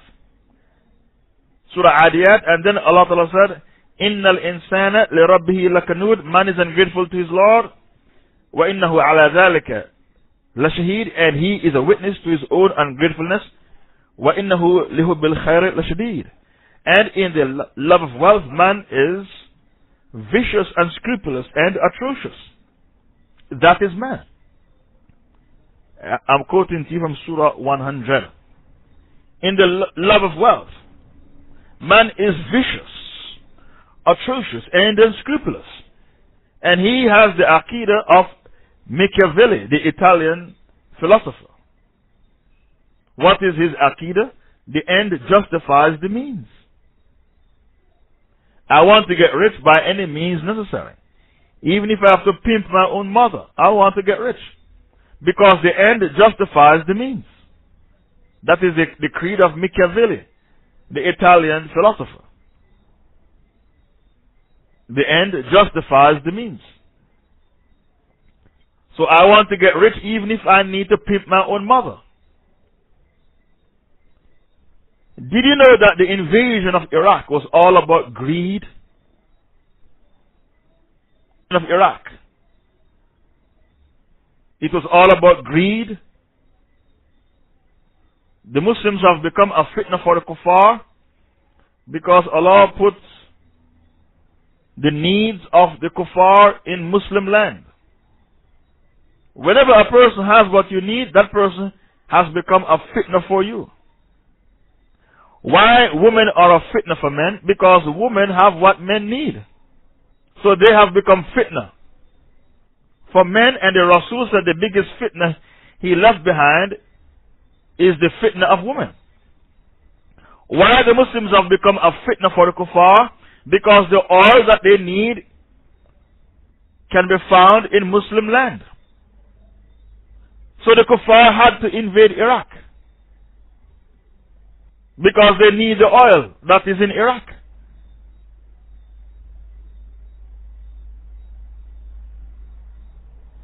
So whenever a person has what you need, that person has become a big fitna for you. The invasion of Iraq had nothing to do with weapons of mass destruction. It's all about greed, greed, greed. It's all about stealing Muslim oil. When I go on Google, all I can see is the kuffar rape the American soldiers, raping hijabi women in Iraq. The link yesterday, I had no apologies about it.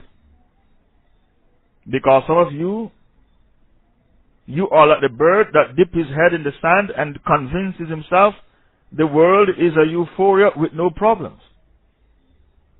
When you go on Google, what you see is kuffar soldiers raping Muslim girls in Iraq. We brought the link here, and I have no apologies about it. To apologize about bringing the link, even though it's gruesome viewing. Because some of you are like the bird, the ostrich who dips his head in the sand. Facebook removed it. Why didn't you save it when you brought it yesterday? If you know that it will be removed. Why didn't you save it on the file? You dip your head in the sand and you pretend the world around you is a utopia and a euphoria.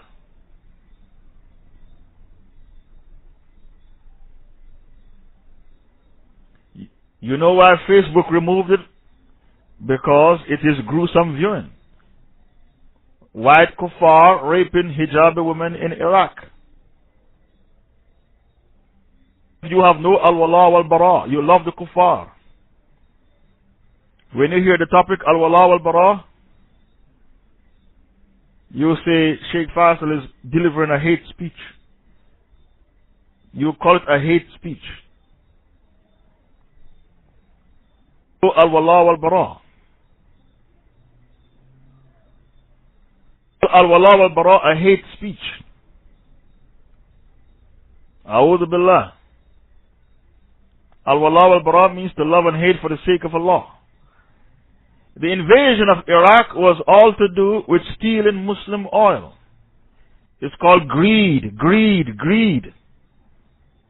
You haven't seen the end of the war in Iraq. When the kuffar pull out, I think they've already pulled out. There is going to be a battle between the Shiites and the Sunnis over the oil wells. So the war in Iraq, you haven't seen anything yet. It just started. When Bush went on the aircraft carrier and said the war in Iraq is finished, that's when the war started. But because Bush was a fool, he doesn't know anything. You can't blame the Americans for having Bush in the White House. They didn't vote for Bush. They voted for Al Gore. The election was stolen, was rigged. So if you can't have a fair election in America, how can you have a fair election in Nigeria or Pakistan? And these are the two most corrupted countries in the world. The cradle of democracy, the USA, you can't have a fair election there. So how can you have a fair election in Nigeria and Pakistan or Bangladesh? These are the three most corrupted countries in the world. So democracy is a myth. Listen to the word, democracy. Democracy means the demons have gone crazy. That's why they allow incest in Brazil and France. A man can have sex with his daughter. And they allow bestiality in many democratic countries. Because democracy means the demons have gone crazy. That is the literal meaning of democracy. And all you Muslims who believe in democracy, you are kuffar outside the fold of Islam, because democracy is the religion of the Satan. And the reason why you believe in democracy is because you don't know anything about Tawheed. At no time in your life did you go to the halqa of a scholar and listen to the topic, Kufr bit-Taghut, to reject the Taghut. To believe in Allah is not enough to make you a Muslim, you need to reject the Taghut, and democracy is the worst Taghut. For allow incest in their law books, because democracy means the demons have gone crazy. And you say, okay, Shaykh Faisal, you don't understand, we're talking about Islamic democracy. So soon you're going to have Islamic Christmas and Islamic Heineken. There's no such thing as Islamic democracy. You're going to have Islamic pork next. If the origin of the thing is evil, you can't put Islamic in front of it and then say, now it is halal because we put the word Islamic in front of it to deceive unsuspecting Muslims. Democracy means majoritarianism. The majority has the say. We are going to use one ayah from the Quran to flush your democracy down the drain. Just one ayah. What democracy? Majoritarianism. The majority has the say. Because democracy is majoritarianism, we are going to use one ayah to flush your dodgy aqidah down the drain. Surah 6, 116. That is the ayah. Surah 6, 116. This is the ayah we use to flush your aqidah of democracy down the drain. Allah Ta'ala said, وَإِن تُطِعْ أَكْثَرَ مَنْ فِي الْأَرْضِ يُضِلُّوكَ عَنْ سَبِيلِ اللَّهِ. And if you obey most of those on the earth, they will mislead you far away from Allah's path. In other words, the majority will always be evil. If you obey the majority on the earth, they will lead you away from the path of Allah.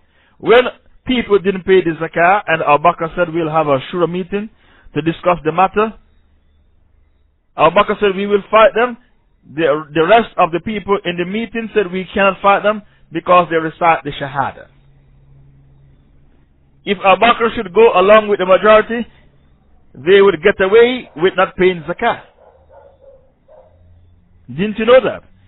If Abu Bakr should follow the majority, they would get away with cancelling one of the 5 pillars of Islam. Abu Bakr didn't go along with the majority. Because Allah told you, this is just one ayah. There are many ayahs like this. Allah said, if you follow the majority of the people on the earth, they will lead you away from the path of Allah. This ayah flushes down the drain your dodgy aqidah of democracy. Because democracy means majoritarianism. The majority has the say. Many occasions, Allah tell you, أكثر الناس فاسقون, أكثر الناس لا يتفكرون, أكثر الناس لا يشكرون. The majority are evil. The majority don't thank Allah. The majority forgets Allah. The majority are ungrateful to Allah. On many occasions, Allah tell you in the Quran, the majority will always be evil. Out of every 1,000, only one will go to paradise. That's the hadith. Out of every 1,000, only one will go to paradise. So if the majority will always be evil, how can you want us to endorse democracy? Democracy means majoritarianism. We will never believe in your democracy. Democracy is the religion of the Satan. Allah Ta'ala told you in Baqarah 105, Kuffar don't want any good to come to you from your Lord. What did Allah say to you in Baqarah 105? The Kuffar, they don't want any good to come to you from your Lord. If democracy had any good in it, why the Kuffar are shoving it down your throat? They use B-52 bombers to bomb the Iraqis into accepting democracy. By force, they spread democracy. You said, we spread Islam by the sword. You criticize us and say, we spread Islam by the sword. And now you are spreading democracy with B-52 bombers. You see how hypocritical the kuffar are? Every kafir is a hypocrite, and every hypocrite is a kafir. The kuffar said, we spread Islam by the sword. But didn't you go to Iraq with B-52 bombers to bomb the people into accepting democracy? So you are spreading democracy with B-52 bombers in Iraq and in Afghanistan. 2 countries with B-52 bombers to bomb them into accepting democracy. So why do you criticize the Muslims claiming they spread Islam by the sword? You see how hypocritical these kuffar are? I put it to you, every kafir is a hypocrite and every hypocrite is a kafir. That is something you need to know about democracy and about hypocrisy. Every kafir is a hypocrite and every hypocrite is a kafir. They say one thing and they do the exact opposite. What else can you expect from a kafir? Every kafir is a hypocrite and every hypocrite is a kafir. The invasion of Iraq is all about greed, a disease of the heart. The kuffar, they bit off more than they can chew because they now pull out of Iraq and they didn't accomplish anything. The only thing they accomplished is that their soldiers died and they are in the hellfire to abide forever because they died for a big lie. The soldiers who died in Iraq, they born in vain, they live in vain, and they die in vain. They listen to Bush and Blair, who lied and linked Saddam Hussein to September 11. Even though Saddam Hussein had nothing to do with September 11, and they used that as the argument to invade Iraq. Now look how clever the white man was. He used Colin Powell, subhanallah. He used a black man, Colin Powell, to make the case for war on Iraq. Till today, Colin Powell cannot show his face in public. He's totally embarrassed, totally finished. So because the white man knows that the dossier is a pack of lies, he used Colin Powell to make the case for war in the UN. Till today, Colin Powell cannot show his face in public. He is totally mortified. Mortified means embarrassed. So the white man, because he is the paymaster, he used the black man to fight his dirty wars. He's the paymaster, he used others to fight his dirty wars. Look at the Pakistani soldiers. A Pakistani soldier is a dog. They are called the hunting dogs. They hunt down the Mujahideen. A Pakistani soldier is what? A hunting dog. They are dogs. They hunt down the Mujahideen to arrest the Mujahideen.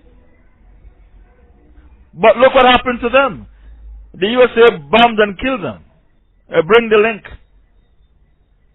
So these hunting dogs, they were bombed and killed by the Crusaders. You should have celebrated when the USA army bombed the Pakistani army, because Kafirs were killing Kafirs. Kafirs were dispatching Kafirs to the hellfire. The USA Kafirs, they were dispatching the Pakistani Kafirs to the hellfire. Kafirs killing Kafirs. Crusaders killing Brahmins. The Crusaders were killing the Brahmins. You should have celebrated when you read that on the internet, and maybe you didn't even know about it. You should have celebrated when you read that on the internet, because it was Kafirs killing Kafirs. These same Pakistani soldiers, they put the siege on the Red Masjid in Islamabad and killed 3,000 students. 1,500 girls who were niqabis studying to become alimas, and 1,500 hafiz at the Lal Masjid in Islamabad. They killed 3,000 Islamic students. And then they said to America, look, we killed them because they are radicals. Give us more US dollars because we killed 3,000 Pakistanis. They killed their own people to please and appease the kuffar. And then the same American soldiers killed the Pakistani soldiers. You should have celebrated that day when you read it, because it was Kafirs killing Kafirs. Kafirs were dispatching other Kafirs to the hellfire to abide forever and ever. What a pathetic way to die. You were killed by the Crusaders that you were working for. And you are a hunting dog for the Crusaders, hunting down the Mujahideen, and your masters, they sent you to the hellfire, they killed you. There are two Qiblas in the world, the Black House in Mecca and the White House in Washington. The House of Saud, the Saudi regime and the Pakistani regime, their Qibla is the White House in Washington. You need to make up your mind which house you want. Do you want the White House in Washington, or do you want the Black House in Mecca? What is your Qibla? All of you tonight, you need to make up your mind which Qibla you want. You want the White House in Washington or the Black House in Mecca? The House of Saud, the Saudi regime, their Qibla is the White House in Washington. That's why they helped the USA to conquer Iraq. When Iraq was conquered, thousands of Muslim girls, hijabi girls, were raped by the army of the Dajjal. I told you, it's on the internet. It's all over the internet. When I go and Google, all I can see is American soldiers raping hijabi girls in Iraq. Who helped them to conquer Iraq? The Saudi regime. Why? Because their Qibla is the White House in Washington. So there are two Qiblas in the world. The Black House in Mecca and the White House in Washington. You need to make up your mind which Qibla you want. Third Qibla, there's only two Qibla. The White House and the Black House. Which Qibla do you want? Are you going to be like the Pakistani government and the Saudi government and reject the Black House for the White House? All of you need to make up your mind which house do you want. Is it the Black House in Mecca or the White House in Washington? The Pakistanis have made up their mind, their Qibla is the White House. The Saudis have made up their mind. When I say the Saudis, I'm talking about the Saudi government, not the people. I'm not going to make takfir on the people. I'm not a Khawarij to make takfir on everybody in Pakistan. I make takfir on everybody in Saudi. I'm not a Khawarij. I'm talking about the government. They have made their choice. Their Qibla is the White House in Washington. That's why they provided land space, airspace, petroleum for the tanks of the Crusaders, for the Crusaders to conquer Iraq and Afghanistan. The Saudi regime and the Pakistani regime. Their Qibla is the White House in Washington. These are called apostate regimes. Every girl that was raped in Afghanistan and in Iraq, the Saudi regime is responsible, because they helped the Crusaders to conquer Iraq and Afghanistan. Takfir has to be made on those who helped the Crusaders because of Ma'idah 51. Takfir has to be made on those who helped the Crusaders because of Ma'idah 51. يَا الَّذِينَ آمَنُوا لَا تَتَّخِذَ الْيَهُودَ وَالنَّصَارَى أَوْلِيَاءَ بَعْضُهُمْ أَوْلِيَاءَ بَعْضٍ وَمَنْ يَتَوَلَّهُم مِّنكُمْ فَإِنَّهُ مِنْهُمْ إِنَّ اللَّهَ لَا يَهْدِي الْقَوْمَ الظَّالِمِينَ. O you believe, don't take the Jews and Christians for friends because they are friends of each other. And if any one of you should take them for friends and allies and protectors, you will become a kafir just like them. So this is the ayah which we use to make takfir and all the regimes who helped the Crusaders in their war on Islam and Muslims. The 10th disease of the heart is called lust, and lust is divided up into different categories. It is the 10th disease of the heart. And please be reminded, Allah did not say in the Quran, don't commit zina. Reminded, Allah did not say, don't commit zina.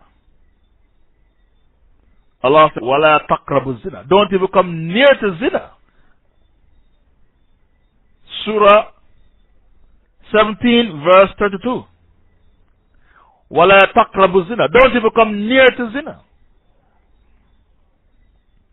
Allah Ta'ala said about khamar, fajtanibu, leave it off. Fajtanibu means don't even come near to khamar. You can't even go to a pub to sit down and say, well, I'm drinking a Pepsi. You did haram. Even though you are drinking Pepsi, you did not drink Southern Comfort or Heineken or vodka or martini shaken, not stirred. You didn't drink that. You only drink a Pepsi. Still you did haram. Why? Because you were sitting down in a pub. And the Prophet said, anybody who believes in Allah and the last day should not sit at a gathering where alcohol is served. Bring me the hadith. Anybody who believes in Allah and the last day should not sit at a gathering, at a place where alcohol is served. This is the meaning of fajtanibu. Fajtanibu means don't come near to khamr. Don't even go to the place where alcohol is served. Fajtanibu. About zina, Allah didn't say don't commit zina. Allah said, وَلَا تَقْرَبُ zina. Don't even come near to zina. To come near to zina is to find yourself in seclusion with a person who is non-mahram. Why do you think your wife is not allowed to open her door to strange men when you are not there? If she has a son who is 9 years old and above, then she can open the door, because the son has reached an age which is called tamyiz, common sense. And if she is with another Muslim sister, there's nothing wrong if she opened the door, because she is not alone. It is called khalwa, seclusion. Husband of her brother. What am I saying? If the brother of her husband, which is called the brother-in-law, should knock on her door, she can't open the door to her brother-in-law, the brother of her husband. A Muslim woman cannot open the door to the brother of her husband. Some jahil Muslim women, they don't know this. The Prophet said the brother-in-law is death. If for a woman to have an affair with her brother-in-law, the brother-in-law is death. And you're not allowed to uncover in front of your husband's brother. Some Jahil Muslim women, they do this. They uncover in front of their husband's brother. They don't know that he is not mahram for them. Brother-in-law is death. A very famous hadith, even though the hadith is famous, many people don't know the hadith. The brother-in-law is death. Meaning it's easy for you to have an affair with the brother of your husband. I said, وَلَا تَقْرَبُ الزِّنَا. Don't even come near to zina. How do you come near to zina? With seclusion. A Muslim man is allowed to give a lift to a Muslim girl he saw in the town center if he puts her in the back of the car. A Muslim man can give a lift to a sister. Puts her in the back of the car. That's not seclusion. Because the Rasul offered a lift to a Muslim sister that he saw on the road, Asma. She didn't take the lift because her husband was Zubair ibn Awam and he was very harsh with her. Zubair ibn Awam was not soft with his wife, he was harsh with her. When I read the books, Islamic books about the relationship between Zubair ibn Awam and his wife Asma, all the books said he was harsh with her. He wasn't very soft with her, he was harsh with his wife. And still the marriage survived. Zubair ibn Awam was the first cousin of the Prophet. Asma was the sister-in-law of the Prophet. The sister of Aisha. When Asma migrated from Mecca to Medina, Asma was 27 years old and Aisha was 17 years old when they both migrated. One was 17, one was 27. Aisha was 17 and Asma was 27 years old. And after Aisha migrated, then she got married. So how old was Aisha when she got married and consummated the marriage? Listen to what I'm saying to you. When Aisha migrated from Mecca to Medina, Aisha was 17 years old.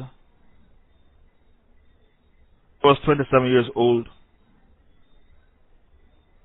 Got married after she migrated.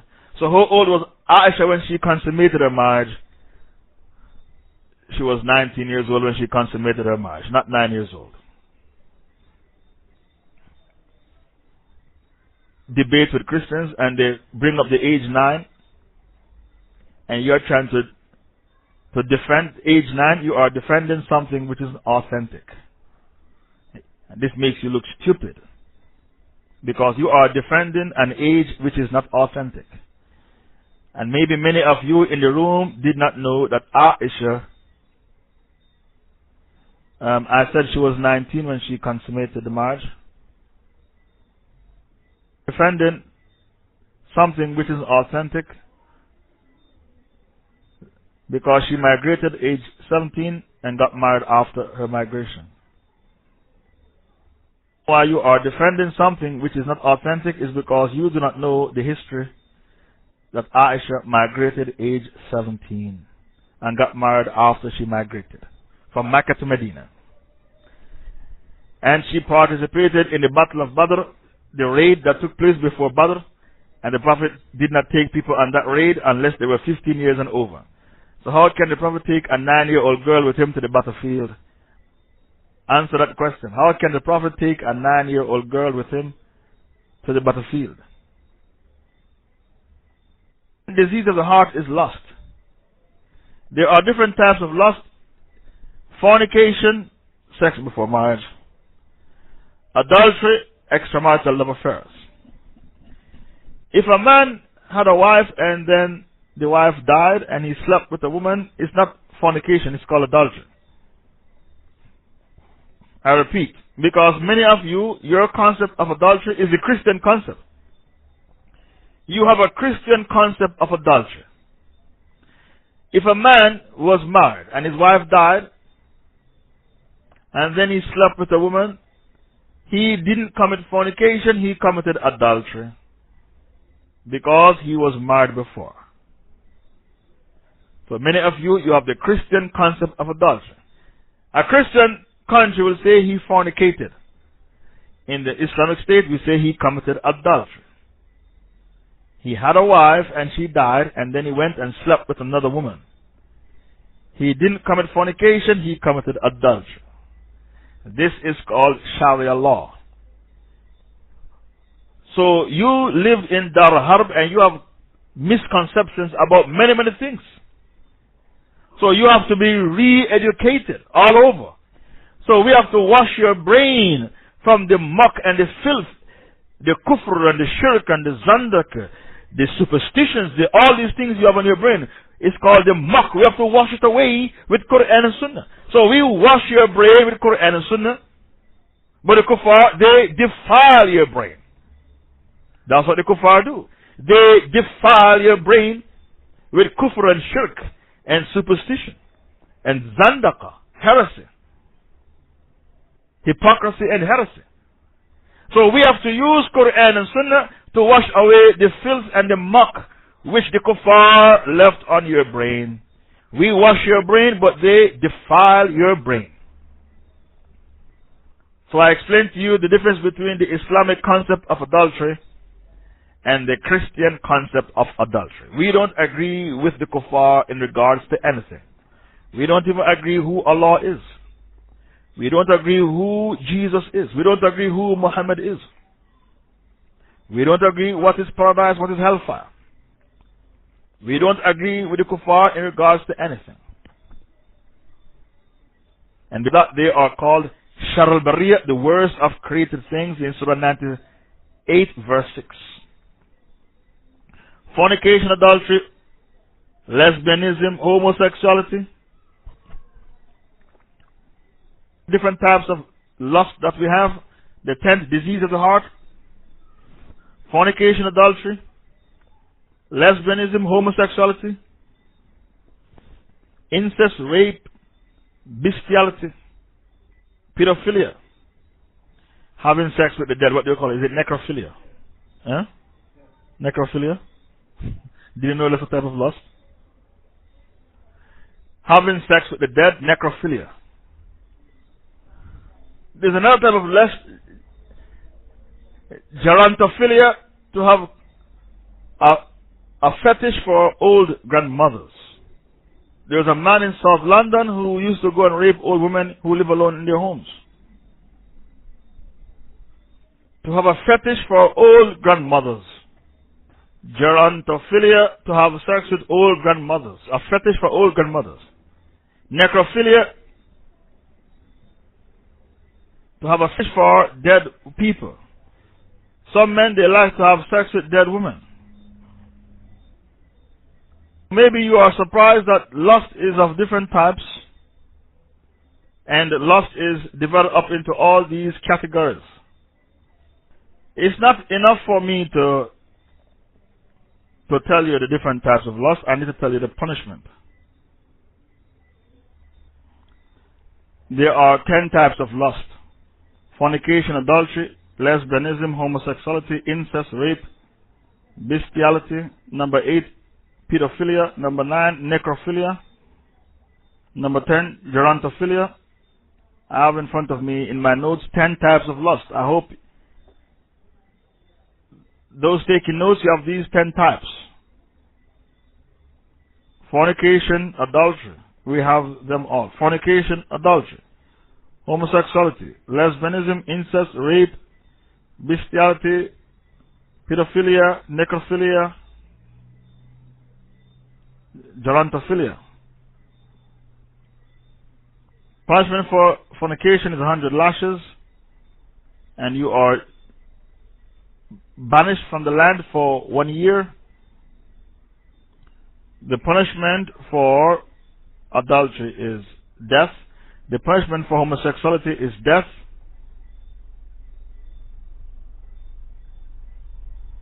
Adultery is death.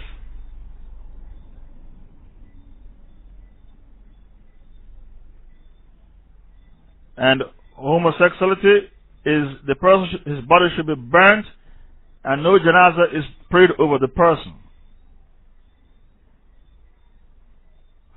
As for homosexuality, the body is burnt and no janazah is prayed over that person.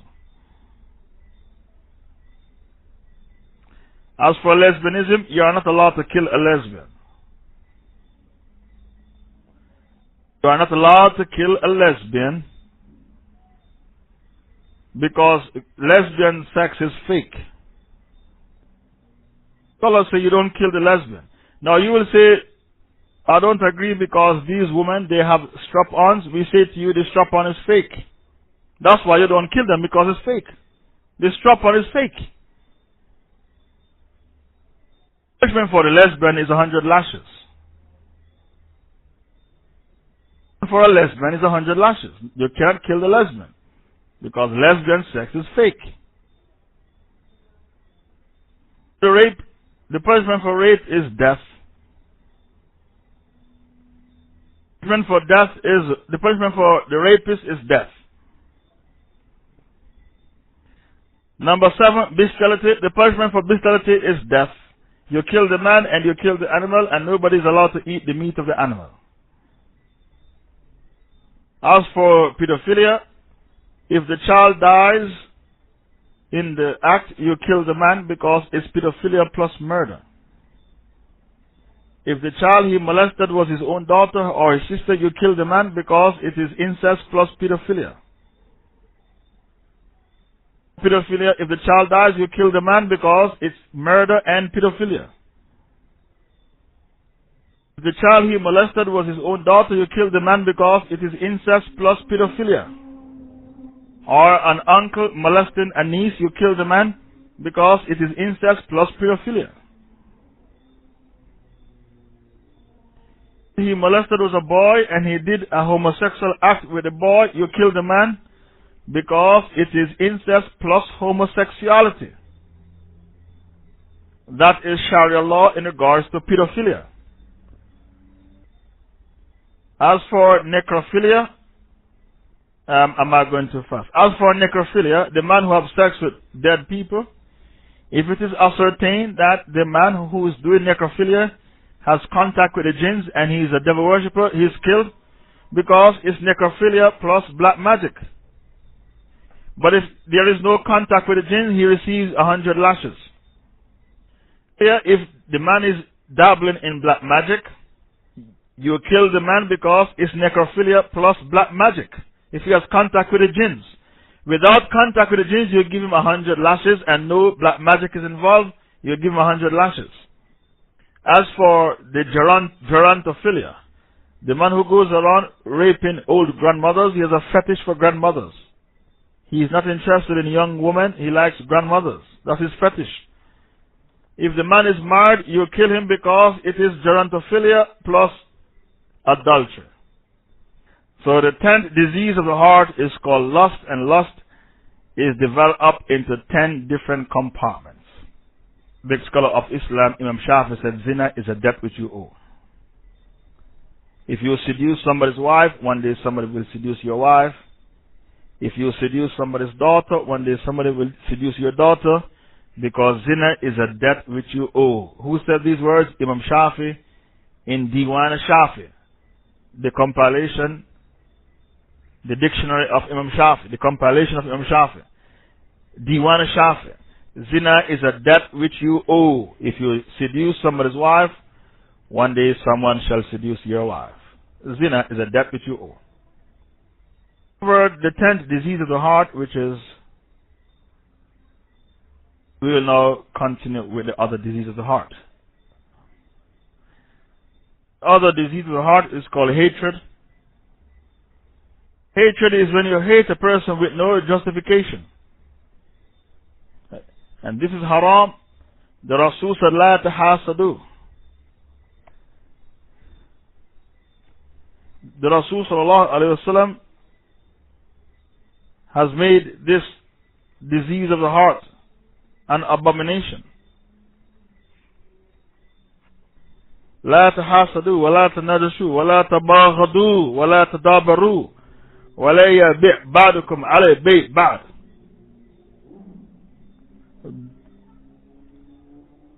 Hadith 35 from the 40 hadith. Do not envy one another. Do not inflate prices one to another. Do not hate one another. Do not turn away from one another. And do not undercut one another in the marketplace.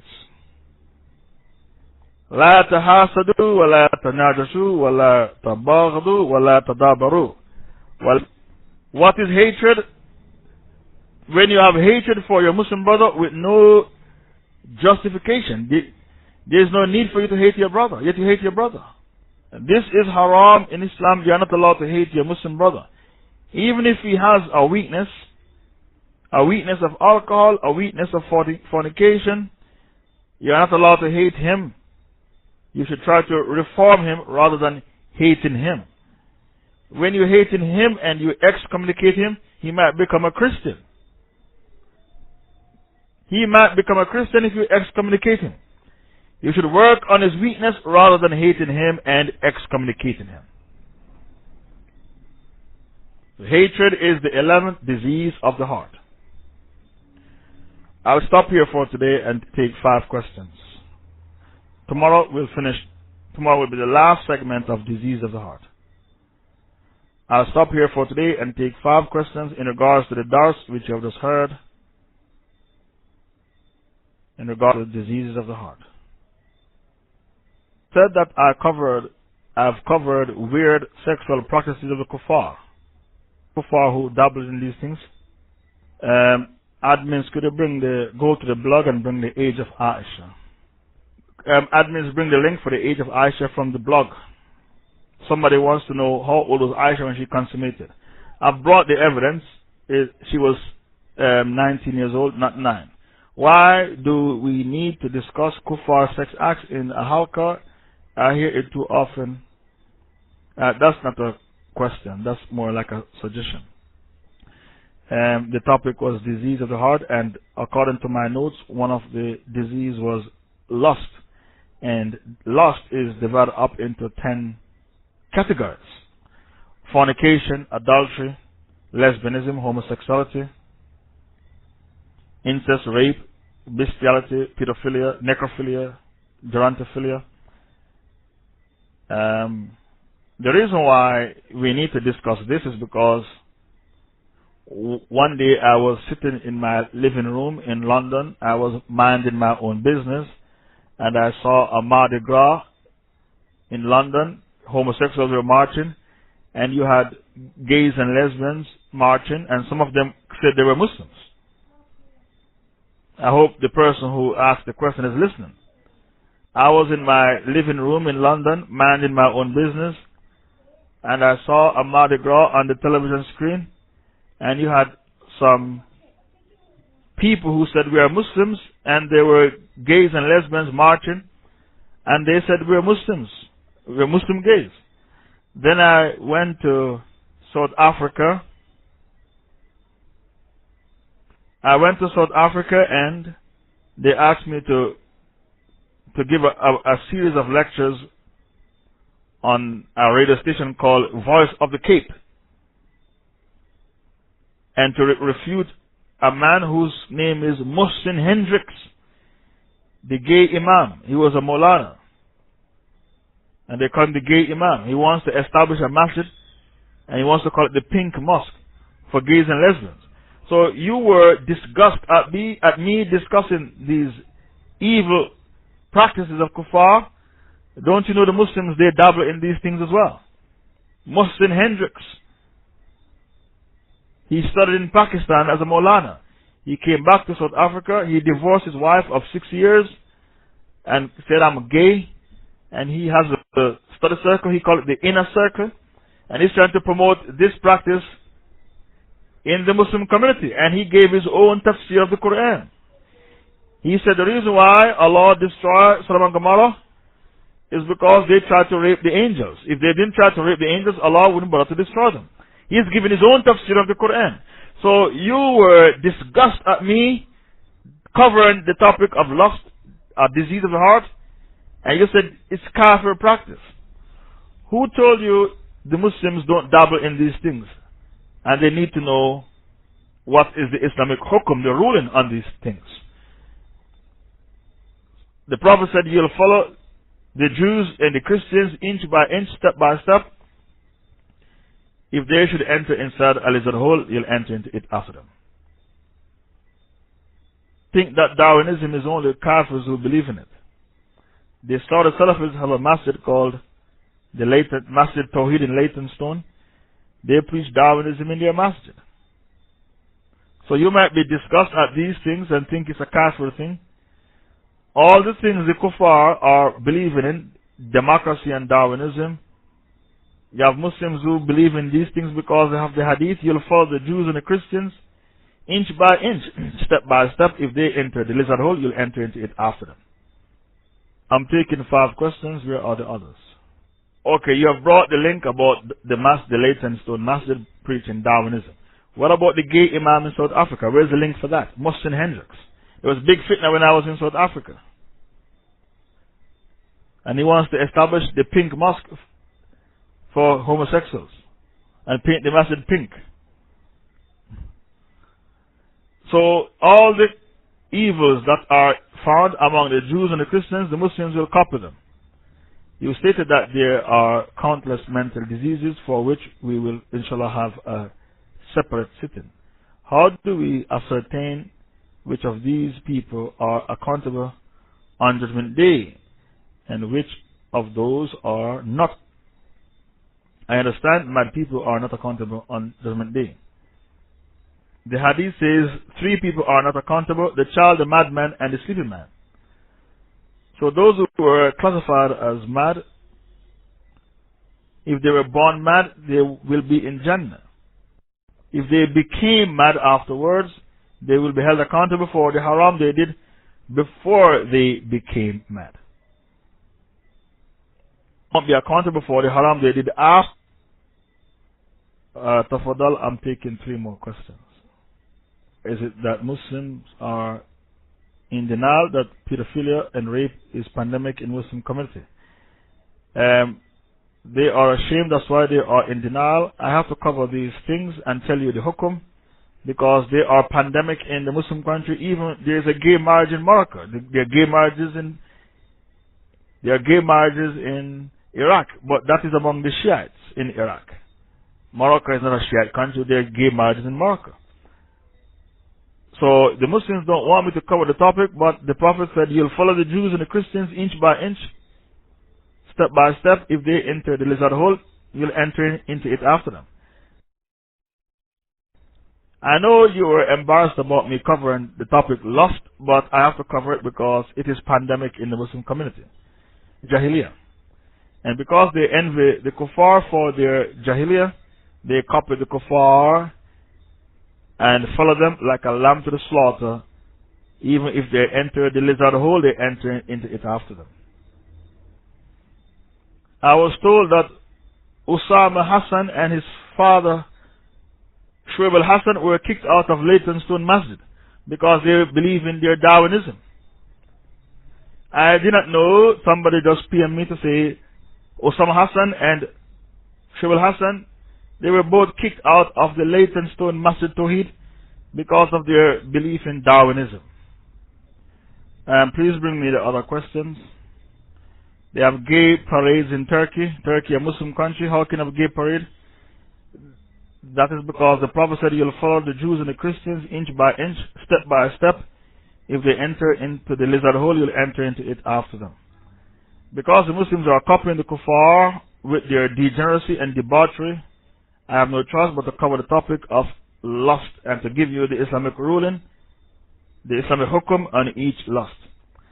What is our position when a scholar, not layman, believes in democracy and believes in the weak hadith, kufr duna kufr? For example, Bilal Phillips, General Islamic Studies, he said he believes that the crime of the apostate rulers is minor kufr, and this is a huge mistake by Bilal Phillips, and the hadith he is quoting, kufr duna kufr, is a weak hadith.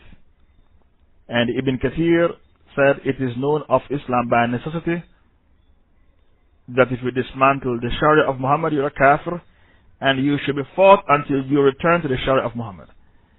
Ibn Kathir brought this out, he and Ibn Taymiyyah, because of Al-Yasik, the book, the Bible of Genghis Khan, in which the Tatars said we are Muslims, but our Sharia, our version of the Sharia is Al-Yasik. So takfir was made on them, and they were fought by Ibn Taymiyyah because they governed with Al-Yasik. Bilal Phillips made a mistake with his fatwa that it is minor kufr. It's a fatwa he passed that is minor kufr. And by saying it's minor kufr, he went against the ijma quoted by Ibn Kathir and Ibn Taymiyyah.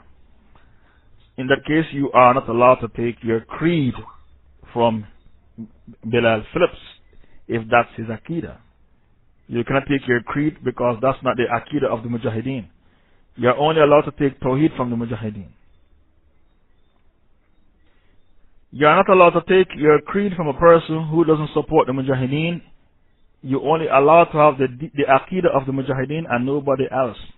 Not Saudi Salafis, Madkhalis, Barelwis, Shia, Qadianis, the Goofy Sufis. You can't have their Aqidah. You are only allowed to have the Aqidah of the Mujahideen. Any other Aqidah is kufr. He also said in an interview that there is no jihad without a khilafah. Do we befriend these Salafis? My question is not about him only, but anyone with these published beliefs. I did not know that Bilal Phillips has gone astray so much. When the Soviet Union invaded Afghanistan in 1979, Shaykh bin Baz passed a fatwa that jihad is fardul ayn. What did Shaykh bin Baz say? Jihad is fardul ayn, to fight the Soviet Union because they invaded a Muslim country. In 1979, when the Soviet Union invaded, we had no caliph back then. So why Shaykh bin Baz said we have to fight? We didn't have any caliph in 1979.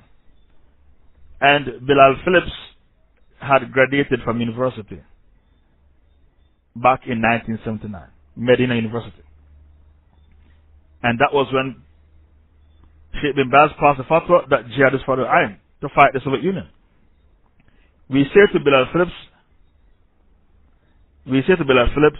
when the fatwa was passed for us to fight jihad against the Soviet Union, we had no caliph in 1979.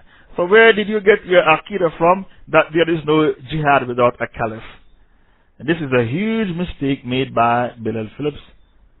He needs to make public tawbah for this fatwa. Because Allah said it in Baqarah 160, when a sheikh passes a dodgy fatwa, he has to make public tawbah.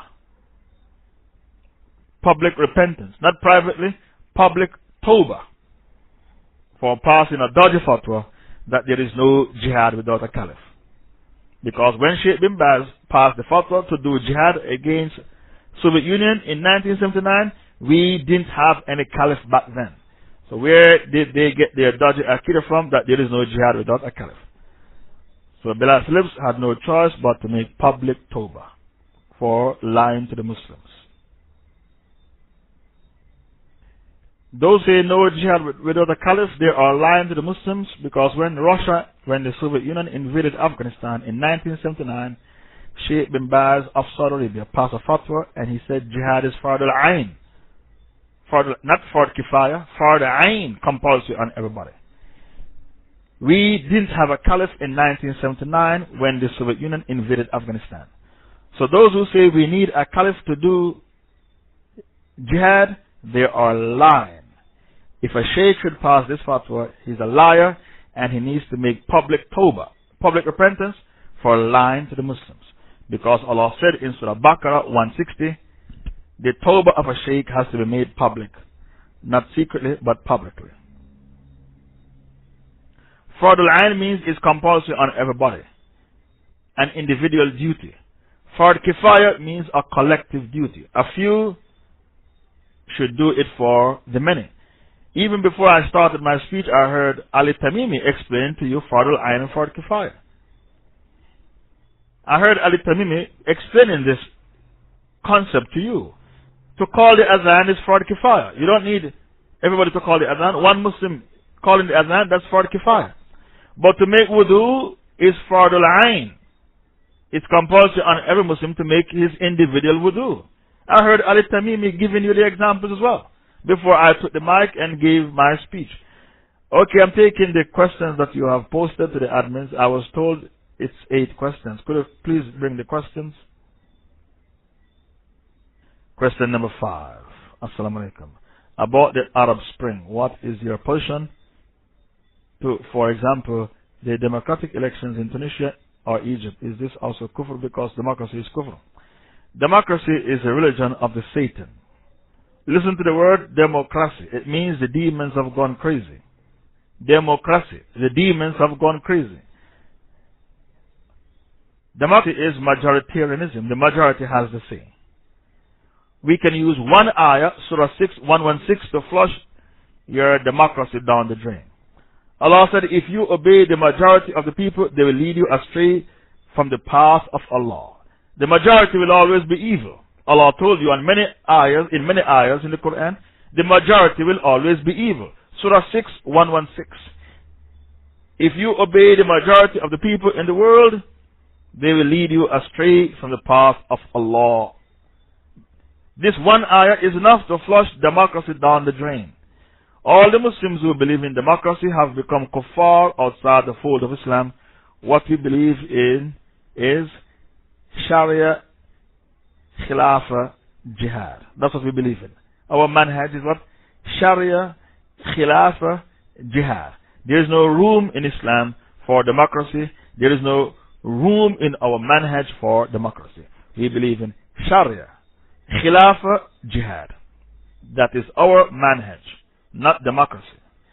The people of Tunisia and Egypt, they are misguided, they are jahil, and they do not know that democracy is the greatest shirk, and democracy is a new religion. The way Christianity is a religion, Judaism a religion, democracy is a religion. The God which is worshipped in a democracy is Hawa, evil desires, corrupted desires. And because of that, in democratic countries like Brazil and France, they allow incest for a man to go to bed with his daughter. And in many democratic countries, they allow bestiality for a man to marry his animal. They say, I am married, but my partner is my dog. I have an animal partner.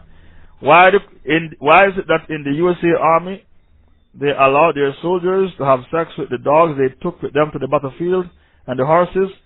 Because it's a democracy. And the God of democracy is evil desires, corrupted desires. And democracy means the demons have gone crazy. And because of that, everything which is haram, they make it halal. And because they make every haram halal, Allah dismissed them in Surah 98 verse 6 as Shar al-Bariyah, the worst of created things. Shar al-Bariyah, Surah 98 verse 6, they were dismissed as the worst of created things. And these kuffar do not underestimate how evil they are. They allow incest and bestiality in their conscience. Why? Because Allah dismissed them as the worst of created things, and Allah said in Surah 25 verse 44, they are beneath the level of the cattle. That these kuffar that you are living amongst, Allah told you in Surah 25 verse 44, Inhum illa kal'an'am balhum adal sabila. Allah said they are beneath the level of the cattle. And these kuffar that you are living amongst, they are swine eating, wine drinking, uncircumcised devils. And these kuffar, swine eating, wine drinking, uncircumcised devils. Where are the other questions? What if an Amir in an Islamic state were to execute the lesbians for indulging in that sin? Would the Amir be breaching the Sharia? And it really matters not if she is a woman. The sin is the same against the fitrah and sick. You are not allowed to kill lesbians because it's not Sharia. Sharia law says you kill the gays, not the lesbians. You can't make up your own Sharia. So we were in university for 8 long years. So we quizzed our sheikhs about all these things. The Saudi boys were shy to ask these things. So they used to ask me. I was the only foreigner in the classroom. Well, not the only foreigner, the only revert in the classroom. The Saudi boys were shy to ask the sheikhs these questions. So they used to come to me to ask the questions. Because Arabs are shy. Didn't you know that? Arabs are very, very shy people. Have you listened to the Durus of Anwar Awlaki? The Anwar Awlaki is very, very shy. So these Saudi boys used to have burning questions which they want to ask the sheikhs, and they didn't have the balls to ask the sheikhs. They had to come to me to ask the sheikhs. Ask the sheikh this, ask the sheikh that. We asked the sheikhs about lesbians, and they said you don't kill homosexuals, the gays, because lesbian sex is fake. If you kill lesbians, you went against the Islamic Sharia. Lesbians receive 100 lashes. You are not allowed to kill a lesbian. They receive 100 lashes. To kill a lesbian, I don't know of any sheikh, of any fatwa who allowed that. That is making up your own Sharia. The punishment is 100 lashes. Time you can kill a lesbian is if she makes it halal. She believes lesbianism, she preaches lesbianism is halal. Then you can kill her because she's legislating. But if she did not legislate and make it halal, her lifestyle, you are not allowed to kill her. What you do is to get her married. By force. You forcefully find her husband. You get her married. If she doesn't accept the marriage, you can lock her up in prison. Keep her inside prison until she agrees to get married. If you get married, then we let you out of prison. If not, you die in prison. So the Muslim judge can punish her otherwise. You force her to get married. You're allowed to force a woman to get married when you see in her indecent behavior. You're allowed to force a girl to get married if you see in her indecent behavior. You can say to her, you'll stay in prison until you agree to get married. When you agree to get married, then we'll let you out of prison. But to kill a lesbian, I wasn't educated in that way that you kill lesbians. If you can do your own research and find a fatwa where you kill lesbians, I'll be happy for you to bring me the fatwa. But what I learned from my sheikhs, from the lips of my sheikhs, you don't kill lesbians, you only kill the gays. Because lesbian sex is fake. It's not real. Abu Hanifa said having a dead spouse is like being divorced. So what is the evidence that if a man commits adultery, if he sleeps with a woman after his wife is dead? Yes, according to Christians, if a man has a wife and his wife is dead and he slept with another woman, the Christians said he fornicated.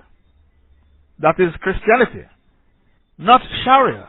If a man has a wife and then she died and then he slept with another woman, according to Sharia law, he did adultery. Why do you think I brought this topic up? Because I know that because you live in Darul Harb, you have the Christian concept of adultery. I know, instinctively I know, that because you are living in Darul Harb, you have a Christian concept of adultery. If a man should have a wife and then she died and he slept with another woman, he did fornication. But according to the Islamic Sharia, he didn't fornicate, he committed adultery. That is Islamic Sharia. Why? Because he was previously married.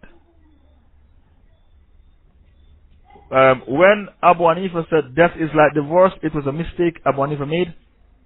Because when Fatima died, Ali washed her body. The scholars refuted Abu Hanifa. Abu Hanifa, according to Hanafi fiqh, death is like divorce. Who passed that fatwa? Abu Hanifa. The scholars refuted Abu Hanifa. How did they refute Abu Hanifa? They said when Fatima died, Ali washed her body. If death was like divorce, how comes Ali washed the body of Fatima when she died? Then he buried her and didn't tell anybody where her grave is. He took the secret to his grave. He buried Fatima at night and didn't tell anybody where her grave was. He took the secret with him to his grave. Somebody just PM me, and I think they are upset with Bilal Phillips saying that to dismantle the Sharia is a minor kufr, and that there's no jihad without a khilafah. Let's hope Bilal Phillips didn't say these things. And if he does, let's hope he makes tawbah publicly. If he said these things, it means he has gone astray. Is there such a thing as a perfect wife? There is no such a thing as a perfect wife or a perfect husband. So you have to give and take and be forgiven. Don't forget the hadith that the Prophet said the wives were created from the rib which is crooked. Istawsu bin nisa khayran fa innaha khuliqat min dila'. The Arabic word dila' means the rib which is the uppermost rib which is crooked. If you try to make her straight, you will break her, and break her is to divorce her. So because of the hadith that the woman was created from the rib which is bent, the bent rib, the crooked rib, a perfect wife doesn't exist. Therefore, be kind and gentle to your wives, and don't be a khawarij and harsh with your wife. Don't try to make her straight, because you're going to break her, and to break her is to divorce her. Where are the other questions? Men who are khawarij, they are harsh with their wives, they always end up in divorce. Okay, bring me the hadith. The Prophet said no man is allowed to divorce his wife because of a fault he sees in her. If you see a fault in your wife, look at her good points to make up for her fault. Always look at her good points to make up for her fault. And if you have a wife who loves Allah, who loves Islam, you should never divorce that wife. If she loves Islam, loves Allah, you should never divorce that wife. You didn't spell the word khawarij properly. Could you spell the word khawarij? Khawarij. Spell the word khawarij the way I spell it. Kha, from kharaja, to break away. Khawarij. Assalamu alaikum. What should the Muslims in the West do when the caliphate is established in Afghanistan or Somalia or anywhere else? If the caliphate is established, you should make hijrah, because it's better to live in an Islamic state than to live among the white kuffar of Europe and America. The white kuffar of Europe and America, they are the worst people in the world. So if there is a caliphate, you should make hijrah to go and live there. It's even today better to live in Mecca and Medina than to live in Europe or America. You should educate yourself and go and live in a Muslim country. Because to live among the white kuffar is very, very humiliating, because they are the worst people in the world. They hate Islam and Muslims with a passion. Third, we should verify that Bilal Phillips said that there is no caliphate, there is no jihad without a caliph, because they can't believe he would make that statement. Somebody PM me and said we need to verify. They can't believe Bilal Phillips would say something like that there is no jihad without a caliph, and that it is a minor kufr to dismantle the Sharia of Muhammad. Some people said they can't believe he made a statement, so they said it should be verified. I don't mind verification because of Surah 49 verse 6. يَلَّذِينَ آمَنُوا إِنْ جَاءَكُمْ فَاسِقٌ بِنَبَأٍ فَتَبَيَّنُوا. Okay, somebody said they have dalil for that statement. One of the admins said they have the dalil, so they verified it before they posted it on the main screen. An admin has a dalil, maybe the admin can post the dalil. The admin said nobody is lying on Bilal Phillips, they have the dalil. Alhamdulillah, our room was not used to slander Bilal Phillips, because the admins have the dalil that he made those statements. If it was without dalil, then it would be a slander. But they have the dalil, they said, so we did not slander anyone in this room. He wrote it in his book, and it is on the lecture audio.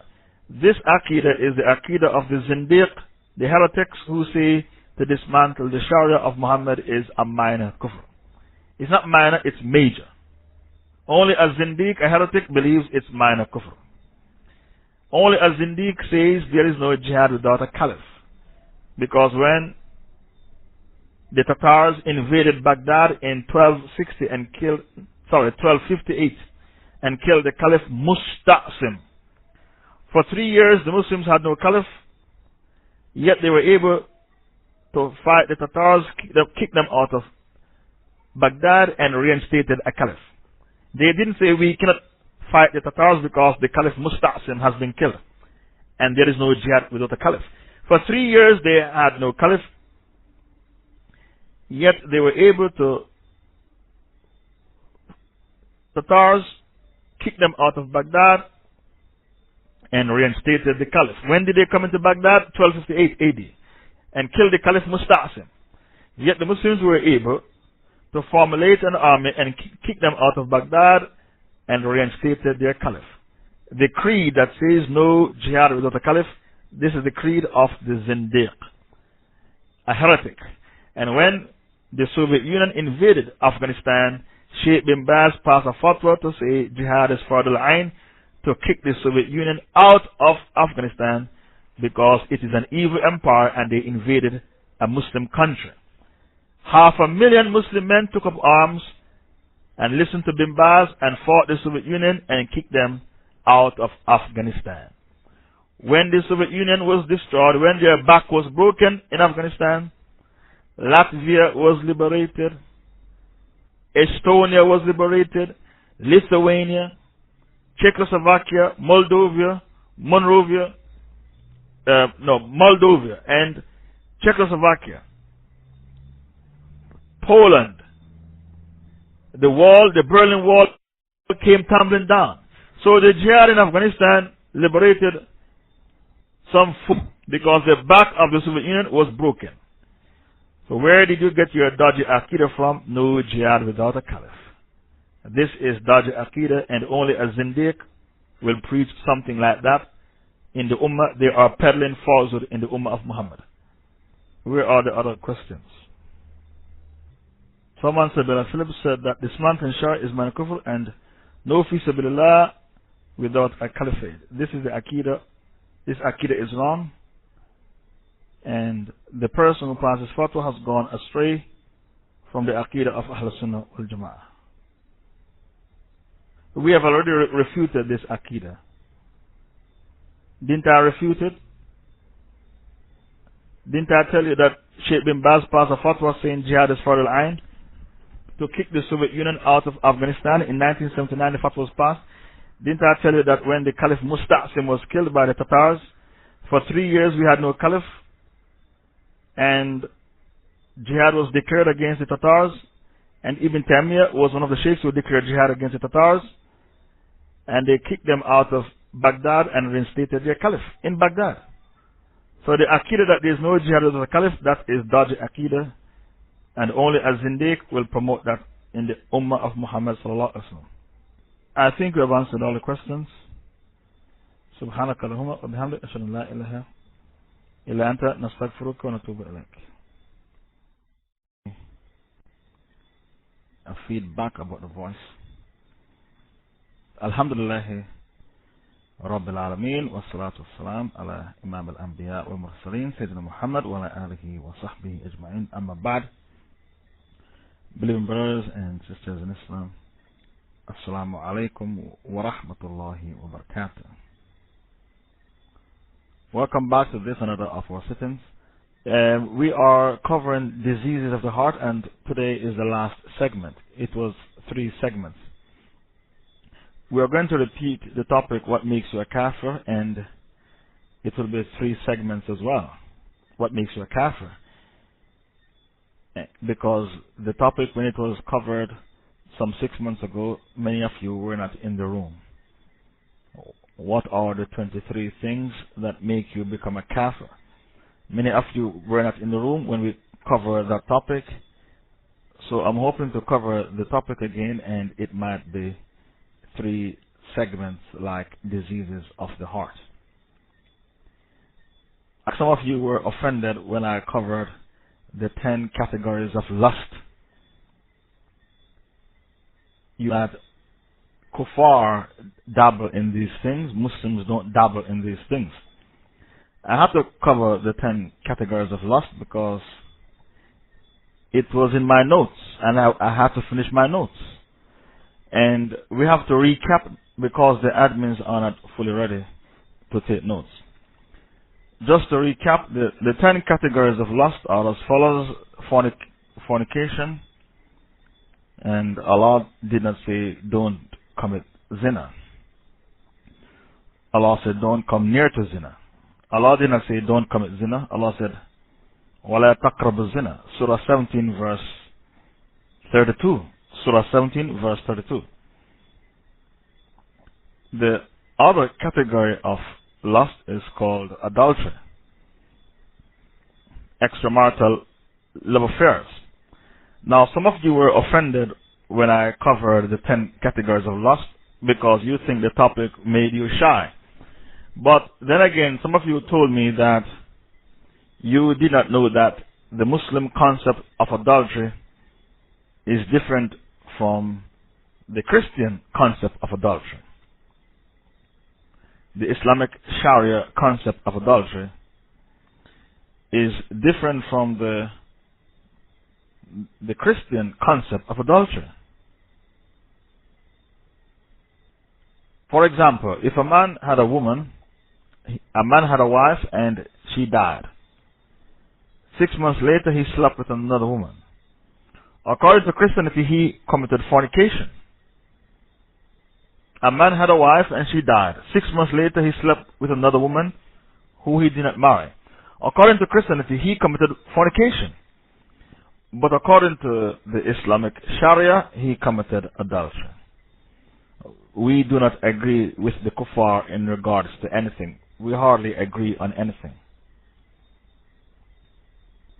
We don't agree who Allah is, and we don't agree who Jesus is. We don't agree what is fornication. We don't agree what is adultery. We don't agree what is paradise and hellfire. We don't agree who is the Holy Spirit. The Muslims say the Holy Spirit is the angel Gabriel, mentioned in the Quran.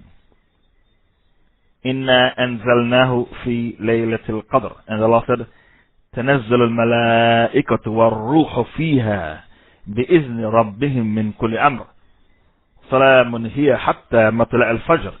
The spirit that Allah is talking about in this surah, the ruh that Allah mentioned, that is the Holy Spirit, and that is the angel Gabriel.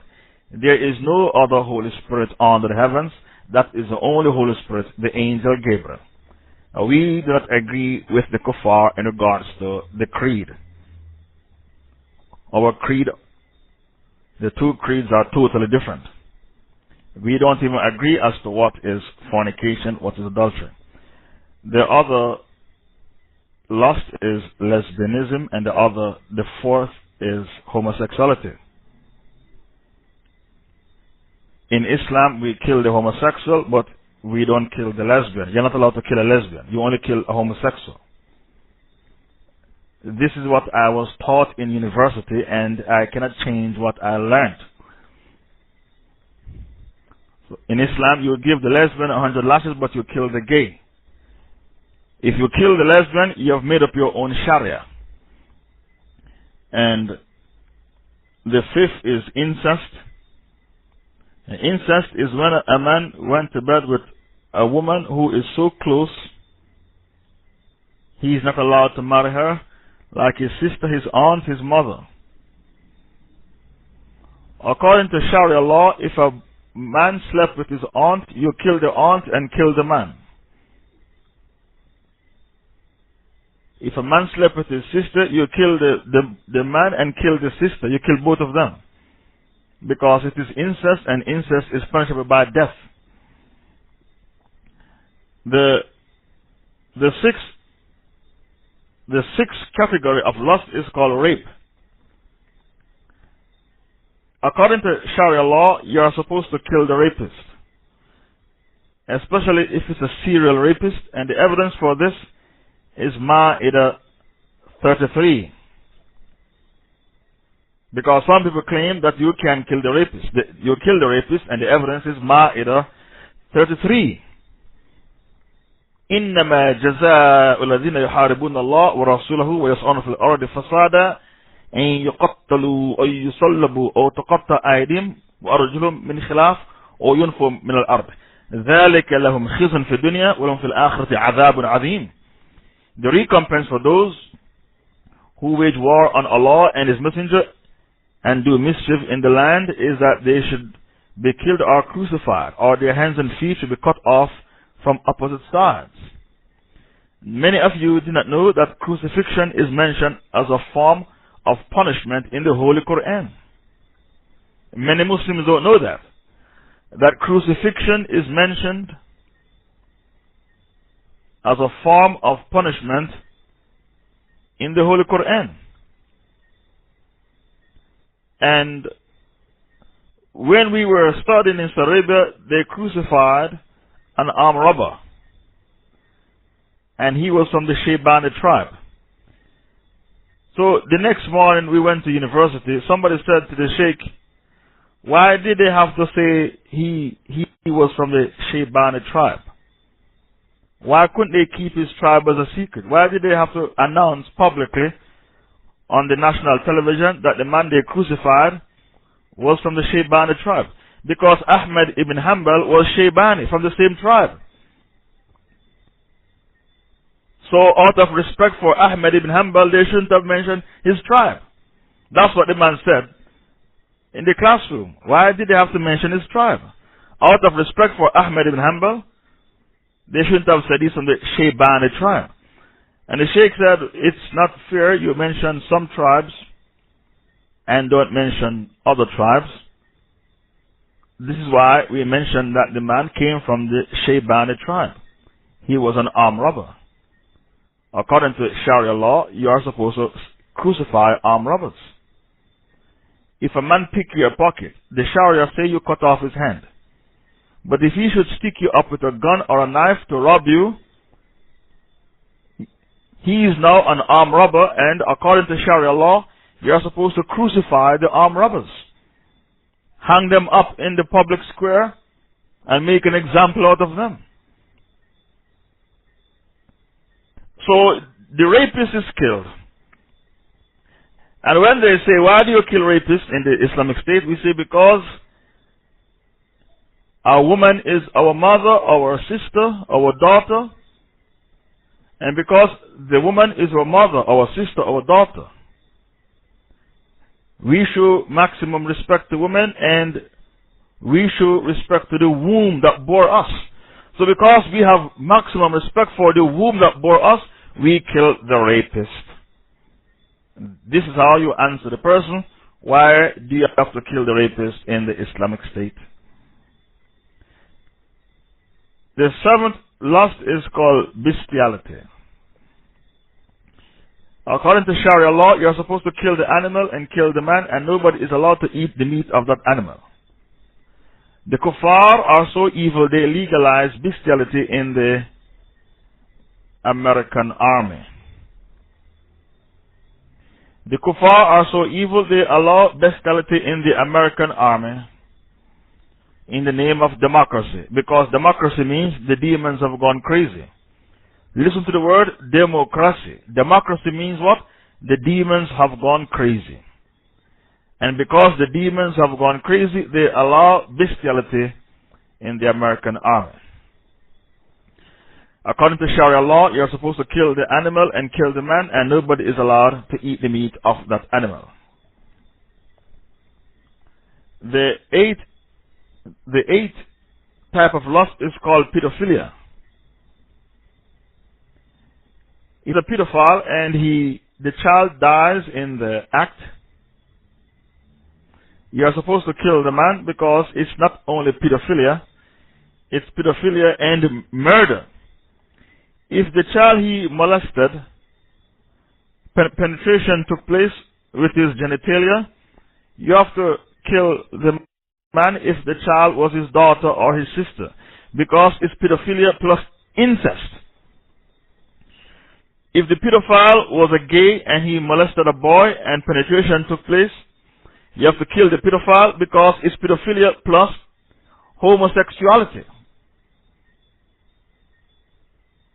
The only time it becomes difficult for the Muslim judge to pronounce death on the pedophile is if the child he molested was a total stranger to the pedophile and no homosexual act took place. In that case, he doesn't kill the pedophile. You don't kill the pedophile. the child he molested was a total stranger, and the child didn't die, and no homosexual act took place with the child, in that case, you don't kill the pedophile. You flog him and you lock him up in prison for a certain number of days, 1 year, and you flog him. Plus, he has to pay compensation for the virginity of the child that he has deflowered. And it's left up to the ijtihad of the imam. He can lock him up in prison for 5 years, 10 years. It's all left up to the ijtihad of the qadi in the courthouse. And he has to pay compensation, cash, when I say compensation, cash compensation for the virginity of the child which he has deflowered. The 9th lust is called necrophilia.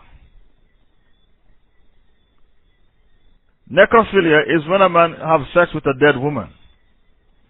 Some undertakers, when they recover the body of a pretty woman, they go to bed with the woman, even though the woman is dead. Necrophilia. Could somebody spell the word properly? Necrophilia. Okay, shukran. Necrophilia, having sex with dead people. The person who perpetrated this act, if it is ascertained that he is a devil worshipper, and what he's doing is a ritual, a satanic ritual, because he's a devil worshipper, you have to kill the person, because it is necrophilia plus black magic. But if the person who is practicing necrophilia, you can't prove that he's dabbling in black magic, you give him 100 lashes instead of killing him. Now, the reason why people who dabble in black magic, they practice necrophilia, is because they have contact with the shaitan, the jinn. And the jinn, he wants to humiliate. They have a vendetta against mankind. They carry a vendetta against us, because they said that Allah preferred man over them. So they carry a grudge, a vendetta. So they want to humiliate man to the maximum. So when you approach them and say you want them to help you to do black magic, they'll tell you to make wudu with urine. Go and make wudu with urine. Sacrifice a lamb, a goat, and when you sacrifice, I am only recapping. I'll tell you when the dars has started properly. The dars hasn't started properly. This is only recapping from yesterday. We haven't started the dars properly. We were discussing necrophilia. Necrophilia, having sex with the dead.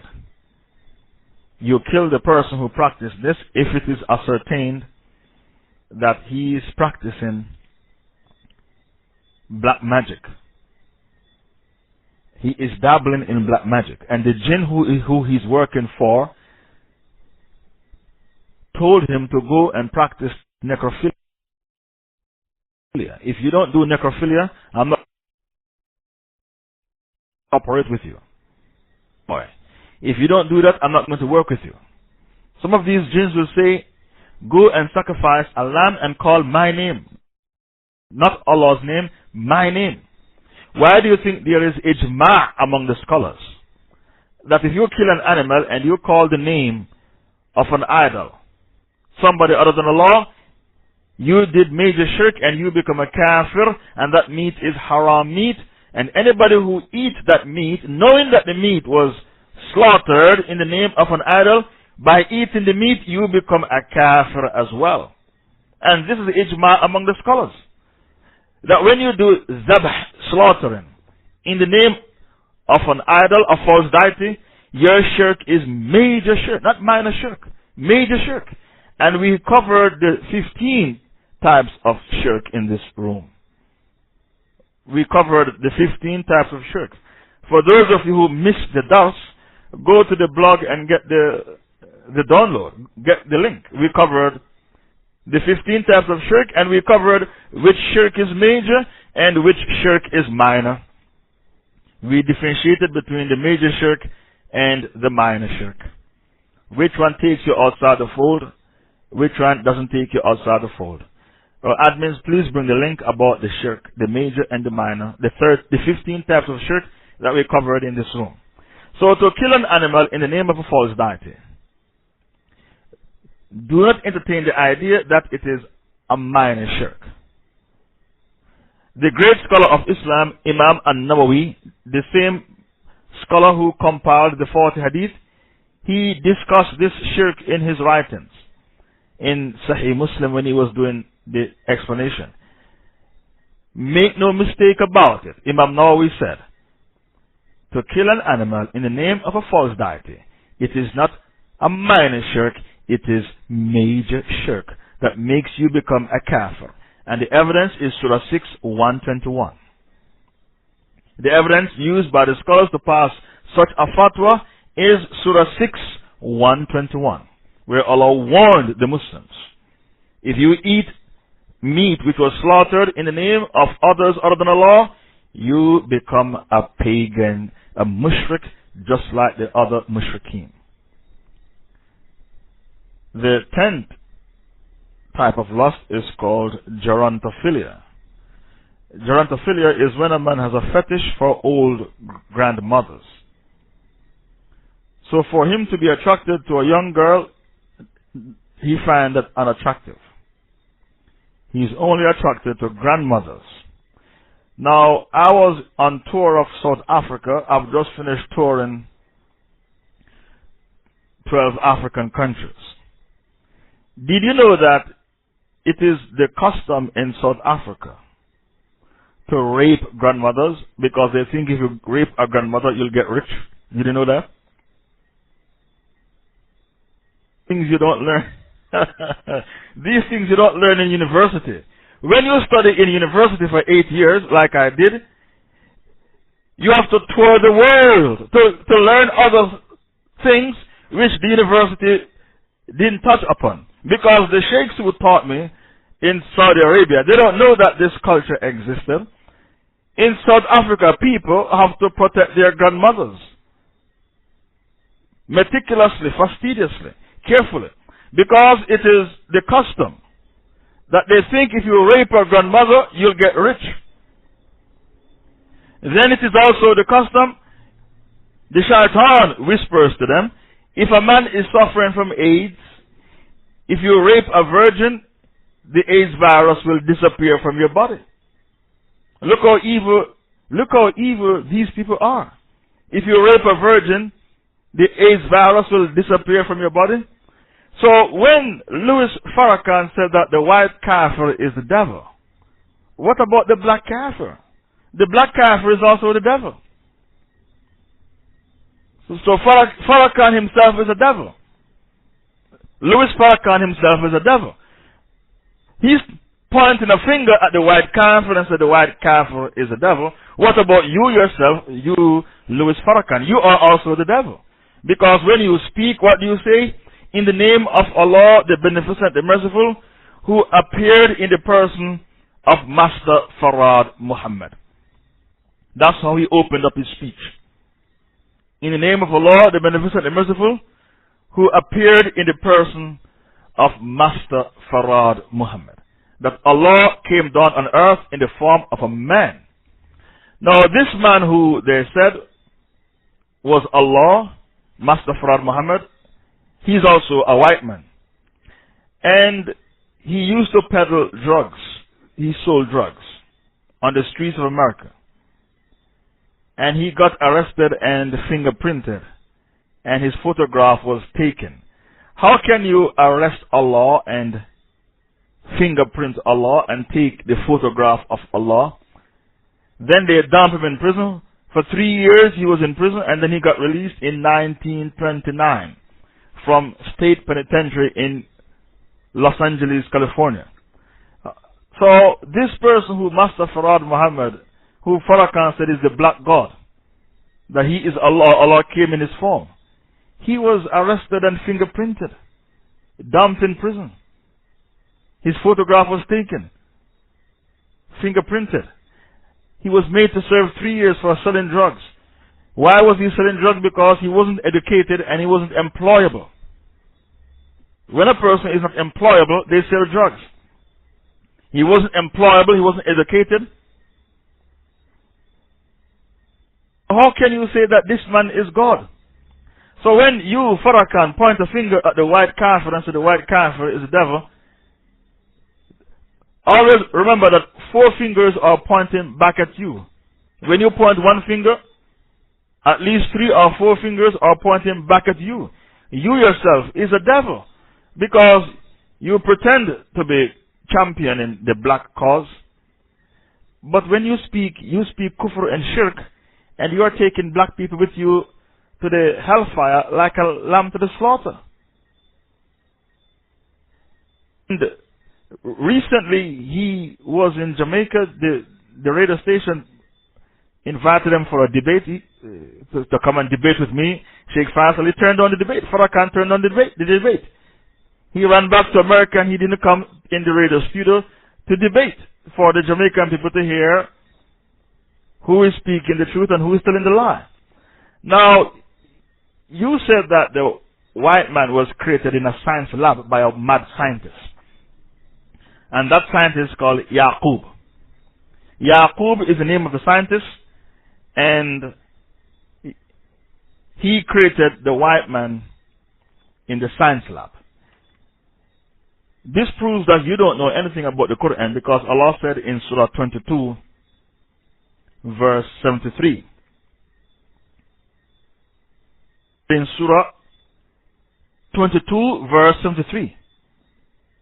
Ya ayyuhan nas duriba masal fastami'u lah. Allah said, I am going to coin for you a similitude, so listen carefully. Fastami'u lah. Allah Ta'ala said that the greatest scientists in the world, if they should gather together in a science lab, they can't even create a housefly. And if the housefly should take away something from you, you can't get it back. Da'ifa at-talib wal-matlub. Both you and the housefly, you are both weak. So if Allah is telling you in the Holy Quran that the greatest scientists can't even create a housefly, what makes you think that Yaqub created the white man in a science lab? Your Aqidah contradicts the Holy Quran. So I put it to you that when you point a finger at the white kafir and say the white kafir is the devil, what about the black kafir? When I was on tour of South Africa, the general opinion in South Africa is that if you have the AIDS virus and you rape a virgin, you will get cured. By raping a virgin, you'll get cured. And if you rape a grandmother, you'll get rich. This is the Aqidah they have in South Africa. So what about the black kafir? Isn't he the devil as well? What about you, Farrakhan? Aren't you the devil as well? Because you believe that Allah came down on earth in the form of Master Farad Muhammad. So when you point a finger at the white man and call him the devil, at least 3 fingers are pointing back at you. And if you want to see a devil, look at yourself in the mirror. If you want to see a real devil in human form, you don't have to look far. Look at yourself in the mirror. Look at the man in the mirror and you'll see who is the real devil. You with your dodgy aqidah, your erroneous idea, you're taking thousands of black people with you to the hellfire like a lamb to the slaughter. What about your other aqidah, your creed? A spaceship is coming from heavens to scrape up the black people and take them back to heaven. A spaceship is coming. A spaceship, the mothership of the NOI. A spaceship is coming down from heaven to collect all the black people and take them back up to heaven. What kind of aqidah is that? Now, what about your other concept that Elijah Paul was a prophet after Muhammad? when you speak to NOI, they said, well, we never said he was a prophet. We said he was an apostle. They are playing with words. That's the Jew boy. The Jew boy plays with words. You're not allowed to play with words. You are speaking like the Jew boy. That's what the Jew boy speaks. We didn't say that Elijah Muhammad was a prophet. We say he was an apostle. That's what, look how they play with words. Shayateen. But your false prophet, he had a problem. A lust problem. He used to have sex with all the 13-year-old girls in the organization. When you watch the documentary film of Malcolm X, it tells you that. He impregnated many of them. I don't know why the American government didn't move against him. They incited the death of Malcolm X. Farrakhan did. They didn't move against him as well. Incitement to murder. They got away with inciting the death of Malcolm X. The American government didn't move against him. When people asked Farrakhan, how comes your false prophet was having sex with all the 13-year-old girls? You know what Farrakhan said? Well, the Prophet Muhammad married Aisha when she was 9 and consummated the marriage when she was 9. The Prophet did not consummate any marriage with any 9-year-old girl. That hadith is not authentic. Aisha migrated from Mecca to Medina at age 17. Her elder sister from a different mother was called Asma.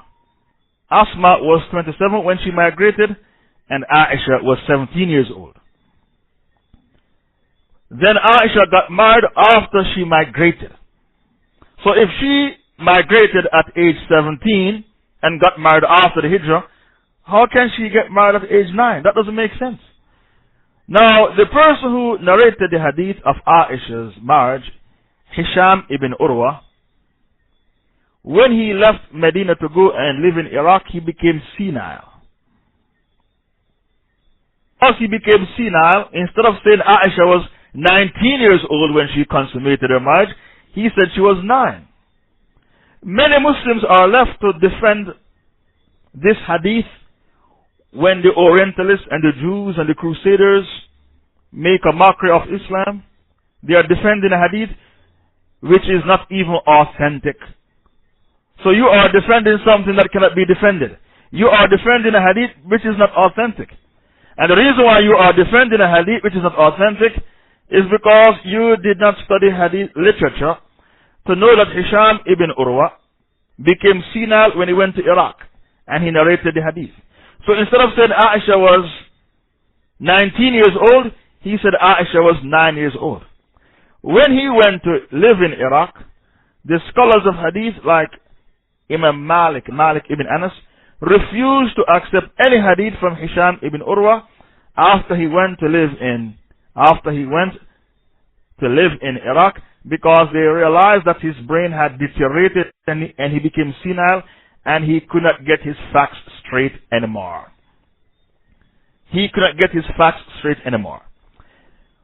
When the Rasul heard that a caravan is coming from Syria and Abu Sufyan was in charge of the caravan, he sent the Sahabas to seize the caravan as a compensation for what they did to the Muslims, because they took the wealth of the Muslims. When the Muslims were migrating from Mecca to Medina, they seized the wealth of the Muslims. So you can go to Medina but leave the wealth behind. So the Rasul sent a battalion to seize the caravan. Aisha participated in that raid. And it is not the sunnah of the Prophet to accept somebody on the battlefield who was less than 15 years old. Ibn Omar was turned back. The Prophet didn't allow Ibn Omar to participate in that raid. He was turned away because he wasn't at age 15. So if the Prophet did not accept a boy who was 14 to come with him to the Battle of Badr on the raid, to raid Abu Sufyan's caravan, how can the Prophet turn away a 14-year-old boy and take with him a 9-year-old girl to the battlefield? You answer the question. For those of you who are peddling the lie that the Prophet consummated a marriage with a 9-year-old girl, my question to you is, how can the Prophet turn away a a boy who was 14 and took with him a 9-year-old girl to the battlefield? That is the answer. That is the question we're giving you, and we want you to answer us. You can't answer us. You know why? Because you have been checkmated. You can't answer us. Impossible. Because you have been checkmated. And how do you answer us when we say Aisha migrated age 17 and got married after she migrated, and her sister was 27 when she migrated? So how can she get married when she was 9 years old and she migrated at age 17? You can't answer us again because you have been checkmated. So you need to stop peddling the lie that Rasul consummated a marriage with a 9-year-old girl. The hadith is not authentic, because the man who narrated the hadith became senile. And because he became senile, instead of saying Aisha was 19 years old, he said Aisha was 9 years old. The Rasul was too careful about his character to consummate a marriage with a 9-year-old girl. When Allah revealed Surah Ahzab, verse 39, the Prophet found it very, very difficult to practice that ayah. Aisha said that ayah, Surah Ahzab 39, was the most difficult ayah for the Prophet to practice. Because in that ayah, Allah told the Prophet to marry Zainab bin Jahsh. The Prophet didn't want her, because she used to be married to Zayd ibn Haritha. I'm sorry, Ahzab 37, not 39. Ahzab 37. The Prophet didn't want her. Ahzab 37. Because she was married to his adopted son. But Allah commanded him to marry her in Ahzab 37 to make it be known to the Arabs and Muslims, generally Arabs specifically, that your adopted son is not like your biological son. Because the Arabs used to treat their adopted son like their biological son. So if the Rasul didn't want to marry Zainab bin Jahsh because he didn't want it to be a stigma on his character, and she was a mature, fully grown woman, what makes you think he would consummate a marriage with a 9-year-old girl, which would be a worse stigma on his character? So you need to stop peddling the lie that the Prophet consummated marriage with a 9-year-old girl. The hadith is not authentic. With close scrutiny of Aisha's life story, when she migrated from Mecca to Medina, and when she participated in the battles, you'll know that the hadith could never be authentic. Ahzab 37. That was the most difficult ayah for the Prophet ﷺ to put into practice, according to Aisha, because he didn't want to marry Zainab bin Jahsh. I hope the admins are ready, because we are going to start the dars properly. The other disease of the heart is called doubt, and this is disease number 12. And doubt is when you are not sure about your faith. If you wake up one morning and you are wondering, is there a God? Or you are wondering, was Muhammad really a prophet? And you are not sure. You are wondering, is the Quran Kalamullah, the speech of Allah? Or did Muhammad write it himself? You're not sure. Because you are not sure about these things, you are kafir outside the fold of Islam, because your iman has now become contaminated with doubts. You are not allowed to doubt your faith. Allah spoke about people like this in Baqarah verse 10. فِي قُلُوبِهِمْ مَرَضٌ فَزَادَهُمُ اللَّهُ مَرَضًا. In their heart is a disease, a marad. And Allah Ta'ala has increased their disease. All the commentators of the Quran said that this marad, which is in their heart, is the disease of doubt. They are sure about their faith. Did you know that when a person has doubts, when they come to Paltalk, they go to dodgy rooms, ex-Muslims, or they go to the room, Islam is not for me. Why did they go to the room? There's a room set up by kuffar. Islam is not for me. Why they went to that room? They are searching for a reason to apostate. When they come to Paltalk, they go to dodgy rooms. People who go to dodgy rooms, you're not allowed to trust them. Why do they go to dodgy rooms? Because they are not convinced about Islam and they are searching for a reason to apostate. Or they will say to you, I am curious. I am curious, so I went to that room. So why do you go to rooms that attack Islam? If you know that your iman is weak, you are hanging on to Islam by a thread. Why do you go to a room which was set up by a kuffar to attack Islam? Why?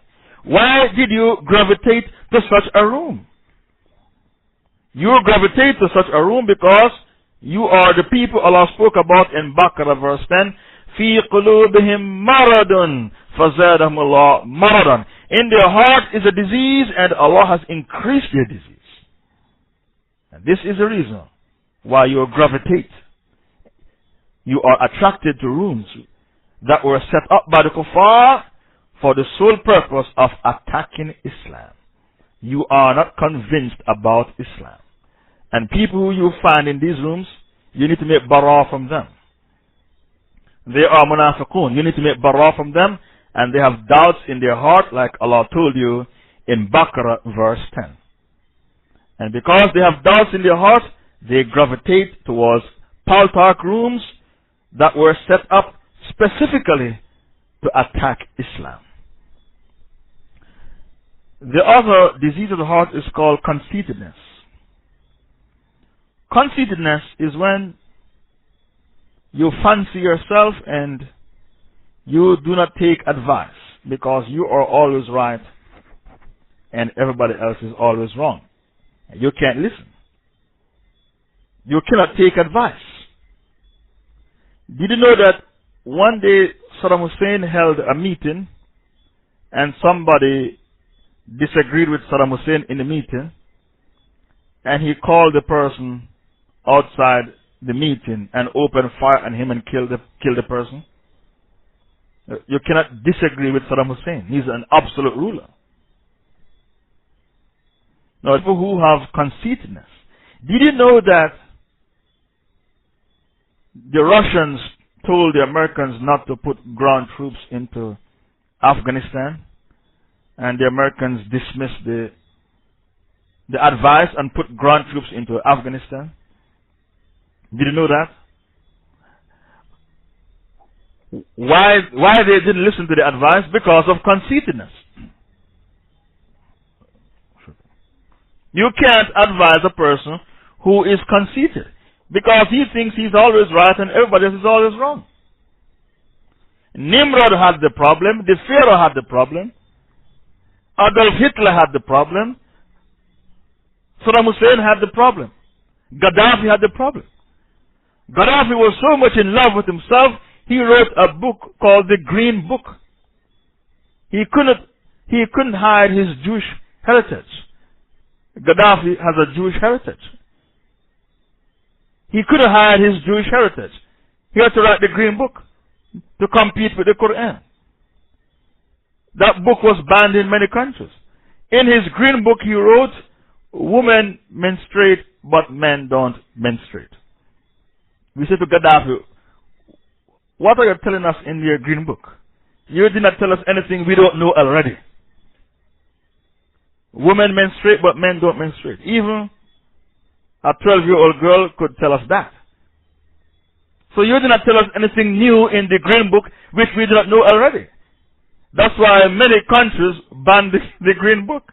It was a load of rubbish and gibberish. So why this person write his Green Book? Because he was conceited. A conceited person, he fancies himself. He's in love with himself.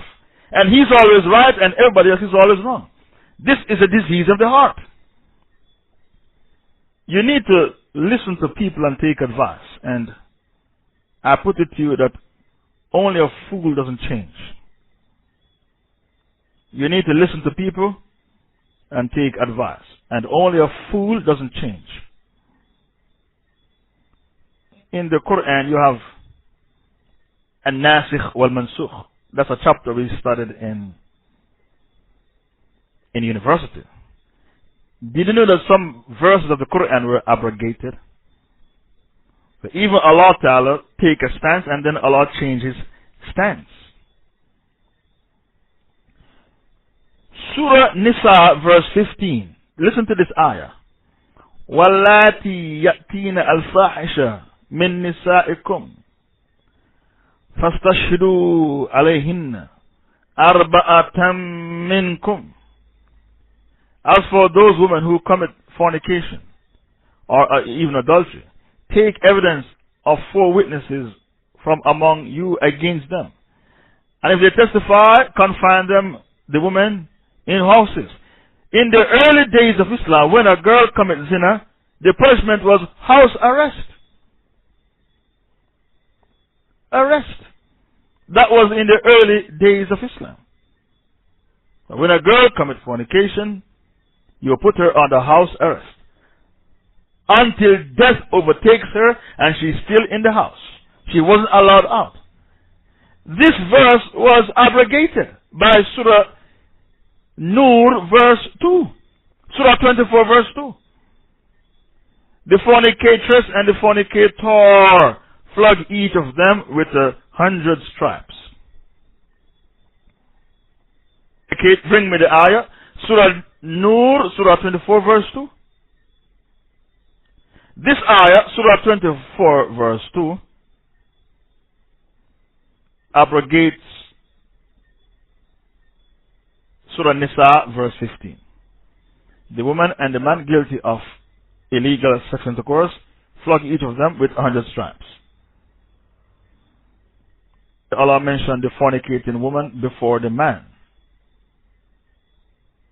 Did Allah mention the fornicating girl and then the fornicating man? Why did Allah mention the woman first? There are 3 opinions among the scholars based upon research why Allah mentioned the fornicating girl first and the fornicating man second. I question my sheikhs why Allah put the woman first. Opinions are not accurate. Some make sense. The first opinion, the libido of a woman is stronger than that of a man, but because of shyness, it controls her libido. That's the first opinion. The reason why Allah mentioned the fornicating woman first and the fornicating man second is because the libido of a woman is stronger than that of a man. I'm sorry, I will never accept that opinion. It doesn't make sense to me. Because testosterone is more dominant than estrogen. If there's a battle between testosterone and estrogen, testosterone will always win the battle. So to say the libido of a woman is stronger, I will never accept that opinion. The opinion is that it is more shameful for a girl to fornicate than a man. Well, that opinion makes sense. Whether you are living in a Christian society, a Muslim society, a Hindu society, a Jewish society, if a man has 10 girlfriends, they say he has done well for himself. The second opinion, it is more shameful for a girl to fornicate. That's why Allah mentioned the girl first. If a man has 10 girlfriends in a society, they said he has done well for himself. If a woman should have 10 boyfriends, they call her the worst names under the heavens. There is a double standard. It is more shameful for a girl to fornicate. Yes. If a girl should fornicate, she might be a victim of honor killing in Pakistan. But they don't kill the man. In Arab countries, if a girl fornicates, she might be a victim of honor killing. But they don't kill the man. In the UK, when I was living there, many girls became victims of honor killing.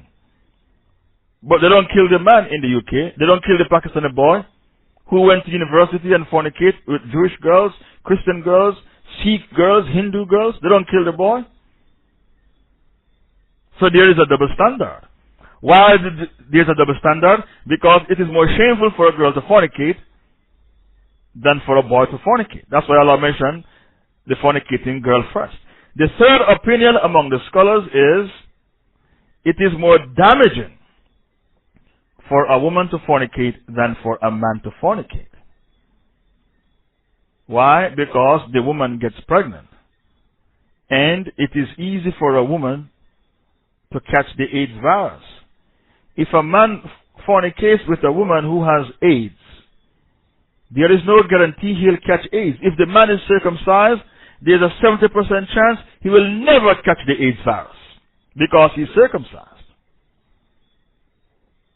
So if a man fornicates with a woman who has the AIDS virus, if the man is circumcised, there is a 70% chance he will never catch the AIDS virus. If a woman fornicates with a man who has AIDS, that woman is finished. That woman is finished. She's going to catch the AIDS virus. It's impossible for her to escape the AIDS virus. So, the reason why, the third opinion, is that it is more damaging for a girl to fornicate than for a boy to fornicate. Because girls are prone to catching diseases, and girls, they are the ones who get pregnant. Men don't get pregnant. The second opinion and the third opinion is the correct opinion as to the reason why Allah mentioned the fornicating girl first and the fornicating boy second. It's more shameful for a girl to fornicate, and it's more dangerous and damaging for a girl to fornicate. The two last opinions, they are the correct opinion in regards to the ayah. Conceitedness.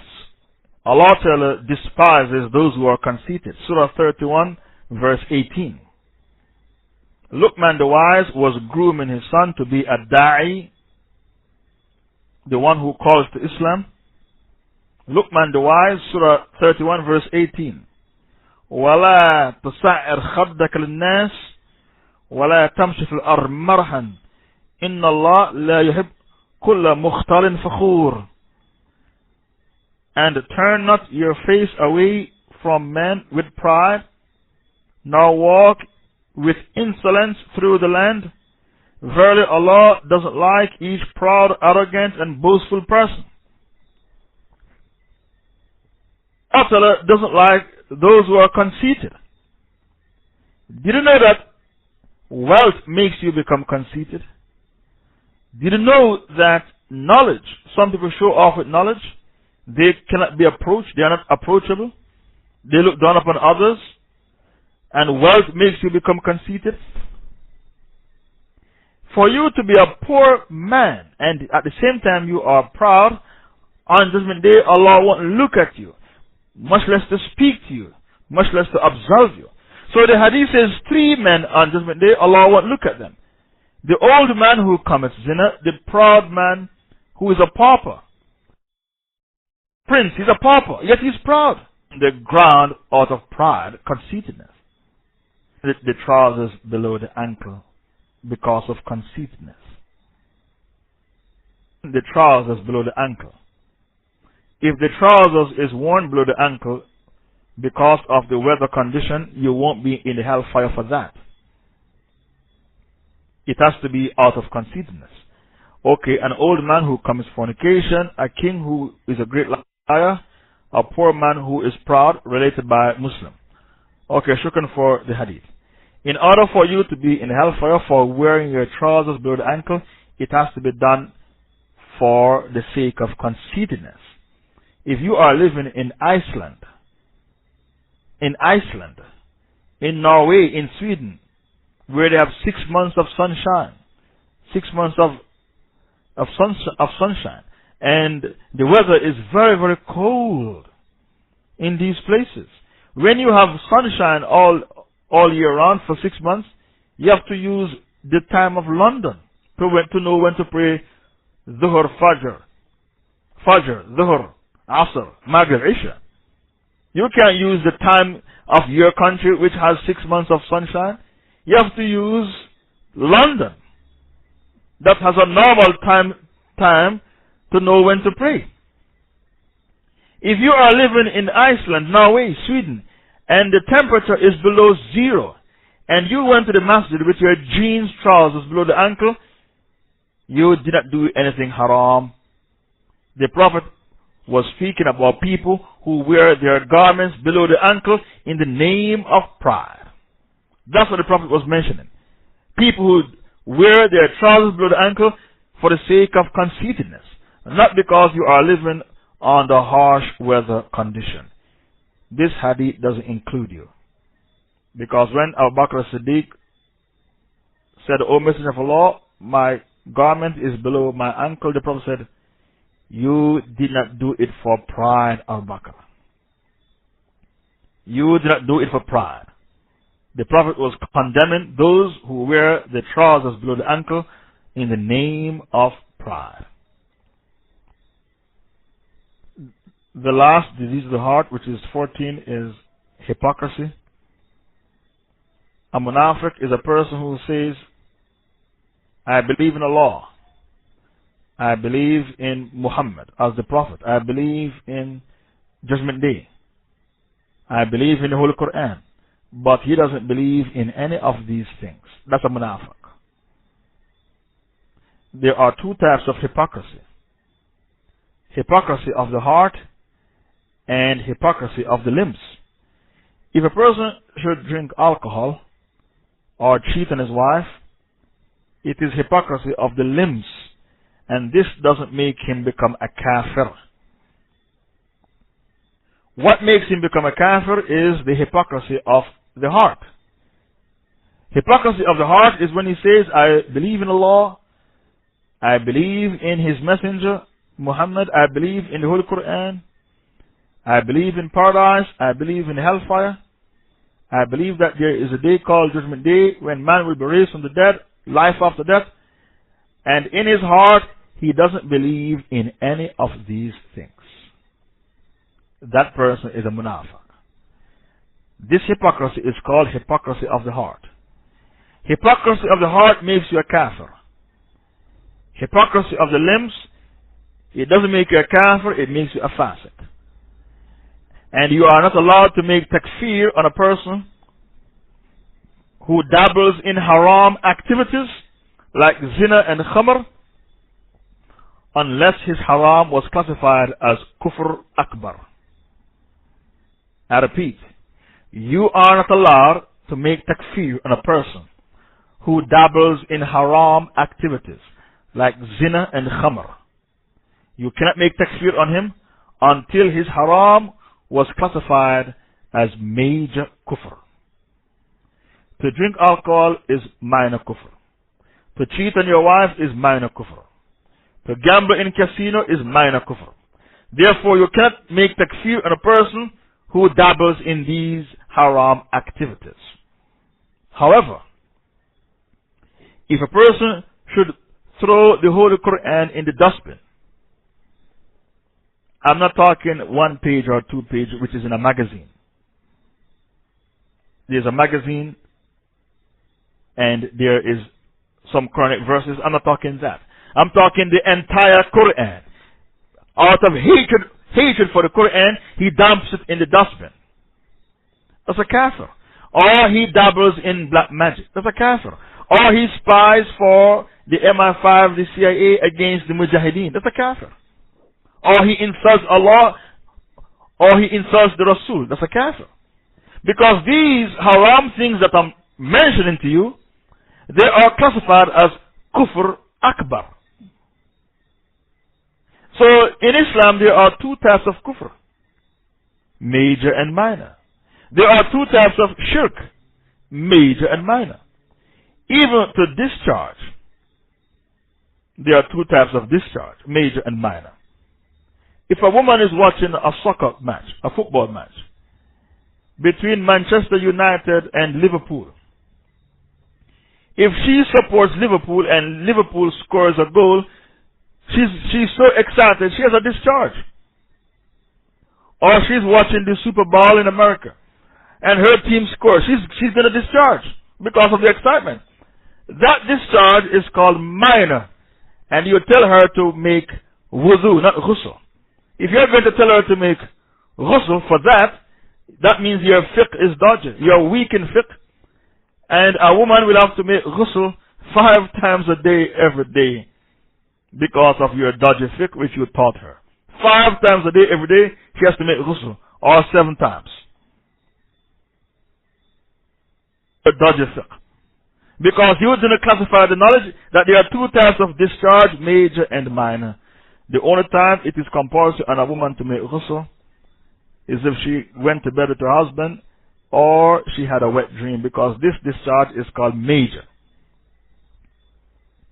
Did you know that the Khawarij went astray because they didn't classify knowledge? If you don't classify the knowledge, you are nothing but a headless chicken. Your knowledge is not classified, you are a headless chicken. The Khawarij who make takfir on the Muslims, they do not know that there are 2 types of kufr, major and minor. They say kufr is kufr. So they make takfir on people who drink alcohol, or people who have a girlfriend, or people who gamble in casino. Kufr is kufr, that's it, you're a kafir. Why they are in this predicament? Because they did not classify knowledge. When you do not classify knowledge, you are nothing but a headless chicken. Even your actions are classified. Your action is either fard, compulsory, like to fast in Ramadan is fard. Sunnah, recommended, like to enter the masjid with the right foot is sunnah. Halal, like to eat beef is halal. It's up to you. It's hanging in the balance. You can do it, you can leave it off. Makruh, like to go to a wedding feast when you didn't get an invite. That's called makruh. Haram, sinful, like to eat pork. To eat pork is haram. So even the human actions are divided up into 5 categories. Then the sunnah itself is divided into 2. Sunnah mu'akkada and sunnah ghair mu'akkada. A strongly emphasized sunnah and a sunnah which is being strongly emphasized. Haram itself is divided into 2. Major haram and minor haram. Shirk is divided into 2. Major shirk and minor shirk.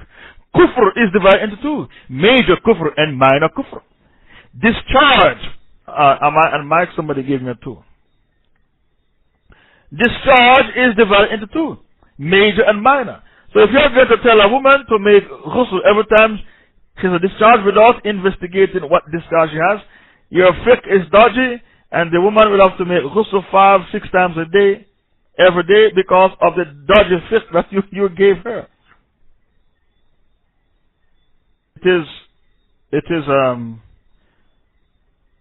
The hadith says that Sibab al-Muslim fisq wa qitaluhu kufr. To insult your Muslim brother is a sin, but to fight him is kufr.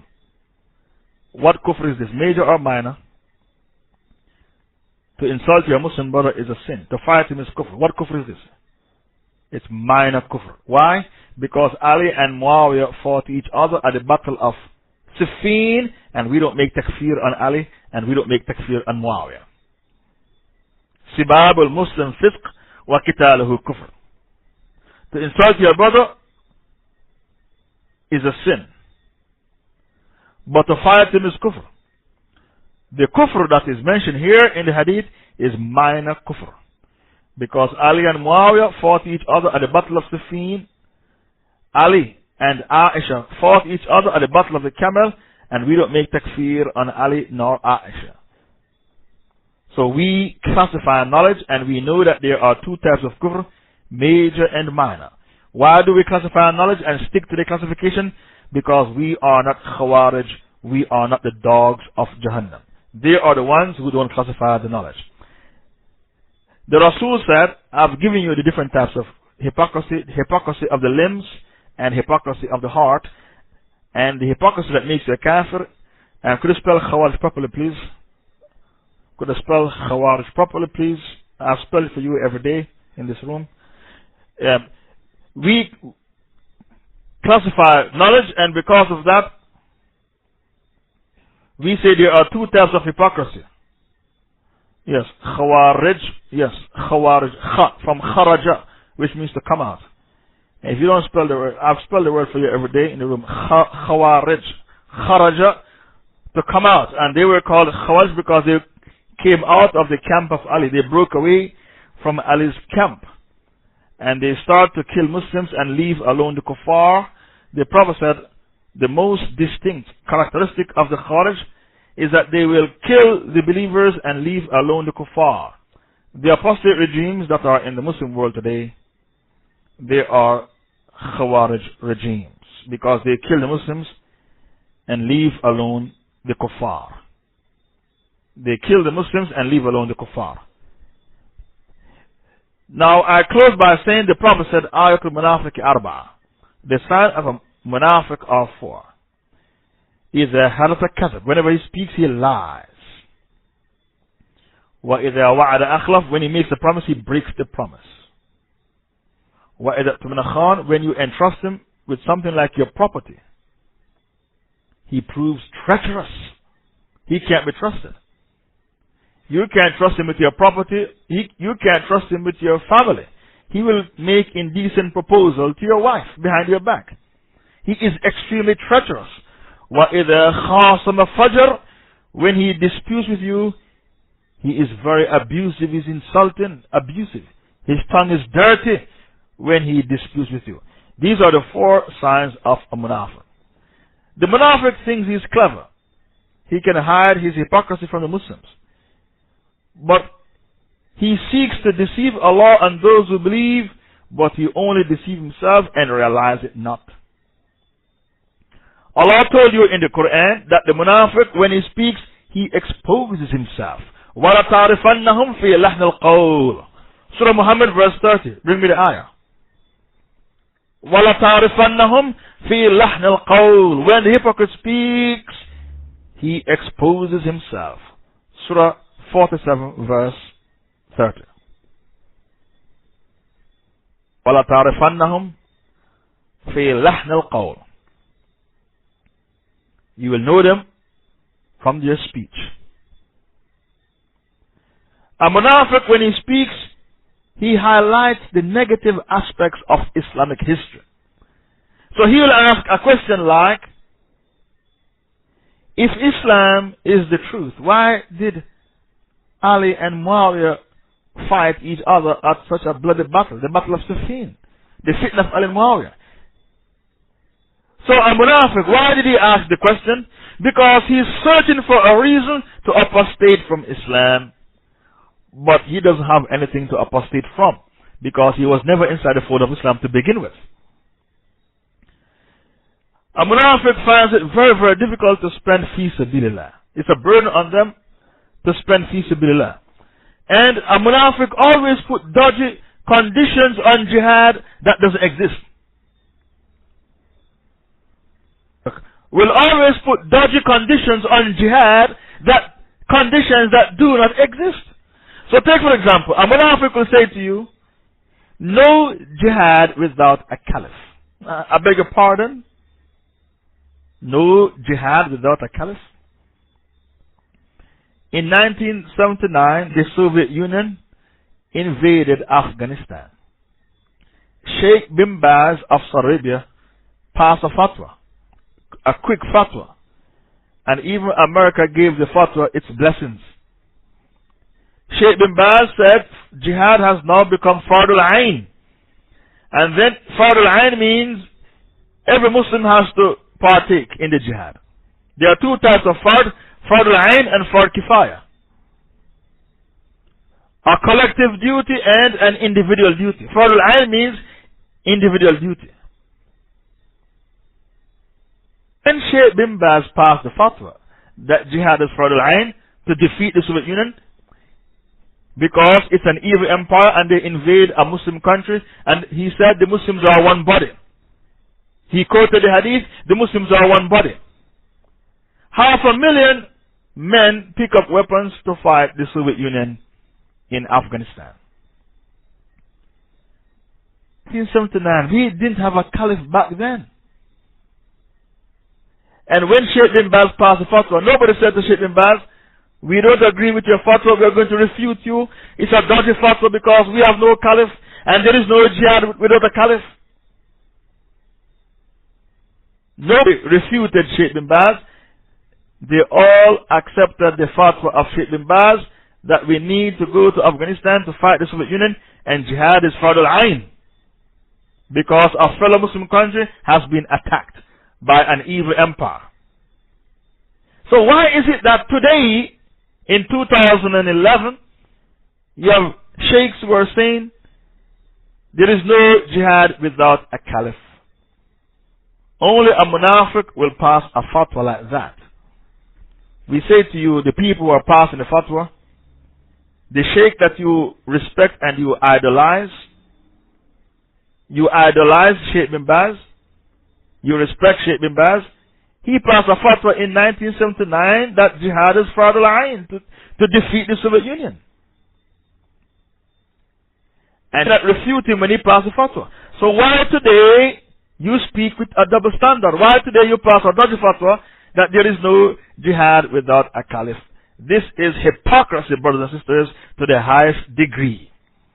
I don't want you to be naive. You hear a person speaking kufr and you can pick it up that the man is a munafiq and he's peddling kufr. I don't want you to be naive. A person says to you, how do you know that the sheikh who passed a dodgy fatwa, how do you know that he didn't make tawbah before he died? What if he made tawbah before he died? That is hypocrisy again. Because Allah said in Surah Baqarah 160, whenever a scholar, a sheikh is making tawbah, it has to be done publicly. But the reason why the munafiq said that to you is because he knows that maybe you don't know anything about Islam, and you don't know that Allah said in Baqarah 160 that whenever a scholar is making tawbah, it has to be done publicly. Baqarah 160. Allah said a public figure who misguided the ummah, when he's making his tawbah, he has to make the tawbah publicly. Except those who repent and do righteous deeds and openly declare the truth which they concealed. Allah said what? Openly declare the truth. Your tawbah has to be done openly, publicly. So why you came to us, brother, the sheikh who passed the fatwa, what if the sheikh made tawbah before he died? I put it to you, Allah said in Baqarah 160, the tawbah of a sheikh has to be done publicly because he misguided the ummah of Muhammad publicly. But the reason why they spoke to you like that is because they think you don't understand Islam and you are not aware about Baqarah 160. A person will say to you, I have 3 wives because Allah said in Surah Nisa, verse 3, marry women of your choice, فَانْكِهُ مَا تَابَ لَكُم مِّنَ النِّسَاءِ مَثْنَى وَثُلَاثَ وَرُبَاعَ 2, 3 or 4. Allah said marry 2, 3 or 4. That's why I have 3 wives.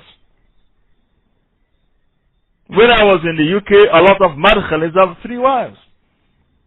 They don't work. They are very, very poor, like a church mouse. But they have 3 wives. And they propose to the prettiest girls. Now, this same person, he goes to the Muslims who have shops and he harasses them for zakah. So, give me your zakah because I have 3 wives. Some give him, some don't. So he's attracted to the polygamy aspect of Islam, and he's attracted to the zakah, the money aspect of Islam. He's attracted to money and polygamy. This same person, when you tell him about the jihad in Iraq, in Afghanistan, in Shishan, he said, no, there's no jihad taking place. I don't have to join the front line because there's no jihad without a caliph. I'm sorry, there is no jihad without a caliph. And these mujahideen, they are terrorists. They are fanatics. They are khawarij. The reason why I spy for the British or the CIA, I'm helping them to catch the khawarij, the terrorists. Now, this person, he comes over into Islam and he has 3 wives. Because he read it in the Quran. And then he harasses the Muslims for zakah. Give me your zakah because I have 3 wives. Okay, you believe in zakah because money is involved, and you believe in polygamy because sex is involved. When we say go for jihad where sacrifice is involved, say no, I can't go for jihad, I'm sorry. There's no jihad anywhere in the world. There is no jihad without a caliph. That is a munafiq, brothers and sisters. And the reason why I'm giving you practical, everyday example is because many of you are very, very naive. A munafiq is in front of you and you can't tell the man is a munafiq. That is a munafiq. His hypocrisy is so much that he calls the mujahideen khawarij and terrorists. He comes over into Islam for money and sex, for zakah and polygamy. He's using Islam for money and sex. That's a munafiq. Many of you have munafiqs in your community and you cannot tell the person is a munafiq. A person says, I follow Ibn Taymiyyah. I follow Ibn Taymiyyah. I follow Ibn Kathir. These are great scholars. I follow Salaf al-Salih. Okay, what is your opinion? What is your opinion on the apostate regimes? Also, brother, these leaders, don't topple them because it is qadr Allah for them to be in power. And don't forget, the Prophet said, you get the leader you deserve. So because it's qadr for Bashar al-Assad to be in power, leave him alone, don't topple him. You get the leader you deserve, it's qadr. And by the way, to dismantle the Sharia of Muhammad is a minor kufr. What do they say? To dismantle the Sharia of Muhammad is a minor kufr. Therefore, I will never topple the apostate leaders. You brag and boast that you follow Ibn Taymiyyah. But Ibn Taymiyyah and Ibn Kathir said, it is known of Islam by necessity that whosoever dismantles the Sharia of Muhammad, such a person is a kafir. Ibn Kathir was the student, Ibn Taymiyyah was the Shaykh, the teacher. The student went further than the Shaykh. He said in his fatwa, and this person should be fought until he returns to the Sharia of Muhammad. We say to the Madkhalis, the Salafis, the stench of your hypocrisy is excruciating and it is obnoxious. Okay, Shukran, Authentic 35 for bringing the Hujjah. The stench of your hypocrisy is obnoxious, it is excruciating, and it is nauseating. Because nobody quotes from Ibn Taymiyyah more than a Saudi Salafi, a Madkhali. Yet when we bring the fatwa of Ibn Taymiyyah in black and white for them, they said, no, this time we won't follow Ibn Taymiyyah.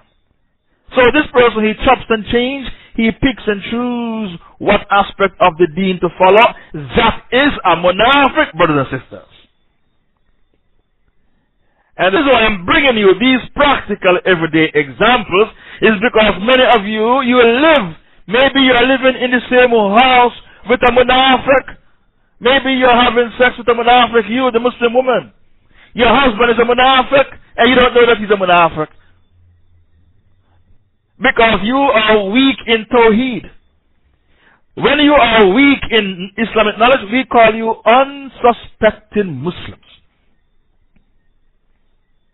The title for you is you are a Jahil Muslim, an ignorant Muslim. Just like the Christians who don't know anything about their religion. But because we don't want to offend you, we call you unsuspecting Muslims. Why are you an unsuspecting Muslim? Where is your furqan? Your criteria to judge between the right from the wrong, the good from the bad, the pure from the corrupted, the truth from the falsehood. Where is criterion? Allah Ta'ala said, if you fear me, Allah, I will bless you with the criterion. يَلَذِينَ آمَنُوا إِن تَتَّقُوا اللَّهَ يَجْعَلْ لَكُمْ فُرْقَانًا. Oh, you believe, if you fear Allah, Allah Ta'ala will bless you with the Furqan. Surah 8 verse 29. Surah 8 verse 29. يَلَذِينَ آمَنُوا إِن تَتَّقُوا اللَّهَ يَجْعَلْ لَكُمْ فُرْقَانًا. Oh, you believe, if you fear me, Allah, I will bless you with the Furqan, the criteria, to judge between the right from the wrong, the good from the bad, the pure from the corrupted, and the truth from the falsehood. Many of you see a shaitan, and you think he's an angel. Why? Because you have no Furqan. Why you have no Furqan? Because you have no taqwa. Allah said, if you want me to bless you with the Furqan, you will need taqwa. Ya ladhina amanu, in taqtakullah, yaj'al lakum furqanan. Or you believe, if you fear Allah, I'll bless you with the Furqan. The Mujahideen are on the battlefield. Somebody said, I'm sorry, we don't have Tomahawk cruise missiles, we don't have the Bradley tanks, we don't have the Apache helicopters. We don't stand a chance, we can't win. It's best we turn back, we can't win. That is a munafiq, brothers and sisters. He is called the murjif. He spreads negativity in the ranks of the believers. A murjif. He spreads negativity in the ranks of the believers for the morale of the believers to go down. Down. Allah spoke about them in Surah Tawbah verse 47. لو خرجوا فيكم ما زادوكم إلا خبالا ولأودعوا خلالكم يبغونكم الفتنة وفيكم سماعون لهم والله عليم بالظالمين. Surah Tawbah verse 47. If you bring out these munafiqeen with you to the battlefield, they'll only cause you khabala, disorder. And they will become busybodies. Doing what? Spreading the seeds of sedition. Sowing the seeds of sedition. Sowing the seeds of sedition. Fitna. Yabghunakum al-fitna. And then Allah said some people are so naive, they will listen to them. Some of you are so naive. وَفِيكُمْ سَمَّاعُونَ لَهُمْ. Some of you are so naive, you will listen to the munafiqeen. The munafiqeen, the Prophet left with 1,000 strong to fight against 3,000 at the Battle of Uhud. The munafiqeen, they spread negativity. What happened? 300 turned back. 300 turned back. They caused 300 of the Sahabas to turn back because they spread negativity at the Battle of Uhud. So 700 Muslims were left to fight 3,000 kuffar. Bring you some other signs of the munafiqs. But I've been speaking for a long time, and I'll pause and take 5 questions. Brought you more examples of a munafiq. The munafiq, he pick and choose what part of Islam to practice. He treats Islam like a plate of food. He takes what he wants, and then he dumps what he doesn't want. He takes what he wants, and he dumps what he doesn't want. Okay, I'll give you another sign of a munafiq. Have al-wala wal-bara. You are at work. If you have a quarrel with a Christian at work, he takes sides with a Christian against you. Can you believe it? You are at your workplace and a Muslim is at your workplace with you, and you have a quarrel with a kafir at your workplace. The munafiq, he's not going to take your side, he's going to take side of the kafir. They have no al-wala wal-bara. They can't take your side. When the mujahideen are fighting, they don't cheer for the mujahideen. They cheer for the crusaders against the mujahideen. And call the mujahideen terrorists and khawaris and all the other derogatory names. That's a munafiq. He will never take your side when there's a conflict. He takes the side of the kuffar against you, the Muslim. That is a munafiq, brothers and sisters. He has no al-wala wal-bara. Al-wala wal-bara means to love and hate for the sake of Allah. Did you know that the Christians are munafiqeen? The Christians said they follow Jesus. When I was on tour of Africa, the Christian countries, the AIDS virus is pandemic. Like South Africa, Swaziland, Botswana. The AIDS virus is pandemic. Because these men are not circumcised. So when you are not circumcised, you are prone to catching AIDS. Now you, the Christian men in Africa who are black, you are not circumcised. Jesus was circumcised on the 8th day according to your Bible. So how comes you say you follow Jesus and you're not circumcised? The Jews say that Jesus was a bastard child and Mary was a prostitute. That is the Aqidah of the Jews. How comes you, the Christians, how comes you love Jews and they call your God a bastard child? That is a munafiq. Christians are munafiqeen. They love Jews who call your God a bastard child. Christians are munafiqeen. And I call them munafiqeen when I go on the Jamaican radio. Because I don't mince my words. When I go on the Jamaican national radio, I call them munafiqeen. I don't mince my words. And because of that, the British gave me 9 years for my frankness. If I think you're a munafiq, I'll call you a munafiq to your face. Why do you think we do the devil's deception of the Khawarij, the devil's deception of the Murji'ah, the devil's deception of the Mu'tazila, the devil's deception of the Goofy Sufi, the devil's deception of the Shady Shiites, the devil's deception of the Parvezi, the devil's deception of the Saudi Salafi, the devil's deception of the Baril. Why? Because if we think you're a munafiq, we tell you to your face, not behind your back, to your face. Christians are the biggest munafiqeen in the world. They support the Jews in killing Muslims. They support the Jews who call their God a bastard child and Mary was a prostitute. That is a munafiq. Inshallah, I'll pause here and take 5 questions in regards to the dars. We have completed disease of the heart. We'll go to another topic tomorrow, inshallah. Tomorrow is Friday, is my day off. Saturday we'll take up another topic. Please look out for the other topic. Is it permissible to marry a man or a woman for their passport as well as their deen, to make hijrah, whether for deen or to better your financial circumstances? Marrying people for passport is deception. You should marry them if you love them genuinely, not for passport. That is deception. So there are many people who marry Muslim sisters for passport and then they dump them when they get the passport. When I was living in the UK, I've seen that many, many times. They marry sisters for passport. Some marry for French passport, British passport, American passport, and when they get the passport, they dump the sister and move on. That is deception. You should marry a person if you genuinely love the person. And marrying for passport, that means you want to live comfortably in Dar al-Harb. You should be thinking about hijrah, not to be living comfortably in Dar al-Harb and marrying for passport. If you do that to a kafir, then there's nothing wrong, but you cannot do that to a Muslim sister. You do that with a kafir, there's nothing wrong, but you're not allowed to do this with a Muslim sister. I'm taking 4 more questions. What is the dalil to say that a man who was previously married, who commits zina, is not fornicating but is committing adultery?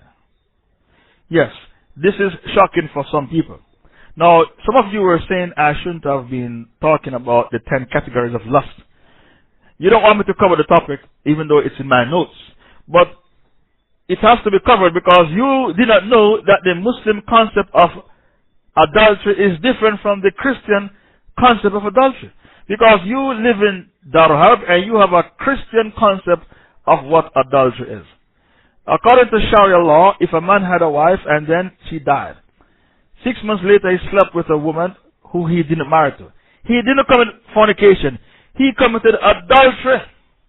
He committed adultery, not fornication.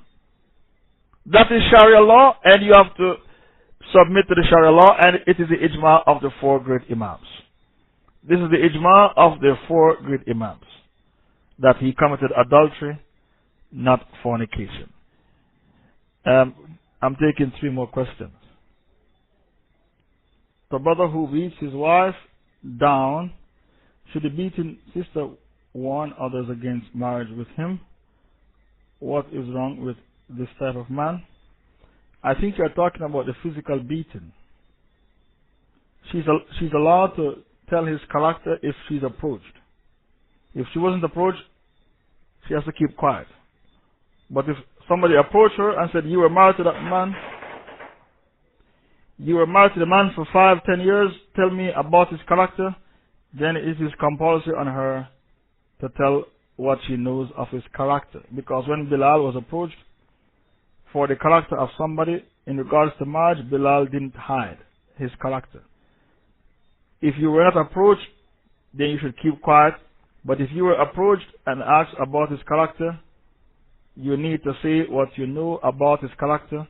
Maybe he has a temper problem. And because of his temper problem, he might kill his wife. So in that case, you are supposed to tell the sister who wants to marry him about his character, and then it is up to her to take her chance and still marry him.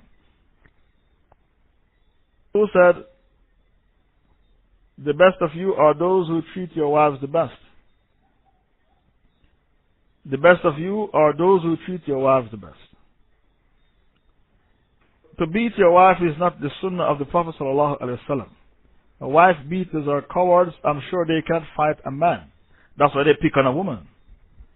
The Prophet never hit any of his wives. And he said, I am the best of my wives. Sister who is suffering domestic violence should talk to her wali for the wali to sort out the husband. If the husband cannot be reformed, you have to leave the marriage, because these men, they kill women. These wife beaters, they kill women. So if the person cannot be reformed, it's better you leave the marriage. Okay, where are the other questions? So the infidels are Shar al-Bariya, the worst of creatures, and they are antagonistic towards Islam and the Muslims. However, why is it that Muslims in Europe and America put all the blame entirely on the Kafirs, and they pretend to live in utopia and ignore all the thousands of munafiqs in the Muslim community who are ready to sell out to Scotland Yard, MI5, etc., etc. And the reason why they sell out to Scotland Yard and MI5 is because of the hypocrisy which is in their hearts. So the hypocrisy which is in their heart, and they have doubts about Islam, that's why they sell out. Also, the reason why they sell out is because most of them, they learn their deen from Barelwi and Diobandi, and they don't teach Al-Wala wal-Bara. Barelwis and Diobandis, and Mike, can you hear me? Because someone said the mic dropped. The Barelwis and the Diobandis, the Tabligis, they don't teach the concept of Al-Wala wal-Bara. So for people from their community to sell out, to spy for Muslims for a salary, is very easy for them, because at no time did their Maulanas teach them the concept of Al-Wala wal-Bara. And the people who live in the West and ignore the plight of their brothers and sisters in other parts of the world, their problem is a problem of hypocrisy, and they do not understand Al-Wala wal-Bara. Because the Prophet said, the Muslims in their love, mercy, and affection for each other is like one body. When one part of the body is affected, any other questions? Who are the good people to study with in the UK? Who are the scholars of Talibul Ilm with strong Aqidah? I haven't been in the UK since 2007, and I've lost touch with the fiqh al-waqi of the UK. You're better off putting that question to Brother Abu Nusayba. I've lost touch with the fiqh al-waqi of the UK. And the UK is a chapter in my life which is now behind me. I've moved on from the UK, and I haven't got knowledge of the fiqh al-waqi. An apostate from Islam by helping the Kuffar army, does his nikah contract automatically break? Yes, his nikah breaks, and the woman has to divorce him and make bara from him. She's not allowed to stay with him, because when the people apostated in the time of Abu Bakr, the women who didn't leave their husbands, Abu Bakr took them as concubines. They were taken as concubines.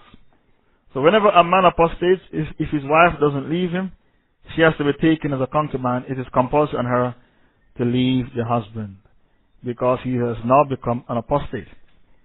The evidence to prove that when you help the Kafir army by translating for them, spying for them, you become a kafir, is Ma'idah 51. So Ma'idah 51 is the evidence that when you help the kuffar army by translating for them, spying for them, you become a kafir. Ma'idah 51. And sisters warn others against marriage with him. What is wrong with this type of man? I think the person is emotionally attached to the situation. This person is evil in character because he has no taqwa. The person is evil in character because he has no taqwa. The Prophet said, the best of you are those who treat your women folks the best. So if you don't know that a person is a wife beater, why did you marry him? Why did you marry people without getting a character reference for the person? You are so desperate to marry, you marry a man without getting a character reference. Fatima bin Qais, when she got 2 proposals from Muawiyah and Abu Jahm, she approached the Prophet for a character reference. The Prophet said Muawiyah is tight-fisted, is mean. Abu Jahm is a wife beater, so marry Usama. The Prophet dismissed Muawiyah and dismissed Abu Jahm. Said marry Usama. She was surprised, but she still married Usama and the marriage was successful. Abu Jahm is a wife beater, Muawiyah is stingy, so marry Usama. She was surprised when the Prophet said Usama, but she still married Usama and the marriage was successful. Woman went for a character reference before she got married. She did not jump to marry, she went for a character reference. You sisters, you marry wife beaters, you didn't get a character reference. It's your fault. You should have gotten a character reference before you accept the proposal. In Darhab and refuses to make bara because she thinks he's still a Muslim. There's nothing we can do for the sister if she doesn't want to make bara from him. Because of the ayah, Allah will never change your condition until you yourself change. Surah 13, verse 11. Allah will never change your condition until you yourself change. So the sister is happy in the relationship, even though she's beaten. Some women, they like to be beaten by their husbands. This woman has a personality disorder. Surah 13, verse 11. Allah will never change your condition. Women like to be beaten by their husbands. They said, if my husband doesn't beat me, he doesn't love me. So this sister has a personality disorder. There's nothing we can do for her because Allah said He will never change your condition until you yourself change. Surah 13, verse 11. Inna Allah la yughir ma biqum hatta yughir ma bi anfusihim. Women who like to be beaten by their husbands, they were abusers, kids, not sexual abuse, physical abuse. So they think it is normal. Senegal now from the States, and I've noticed a lot of innovations since I've been here. Recently I had a death in the family and I know Janazah is from the Sunnah. But after the Janazah, on the next day, they have a family get together and friends. This family get together that they have after the Janazah, it is a bid'ah, but it is not shirk. So you shouldn't make an issue about it. The problem in Senegal, they have the tariqah, the Sufi tariqah called the Tijaniya tariqah, and they have shirk in their aqidah because they say the Prophet speaks to them in broad daylight and give them instructions. They lie on the Prophet as well. I've met them in Africa and they have Salat al-Fatih that they recite, a prayer that they make up, and they claim if you recite that prayer, you don't need to pray. So the Tijaniya tariqah is very strong in the Senegal. It's a Sufi tariqah, and they have dodgy aqidah.